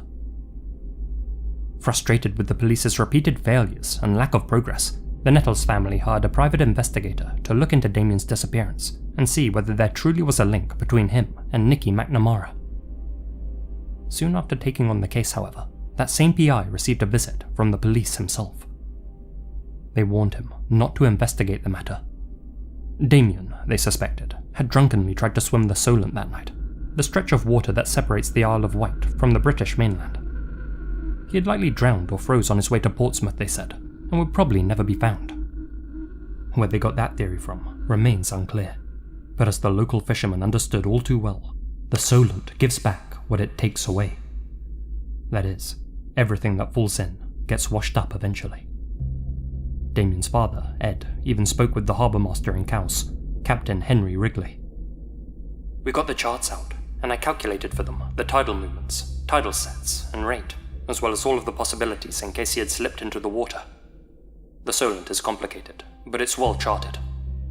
I'm certain that had he gone into the water that night, he would have been returned to the land." The harbour master knew that the police's theory was nonsensical. So did the PI. Ignoring the officer's warning, he conducted his own investigation and began by speaking with Shirley Barrett, the girlfriend of Nikki McNamara. Off the record, Shirley told the private eye that Nikki and one other man had picked Damien up that night on Bering Road, drove him to who knows where, and did God knows what to him. But Shirley also told the PI that if he spoke a word of her confession to anyone, she'd have him murdered. That confession actually held some water. In 2005, 10 years after Damien went missing, an acquaintance of Nikki's came forward and said that on that fateful night he had seen Nikki holding Damien up against a wall in West Cowes. Standing by and watching was Nikki's sidekick, Danny Spencer. Could Danny have been the other man that Shirley had alluded to? Many tall tales of what happened to Damien have been passed around over the years. That he was killed while trying to protect a friend, that he was trafficked off the island in a boat, that he was chopped up and turned into fish bait. But the only one that stood the test of time is that Nikki McNamara was in some way responsible. Nikki himself would never escape that suspicion for the rest of his life. Not that he had to live with it for long. He died in 2002 from an accidental overdose. Well, one that was a ruled accidental. Heroin had been injected into his back, and he was found in his girlfriend Shirley's bath. Her place was known locally as the House of Death due to the number of people who had OD'd there. By the time Shirley found Nikki, he had been dead in the bath for several days.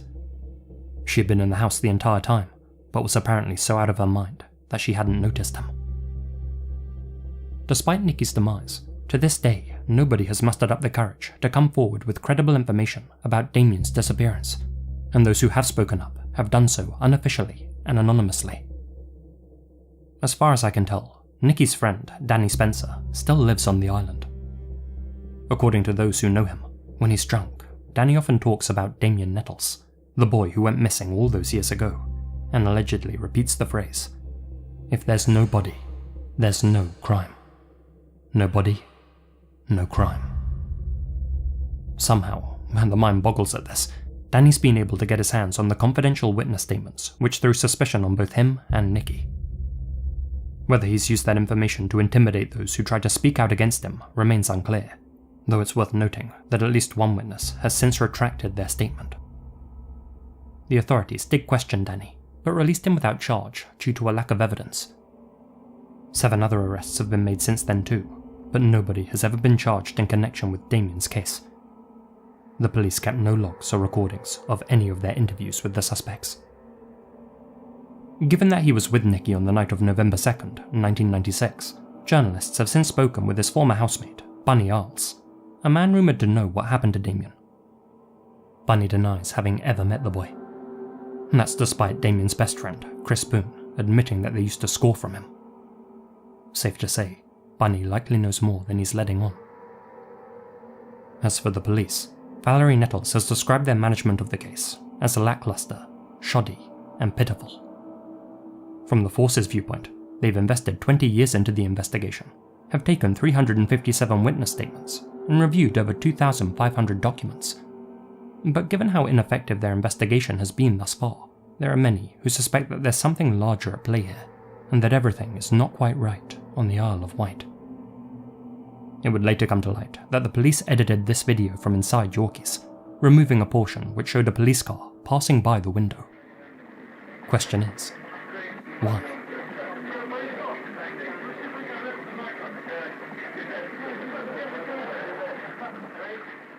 Though their complete mishandling of Damien's case could be chalked up to incompetence or inexperience, it's hard not to contemplate an altogether more sinister explanation. That they fumbled the case intentionally to protect either Damien's killer or themselves. But to protect myself, I have to say, that's all speculation. Damien's family would later leave the Isle of Wight and move to Dallas, Texas, citing that the island now held too many painful memories. On the 27th anniversary of her son's disappearance, Damien's mother Valerie spoke with News on the Wight. "We're still hopeful that one day we'll have some finality to this case. In the meantime, that's a dream. The reality is we live in this world of missing persons, surrounded by families like ours, waiting for answers, suffering ambiguous loss as they live a life not fully engaged in the present, but lost in the past." A staggering 6,000 people are reported missing every week in the UK. The vast majority are found within 48 hours. Some, like Damien, remain lost for decades. Some are never found.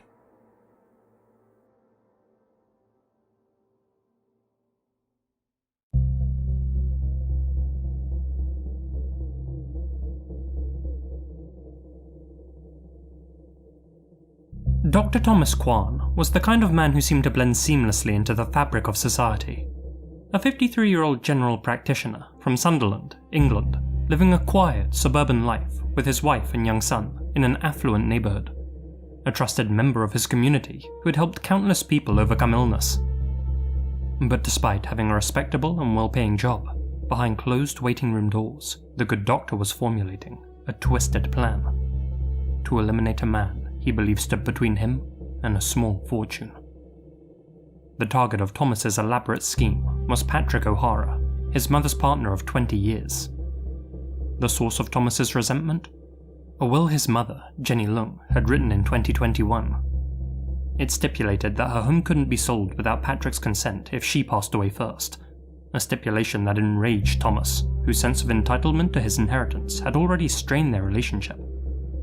The bitterness festered and came to a head when Thomas forced his way into his mother's home, prompting a police call.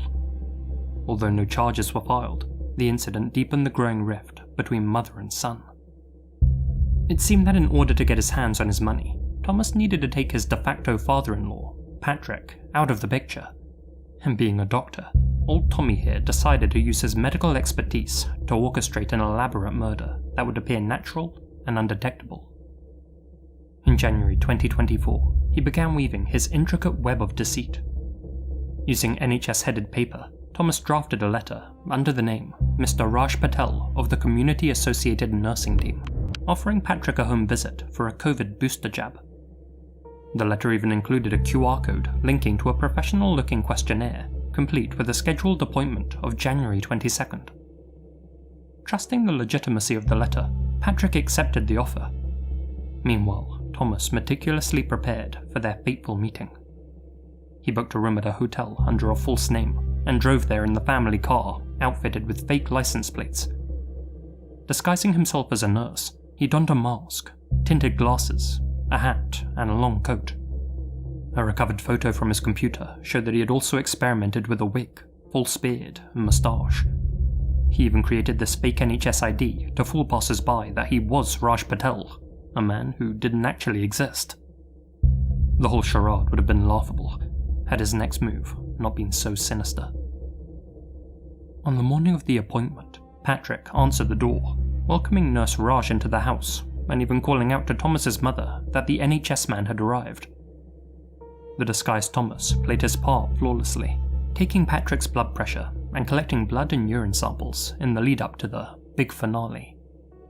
In an unsettling twist, Thomas's mother asked for her blood pressure to be checked too. Oblivious to the truth, she didn't recognize her son, and even chatted about her medication. When it came time for the booster jab, Thomas injected Patrick with a chemical believed to be a never-before-used substance sourced from the secretive Porton Down weapons lab. The injection caused searing pain, prompting Patrick to cry out, "Bloody hell!" Thomas, maintaining his act, reassured him in a fake Indian accent that the pain was normal. As Thomas prepared to leave, his mother remarked, "My, Nurse Raj, you're just the same height as my son." That statement immediately made Patrick feel uneasy. He looked out onto the street and watched as Thomas, or Raj, left, wondering whether he should call him back for a closer look. But the moment passed. Unbeknownst to Patrick, the chemical in the syringe would soon wreak havoc upon him. The injection site developed burns and blisters before evolving into necrotizing fasciitis, a deadly, flesh-eating disease. Now experiencing intense pain, Patrick sought help. Surgeons fought desperately to stop the infection, cutting away diseased flesh to save the pensioner's life. Thankfully, Patrick did survive, and the incident set off an investigation that would expose Thomas's sinister plot. 2 weeks later, Thomas was arrested. He refused to answer police questions, but ominously warned them to exercise caution when searching his garage. There, investigators discovered vials of mercury, arsenic, thallium, sulfuric acid, and even ingredients for ricin. On Thomas's computer hard drive, they also uncovered a treasure trove of incriminating evidence, including documents titled Guidance on Homicide Investigations, Instructions on Making Ricin from Castor Beans, a recipe for sodium cyanide, and 10 poisons used to kill people.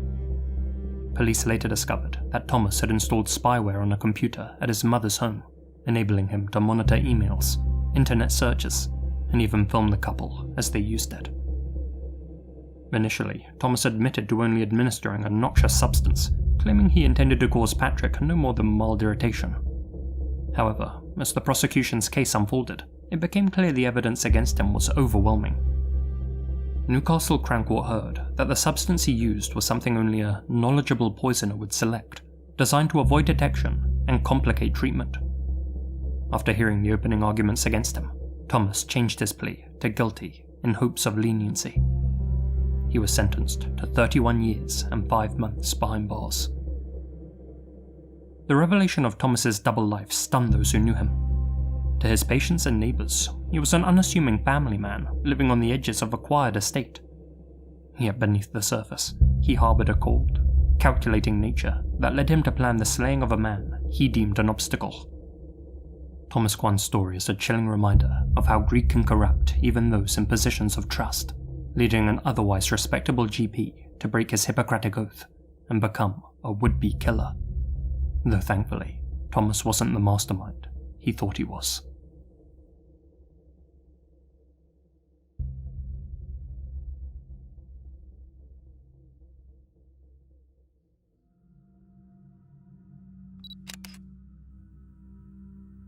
This is one of the last known photos of 29-year-old Lee Yun-hee, a bright, popular and ambitious young woman from Namangju, South Korea. As an undergraduate, Yun-hee had studied at the famous Yuhua Women's University in Seoul, majoring in fine arts and statistics. But after graduating, she quickly realized that neither of those career paths were her true calling. Aside from her family, the thing Yun-hee loved more than anything else in the world was animals. She had 2 dogs of her own who she doted over, and spent much of her free time watching nature documentaries and visiting zoos, farms, and animal sanctuaries. It was that passion for zoology that led her to make a brave decision: to change course at the age of 25 and train to become a vet. Her family protested, believing that chasing such a dream was a waste of time and money. At her age, she should be focused on finding a husband, getting married, and settling down. But being an intelligent, modern woman, Yun-hee decided to take the plunge. In 2003, she enrolled at Jeonbuk National University's School of Veterinary Medicine. By 2006, she was just 1 semester away from graduating and was diligently preparing for her final exams. To financially support herself through her studies, Yun-hee spent much of her free time tutoring young students, including the children of her professors. On June 2nd, she was walking home after finishing up one of those private sessions. As she made her way down the street though, 2 men on a motorbike sped past her and snatched her handbag. taking with it her wallet, ID, and, crucially for this story, her cell phone. 2 witnesses saw what had just happened and chased after the men in their van, tailing the bike for a few blocks. That is, until the thieves rode down a thin alleyway and escaped, never to be seen again. That same night, a visibly distressed Yunhee returned to the university and told her classmates that she wouldn't be reachable by phone for a while. "Just thinking about those bastards makes me want to cry," she told them. "The world can be such a scary place." Unfortunately, she didn't know the half of it. 3 days later, on June 5th, Yunhee and her fellow students completed their final internship of the semester, one which involved performing surgery on an animal. To celebrate the occasion, they all went for a drink with their professors on the outskirts of town. Yunhee was hesitant to attend the celebration. She felt like she had done badly in her operation, and some of her classmates had found her crying in one of the lab bathrooms. They managed to console her and convinced her to join the festivities. The night began at a karaoke bar at 10 PM, and by all accounts, Yunhee appeared to be in good spirits. From there, the group of 40 students and their professors made their way to a nearby pub, where they ate, drank, and reminisced about their time at Jeonbuk.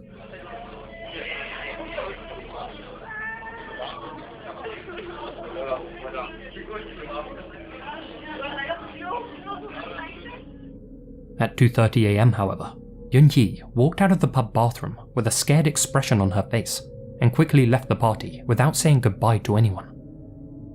One of her classmates, a 27-year-old man known only as Kim, noticed her speedy exit and chased after her.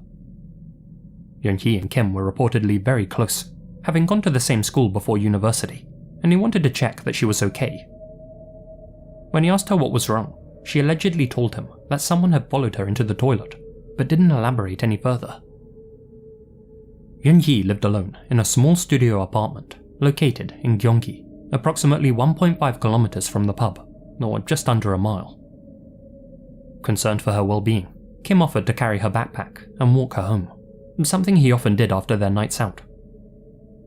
That particular night, he said that he and Yunhee arrived at a dark alleyway close to her apartment. "Well, this is me," she told him, indicating that he didn't need to walk her directly to the door. The pair said their goodbyes, and Yunhee disappeared into the pitch-black alleyway. Kim began walking in the opposite direction, but, feeling uneasy, turned around and kept an eye on Yunhee's window.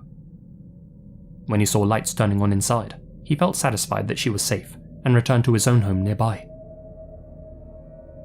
Tuesday, June 6th, was Memorial Day in South Korea, a national holiday, so nobody thought it odd that they didn't hear from Yunhee after the party. It wouldn't be until June 7th, when she didn't show up for her classes, that people began asking where she was. Yunhee was a diligent, hard-working student who rarely, if ever, missed a lecture, so her absence was noteworthy. After class, her friend, Minji, went to check up on her at her apartment, but when she knocked on the door, nobody answered.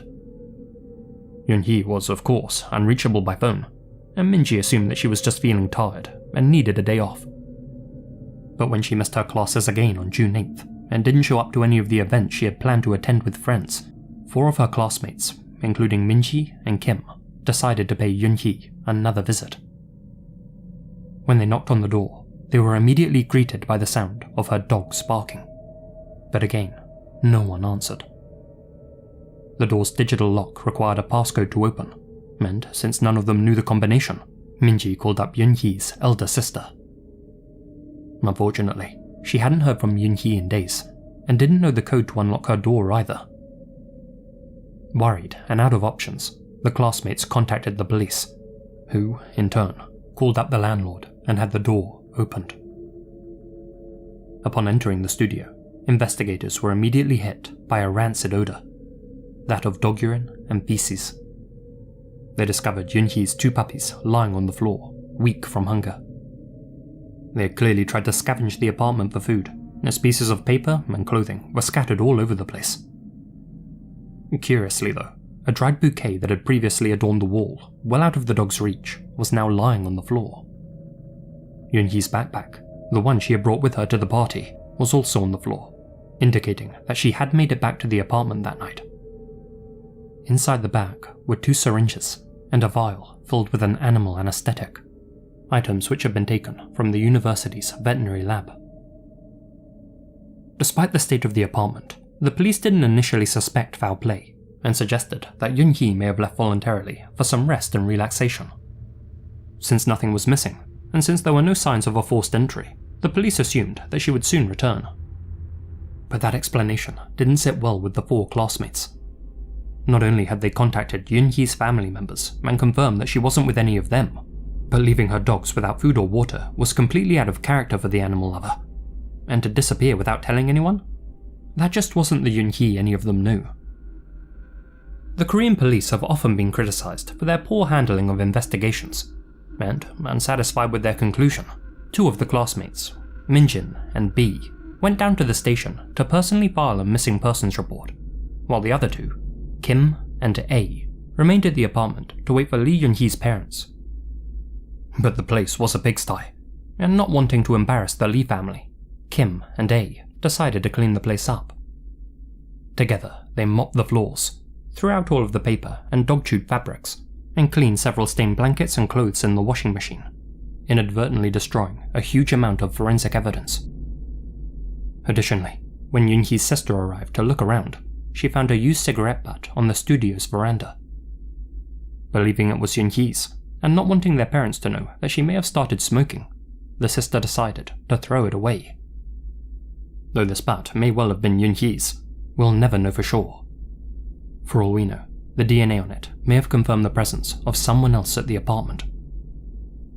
Kim, A, and Yun-hee's sister have since expressed huge regret about cleaning up the scene, and hadn't realised what a massive error they were making at the time.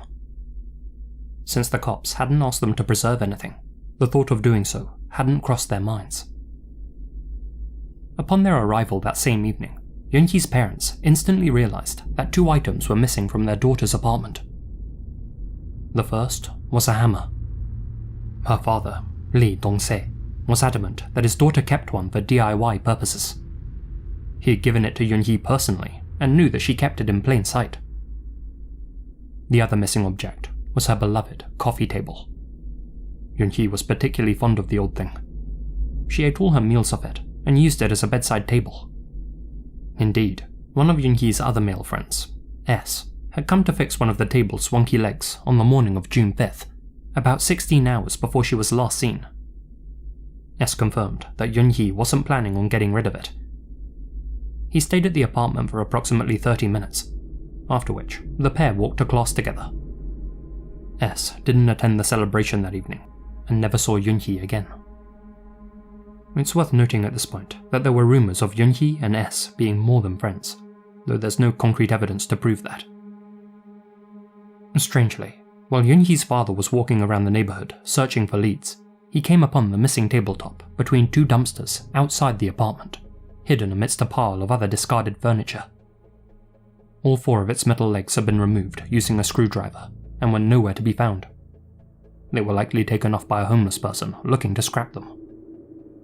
Yun-hee's father theorized that the table was either damaged during a confrontation, or may have been covered in the perpetrator's fingerprints, blood, or DNA, prompting him or her to dispose of it. He also feared that his daughter's life was ended inside the apartment using the very hammer he had gifted her, and that her killer took the tool with them when he or she left. Despite her family's concerns, the authorities would wait a further 2 days before reassessing Yun-hee's case. Since nobody had heard from the student in over half a week, a task force was finally assembled on June 10th with the goal of bringing her home as quickly as possible. This team returned to Yun-hee's apartment, but by that point, Kim and A had so thoroughly cleaned it that no fingerprints, DNA, footprints, blood, or any other evidence could be found. Consequently, the police had to pursue other investigative methods. They went old school, going door to door, asking other residents in the building whether they had heard a commotion in the early hours of June 6th. Since the apartment walls weren't insulated or soundproofed, it was highly likely that the other tenants would have heard a commotion if there was one. However, nobody reported hearing anything out of the ordinary that night. At least, nobody who actually agreed to chat with the officers. Some of Yunhee's neighbours declined to cooperate with the investigation and refused to speak with detectives. Despite not hearing any unusual sounds that night, one female resident did report being followed by a male a few days earlier. She told investigators about how a young, sinister-looking man had stalked her to her front door. Terrified that he was waiting for her to unlock it so that he could barge his way inside and do who knows what to her, she chose to confront him and ended up scaring him off. This witness suggested that the same man may have turned his attention to Yunhee.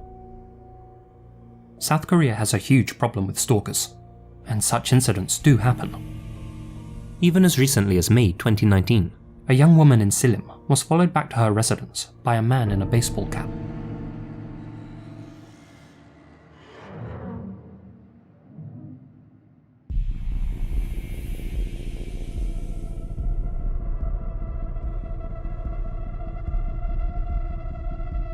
As she was closing her door, he rushed towards it, though thankfully it automatically locked just in time.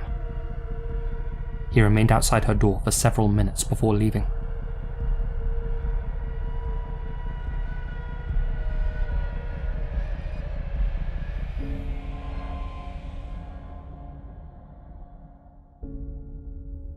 Stories like that have long been a cause of anxiety for Korean women, and some believe that Yunhee may have fallen victim to a similarly twisted stranger. Statistically speaking though, the vast majority of people who go missing know the person responsible, and believing that Yunhee wasn't randomly targeted, the task force began interviewing the 40+ attendants of the June 5th celebration. Unfortunately, none of them could shed any light on what happened to the poor girl after the party ended. That is, except for Kim, who maintained that he had walked her to the alleyway and saw her apartment light turn on shortly thereafter. He and 21 others were subjected to a polygraph test, and they all passed without incident, though it's worth reminding everyone that such tests are unreliable. The task force searched the city and the surrounding mountains using cadaver dogs, and plastered tens of thousands of flyers around town appealing for information. This resulted in no new breakthroughs, leaving investigators with no witnesses, no forensics, and no other leads to work with. Except one. In the building next to Yunhee's complex, there was another apartment with a clear, unobstructed view into her studio. Whoever lived there would have been able to watch her every movement. After checking with the rental company that owned the building, detectives learned that the room was unoccupied and that nobody had lived there for several months. However, when they inspected the room, they found several empty cigarette packets and used tissues by the window, the one facing Yunhee's apartment. No usable DNA could be extracted from any of them. Up until that point, Yunhee's classmates held on to hope that their friend would show up alive and well, that the combined stress of exam season and the motorbike incident had gotten to her, that she'd cracked and spontaneously decided to disappear for a few weeks, forgetting about her dogs and responsibilities, that she had thrown the table and the hammer out voluntarily because she no longer needed them, that there was an innocent explanation for the tissues in the empty apartment. But that optimism soon faded when cybercrime experts examined her computer. According to the recoverable data logs, somebody had accessed Yunhee's desktop at 2:59 AM on June 6th, around the same time she would have arrived home from the party. This person had opened Naver, a popular search engine known as the Google of South Korea, and searched the terms sexual harassment, contact police, and 112, South Korea's emergency number. That browsing session lasted only 3 minutes, ending at 3:02 AM. The computer was manually switched off an hour and 19 minutes later at 4:21 AM. That was unusual. Like many people, Yunhee habitually kept her computer running in the background, rarely powering it down. Her past computer logs confirm that.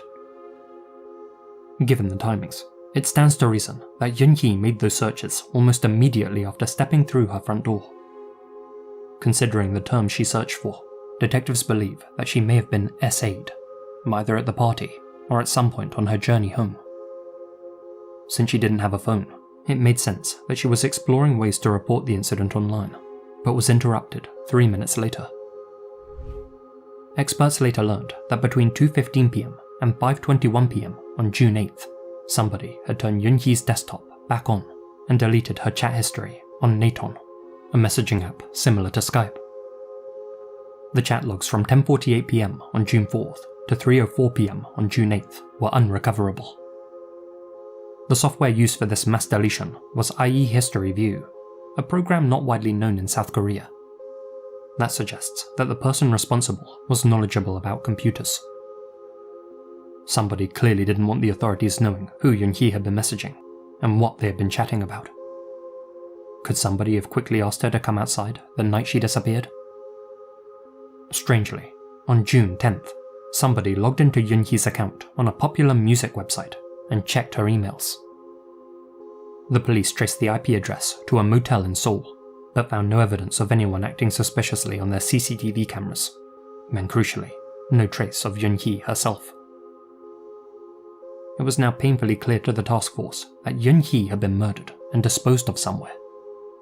If they could find her body, then they'd almost certainly be able to gather some key evidence that would help them find her killer. Well, that's the thing.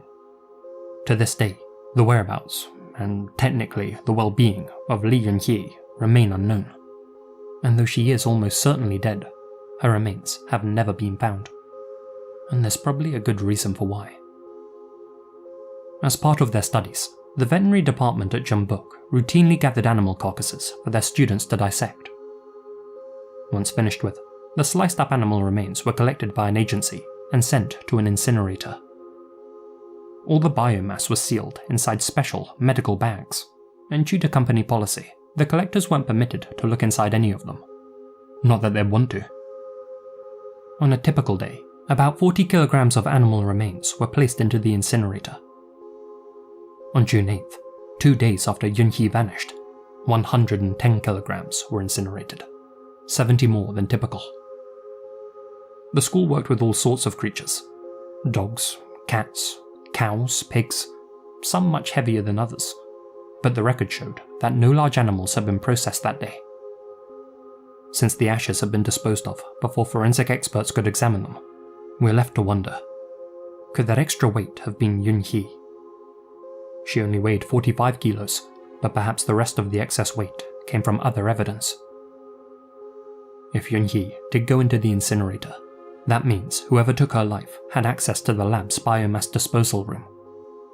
Someone like one of the professors.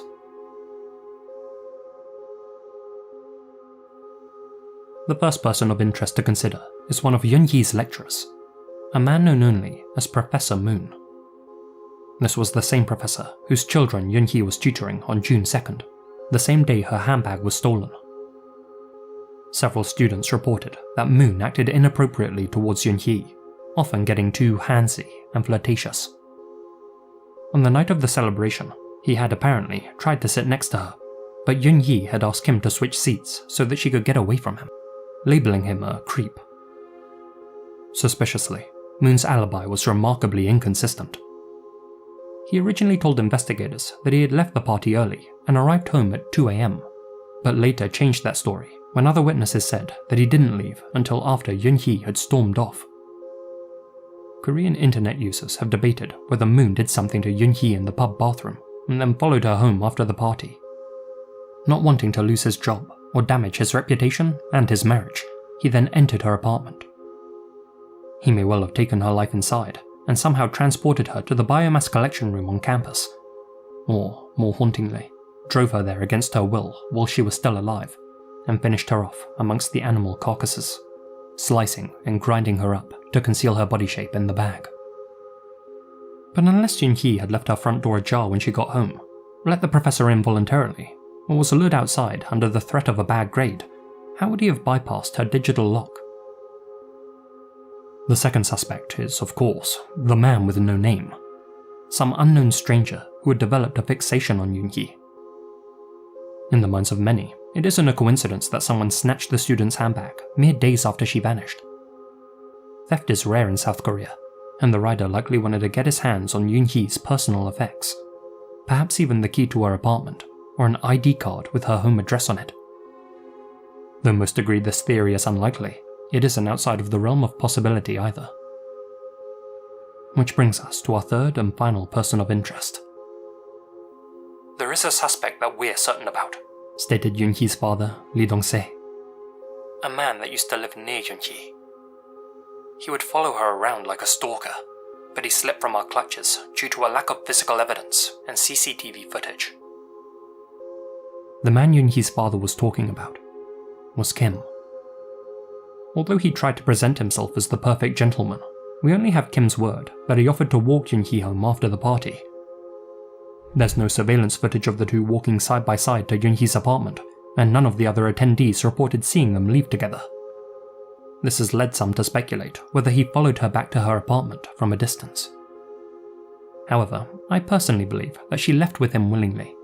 Firstly, because Yunhee was reportedly close with Kim, and secondly, because she'd just had her handbag stolen and was likely feeling especially vulnerable. What I find hard to believe is that she'd walk down the dark alleyway by herself and not want Kim to take her directly to her door. That is, unless he had given her a reason to want him gone. A reason to run away from him. What we do know is that Kim was infatuated with Yunhee. This was no secret among their classmates, and Yunhee herself would often joke about the situation with friends. There are unconfirmed reports of Kim displaying obsessive tendencies, such as secretly collecting strands of Yunhee's hair and keeping meticulous notes about her activities in a journal. Some have even suggested that he only enrolled at Jeonbuk because Yunhee transferred there. That being said, Yunhee did seem to both like and trust Kim. She wore the clothes he gifted her, hung out with him one-on-one outside of class, and even had him listed as one of her emergency contacts. Many joke that Kim was Yunhee's third puppy, a harmless, loyal lapdog that stuck by her side and followed her everywhere. But others sensed that Yunhee actually had feelings for Kim too, and according to Kim himself, the pair had shared a kiss on 4 separate occasions, though things had never progressed further than that. Although they weren't a couple, it's safe to say that their relationship was an ambiguous one. But if Kim cared so deeply about Yunhee, why do so many people consider him the prime suspect in her case? Well, because of one piece of damning information. If you recall, when Kim and his fellow classmates went to check up on Yunhee on June 8th, they weren't able to gain access to her apartment due to the digital lock and had to call the authorities to gain access. But here's the kicker. Kim was playing dumb. In reality, he had visited Yunhee's apartment numerous times in the past to take care of her dogs and drop off assignments, and was well aware of the passcode. Now, on the one hand, he may have been protecting Yunhee's honor. He didn't want to reveal to his classmates that he knew the door code. Such information could give people the wrong idea, and with South Korea being a very conservative country by Western standards, he may simply have been trying to avoid embarrassment. That's on the one hand. On the other hand, what the hell, this is extremely suspicious. Kim not only knew how to open Yunhee's door, he opted to stay behind and clean up the crime scene with A, giving him not only a chance to cover up his actions, but ample time to delete Yunhee's search history before her family arrived. Indeed, as I previously stated, that mass deletion took place between 2:15 PM and 5:21 PM on June 8th. During that time, Kim and A were the only ones inside Yunhee's apartment. When asked if either of them had turned on the computer, they both replied, "I can't remember clearly." But what about a motive? Well, there are several possibilities. Kim may have snapped after being rejected by Yunhee. He may have been trying to cover up the fact that he SA'd her on their walk home. Or he may have heard the rumours that she and S were more than just friends. Consumed by jealousy, he then took Yunhee's life and destroyed the coffee table that S had fixed, an act which may have held some sort of symbolic meaning. When reporters chatted with Kim in 2017, he was married with children and was operating his own animal hospital. Yunhee's father, Dong-se, organised several demonstrations outside Kim's business, accusing him of being behind his daughter's slaying. In response, Kim filed a defamation lawsuit against Yunhee's father, resulting in a court injunction prohibiting Dong-se from approaching Kim's practice. Kim maintains that the media defamed him and that he had nothing to do with Yunhee's disappearance. no charges have ever been brought against him. The lead detective who worked the case has since expressed regret that he and his team focused on Kim as the only suspect and didn't take any other leads seriously, hinting that he thought Kim was innocent. Unlike Yunqi's family, he believes that Professor Moon is the most likely culprit and used his position of authority to lure the student back to the lab and, ultimately, into the incineration chamber. In 2007, Yunqi's sister received a phone call. Yunqi doesn't have money to make this call, so she asked me to convey this message. She really misses you. The call was traced to a public phone booth in Gwangju, and the caller identified as a 27-year-old male with severe brain damage. It was determined that he had no involvement in the case. That same year, a psychic medium approached the authorities. She claimed to have spoken with Yunqi's spirit and said that her body was hidden in a sewage treatment facility. Unsurprisingly, no evidence was found to corroborate the charlatan's story. Today, almost 18 years on, the search for Li Yunqi continues. This age-progressed image of her has since been released to the public, showing what she may look like now. I don't know when this 82-year-old body of mine will die, said her now elderly father, Dongse. But before I go, I want to confirm whether my daughter is alive or not. In an effort to bring their daughter home, Dongse and his wife sold all of their worldly possessions and offered 100 million won to anyone with information about Yunqi's whereabouts. That reward remains unclaimed.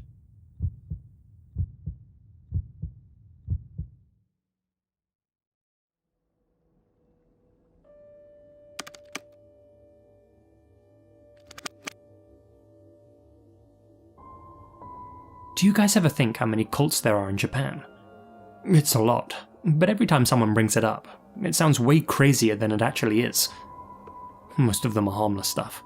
Old ladies getting together to pray for good weather, some pyramid scheme dressed up as a spiritual awakening, or some hippie types meditating in the woods. Mostly scams, you know. You laugh it off, because no one's really drinking the Kool-Aid over here. Or so I thought. So last week, my buddy Yuto hit me up out of the blue. We hadn't talked in ages, but he's always been a chill guy, with a strong flower power vibe. The type of dude who brews his own kombucha, and who goes on retreats instead of holidays. Anyway, he tells me he's been going to these spiritual sessions lately, and says I should check it out. It's no big deal, he tells me. Just a group of like-minded people talking about improving themselves. You'll like it. At first, I'm like, nah, sounds like some MLM garbage. But the thing is, Yuto doesn't usually fall for that kind of stuff. Plus, he's been acting off. He dodges questions when I tease him, and there's this weird edge to his voice, like he's too eager. Part of me's worried he's fallen into a scam, but another part's just curious. I mean, who wouldn't want to peek behind the curtain, right? So I agree to join him on one of these meetings. He gives me the details. It's in this old office building downtown. Nothing fancy, just 3 stories and a large basement, but supposedly owned by the group's leader and used exclusively for the group's own purposes. We meet up, and Yuto's got this big grin plastered on his face, like he's high on something. He's carrying a tote bag with some symbol on it, kind of like a yin-yang, but with way too many squiggly lines. He doesn't explain. We get to the place, and it's not what I expect. The room is plain, fluorescent lights buzzing overhead, with mismatched folding chairs arranged in a circle. There are maybe 15 people, all ages, and everyone's being weirdly polite, like a PTA meeting or something. Nobody looks like a cultist. No robes, no shaved heads, just regular people sipping tea and nodding like they're in on some secret. Yuto introduces me to the leader, a middle-aged man called Mr. Kondo. He's all smiles, wearing a simple grey suit. Looks like an accountant. Totally harmless. Welcome, welcome, Kondo says, bowing politely as he does. You're here to seek the truth. I hope you'll find it enlightening. Yeah, okay, whatever. But the vibe's a bit off. Everyone's being too nice, like they're all rehearsing for some indie drama about small-town life. The session starts with introductions. Everyone talks about what brought them there. Stuff like stress at work, trouble sleeping, vague spiritual emptiness, normal problems. Then they start sharing how Mr. Kondo and his teachings helped them. One lady says she cured her migraines. Another guy claims that he stopped having nightmares. It's all pretty tame until Yuto speaks up. I've been coming here for a few months now, he says, and I feel so much more connected. Like I'm finally seeing the world for what it really is. The room goes quiet for a second, and everyone stares at me like they're expecting me to clap or something. I just nod awkwardly, and Kondo chuckles. It's natural to feel skeptical at first, he says, but the more you open your mind, the more the truth reveals itself. Okay, sure, but what's the truth? Nobody's actually explaining anything. I lean over to Yuto and whisper, is this the whole thing? Just some group therapy? Next comes the meditation exercise. Kondo dims the lights and tells us to close our eyes. His voice gets all soft and soothing as he guides us through some generic relaxation script. Breathe in, breathe out, visualize your energy flowing through your body. You know the drill. I'm halfway to zoning out when he drops this line. Now, imagine the thread connecting you to the Great Wheel. I open my eyes just enough to subtly look around, and everyone else is deep in it, swaying slightly in their chairs. Kondo's voice gets lower, almost like a whisper. The Great Wheel turns, and we turn with it. But some threads must be severed to keep the balance. What threads? What balance? I glance around, but nobody else looks freaked out. Kondo keeps going, talking about how our inner weights are dragging the wheel off course. He says we need to purge the impurities to restore harmony. Then he pulls out this thing. It's a wooden disc, about the size of a dinner plate, with that squiggly yin-yang symbol carved into it. He places it within a round slot in the floor, in the center of the circle. It fits into it like a glove, and he tells us to focus our energy on it. That's when I notice the air feels heavy, like the room's suddenly too small. The fluorescent lights flicker, but maybe I'm just imagining it. Kondo's voice gets sharper, almost commanding. Focus. Let go of your doubt. Feel the wheel turning. The others are chanting now, softly at first, but it builds into this low, rhythmic hum. My chest feels tight, and my guts are screaming, get out, but I don't want to bail and leave Yuto there by himself, so I stay. The chanting reaches this weird crescendo, and Kondo slams his hand onto the desk. The room goes dead silent, and just for a split second, I swear I hear something, like a faint, grinding noise, metal on metal, coming from nowhere and everywhere. I make eye contact with the others, but nobody else seems concerned about it. Rather, they nod in unison. Kondo looks up, eyes wide, and says, "The wheel turns." Everyone murmurs, "The wheel turns," like it's a reflex. Then Kondo turns to me. "Anon, would you like to offer your doubts to the wheel?" Before I can answer, Yuto nudges me and whispers, "It's okay, just touch the disc." My brain's screaming no, but all eyes are on me. I reach out, and the second my fingers graze the wood, I feel this pull, like something's tugging at my chest. Not physically, but inside. I jerk my hand back, and Kondo's smile falters. "You're resisting," he says softly. "That's normal for beginners. But remember, the wheel spares no one." Spare me from what exactly? Nobody explains. The session ends soon after, and I practically drag Yuto outside. As soon as we're alone, I ask him straight up, "What the hell was that?" Yuto shrugs. "It's hard to explain. You have to experience it a few times to understand." That's when I notice the tote bag again. It's noticeably empty now, and I point it out.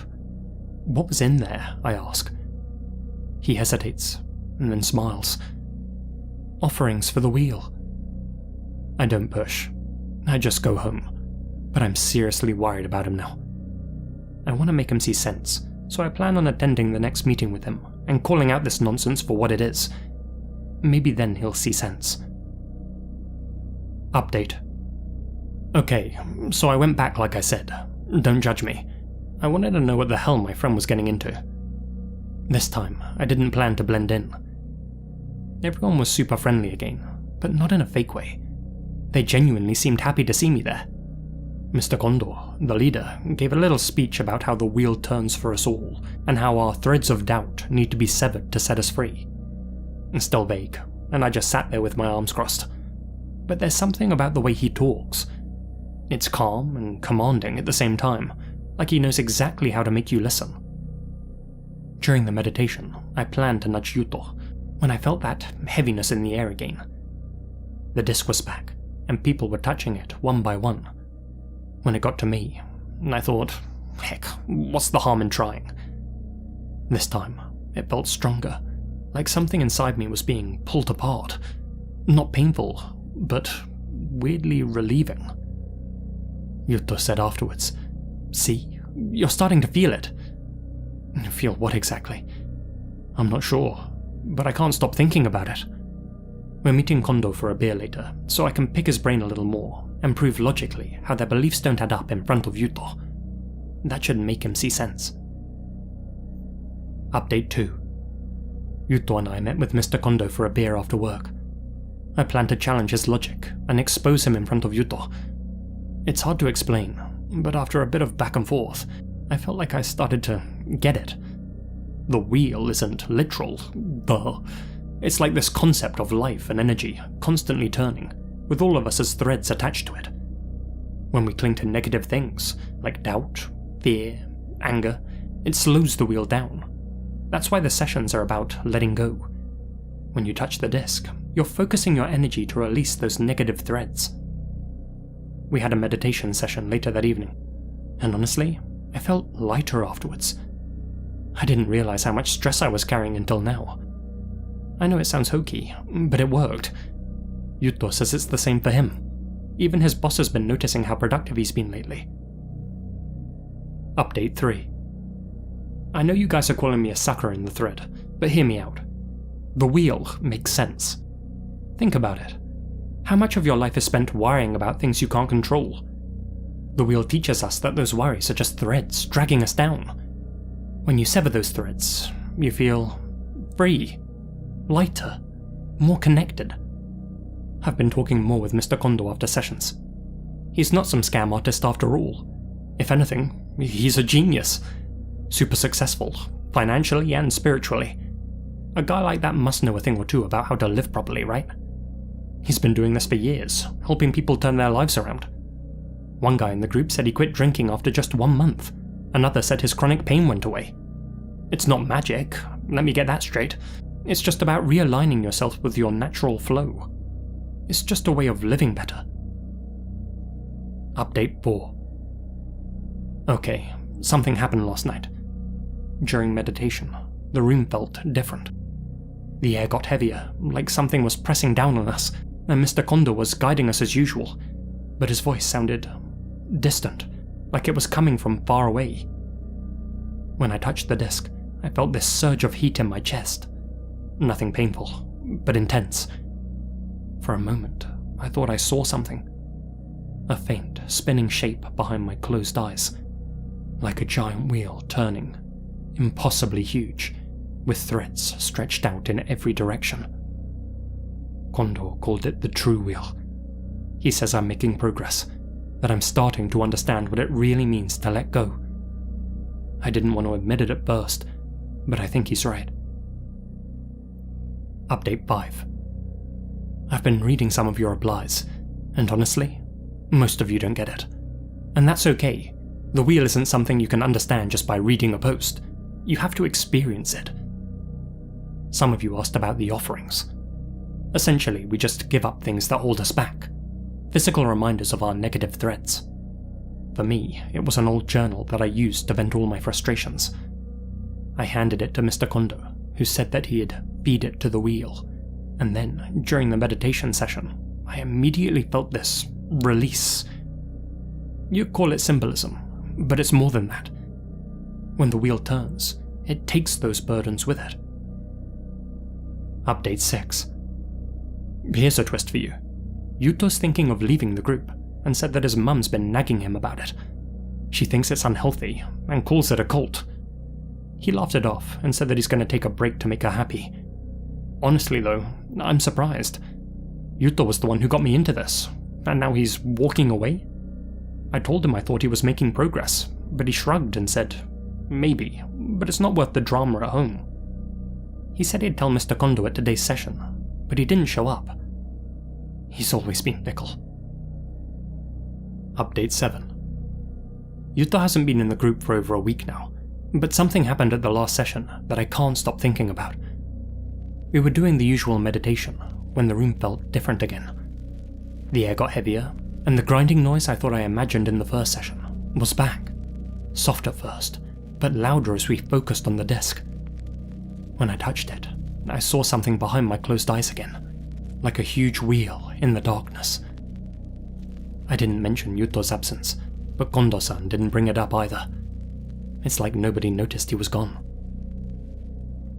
Update 8. Something strange happened today. Yuto's mum called me out of the blue, asked if I had seen him. I told her that we'd been going to the group together, but he said he was taking a break.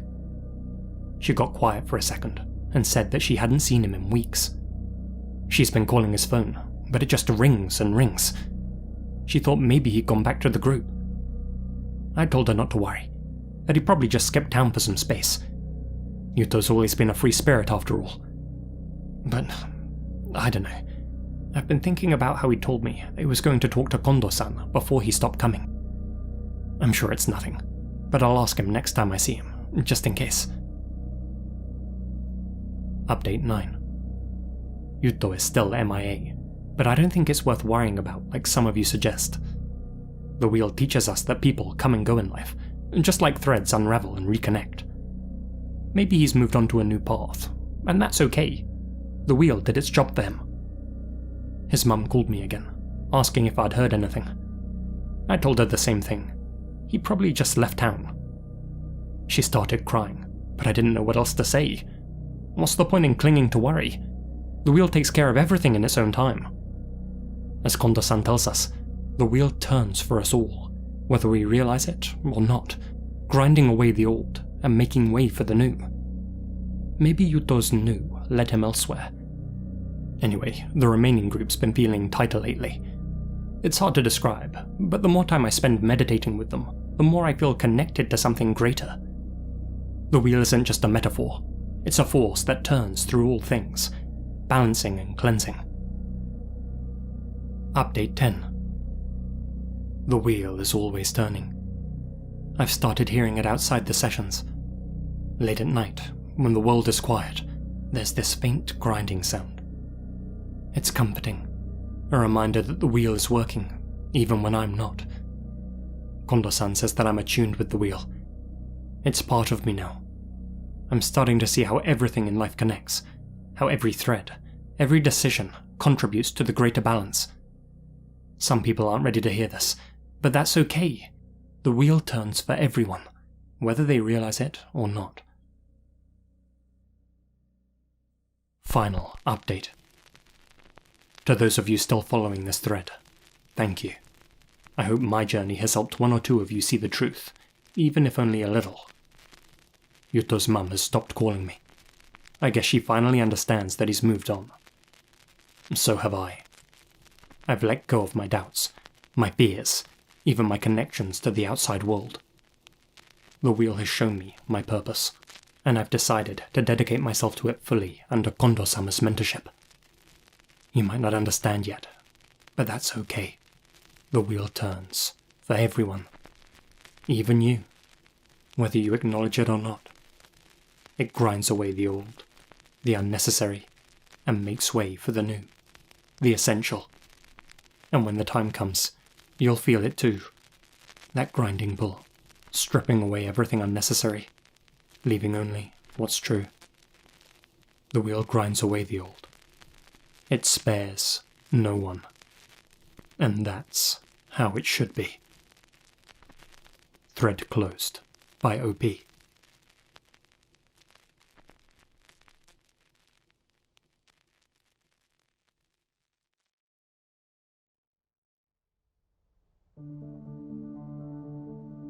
Hey guys, Lizzie here, and thank you very much for listening. I'd like to say a huge thank you to all of my supporters here on YouTube and over on Patreon, especially my biggest supporters. George Lopez, Holly Lyons, Zak Horgan, Aðalsteinn Traustason, Alana Pons, asiamina, Azrael Warakai, Colin Monsma, Connor Louthan, Farewelltattoosjaxfl, Gina Valera, Gracearchie, Hamish, Biluck, Itai Alon, LJB, Misty Blue Longi, Peter Oldrach, Pray to Jesus, TNS Mum, Terry Ford, and Yokai. Thank you guys so much for your continued support.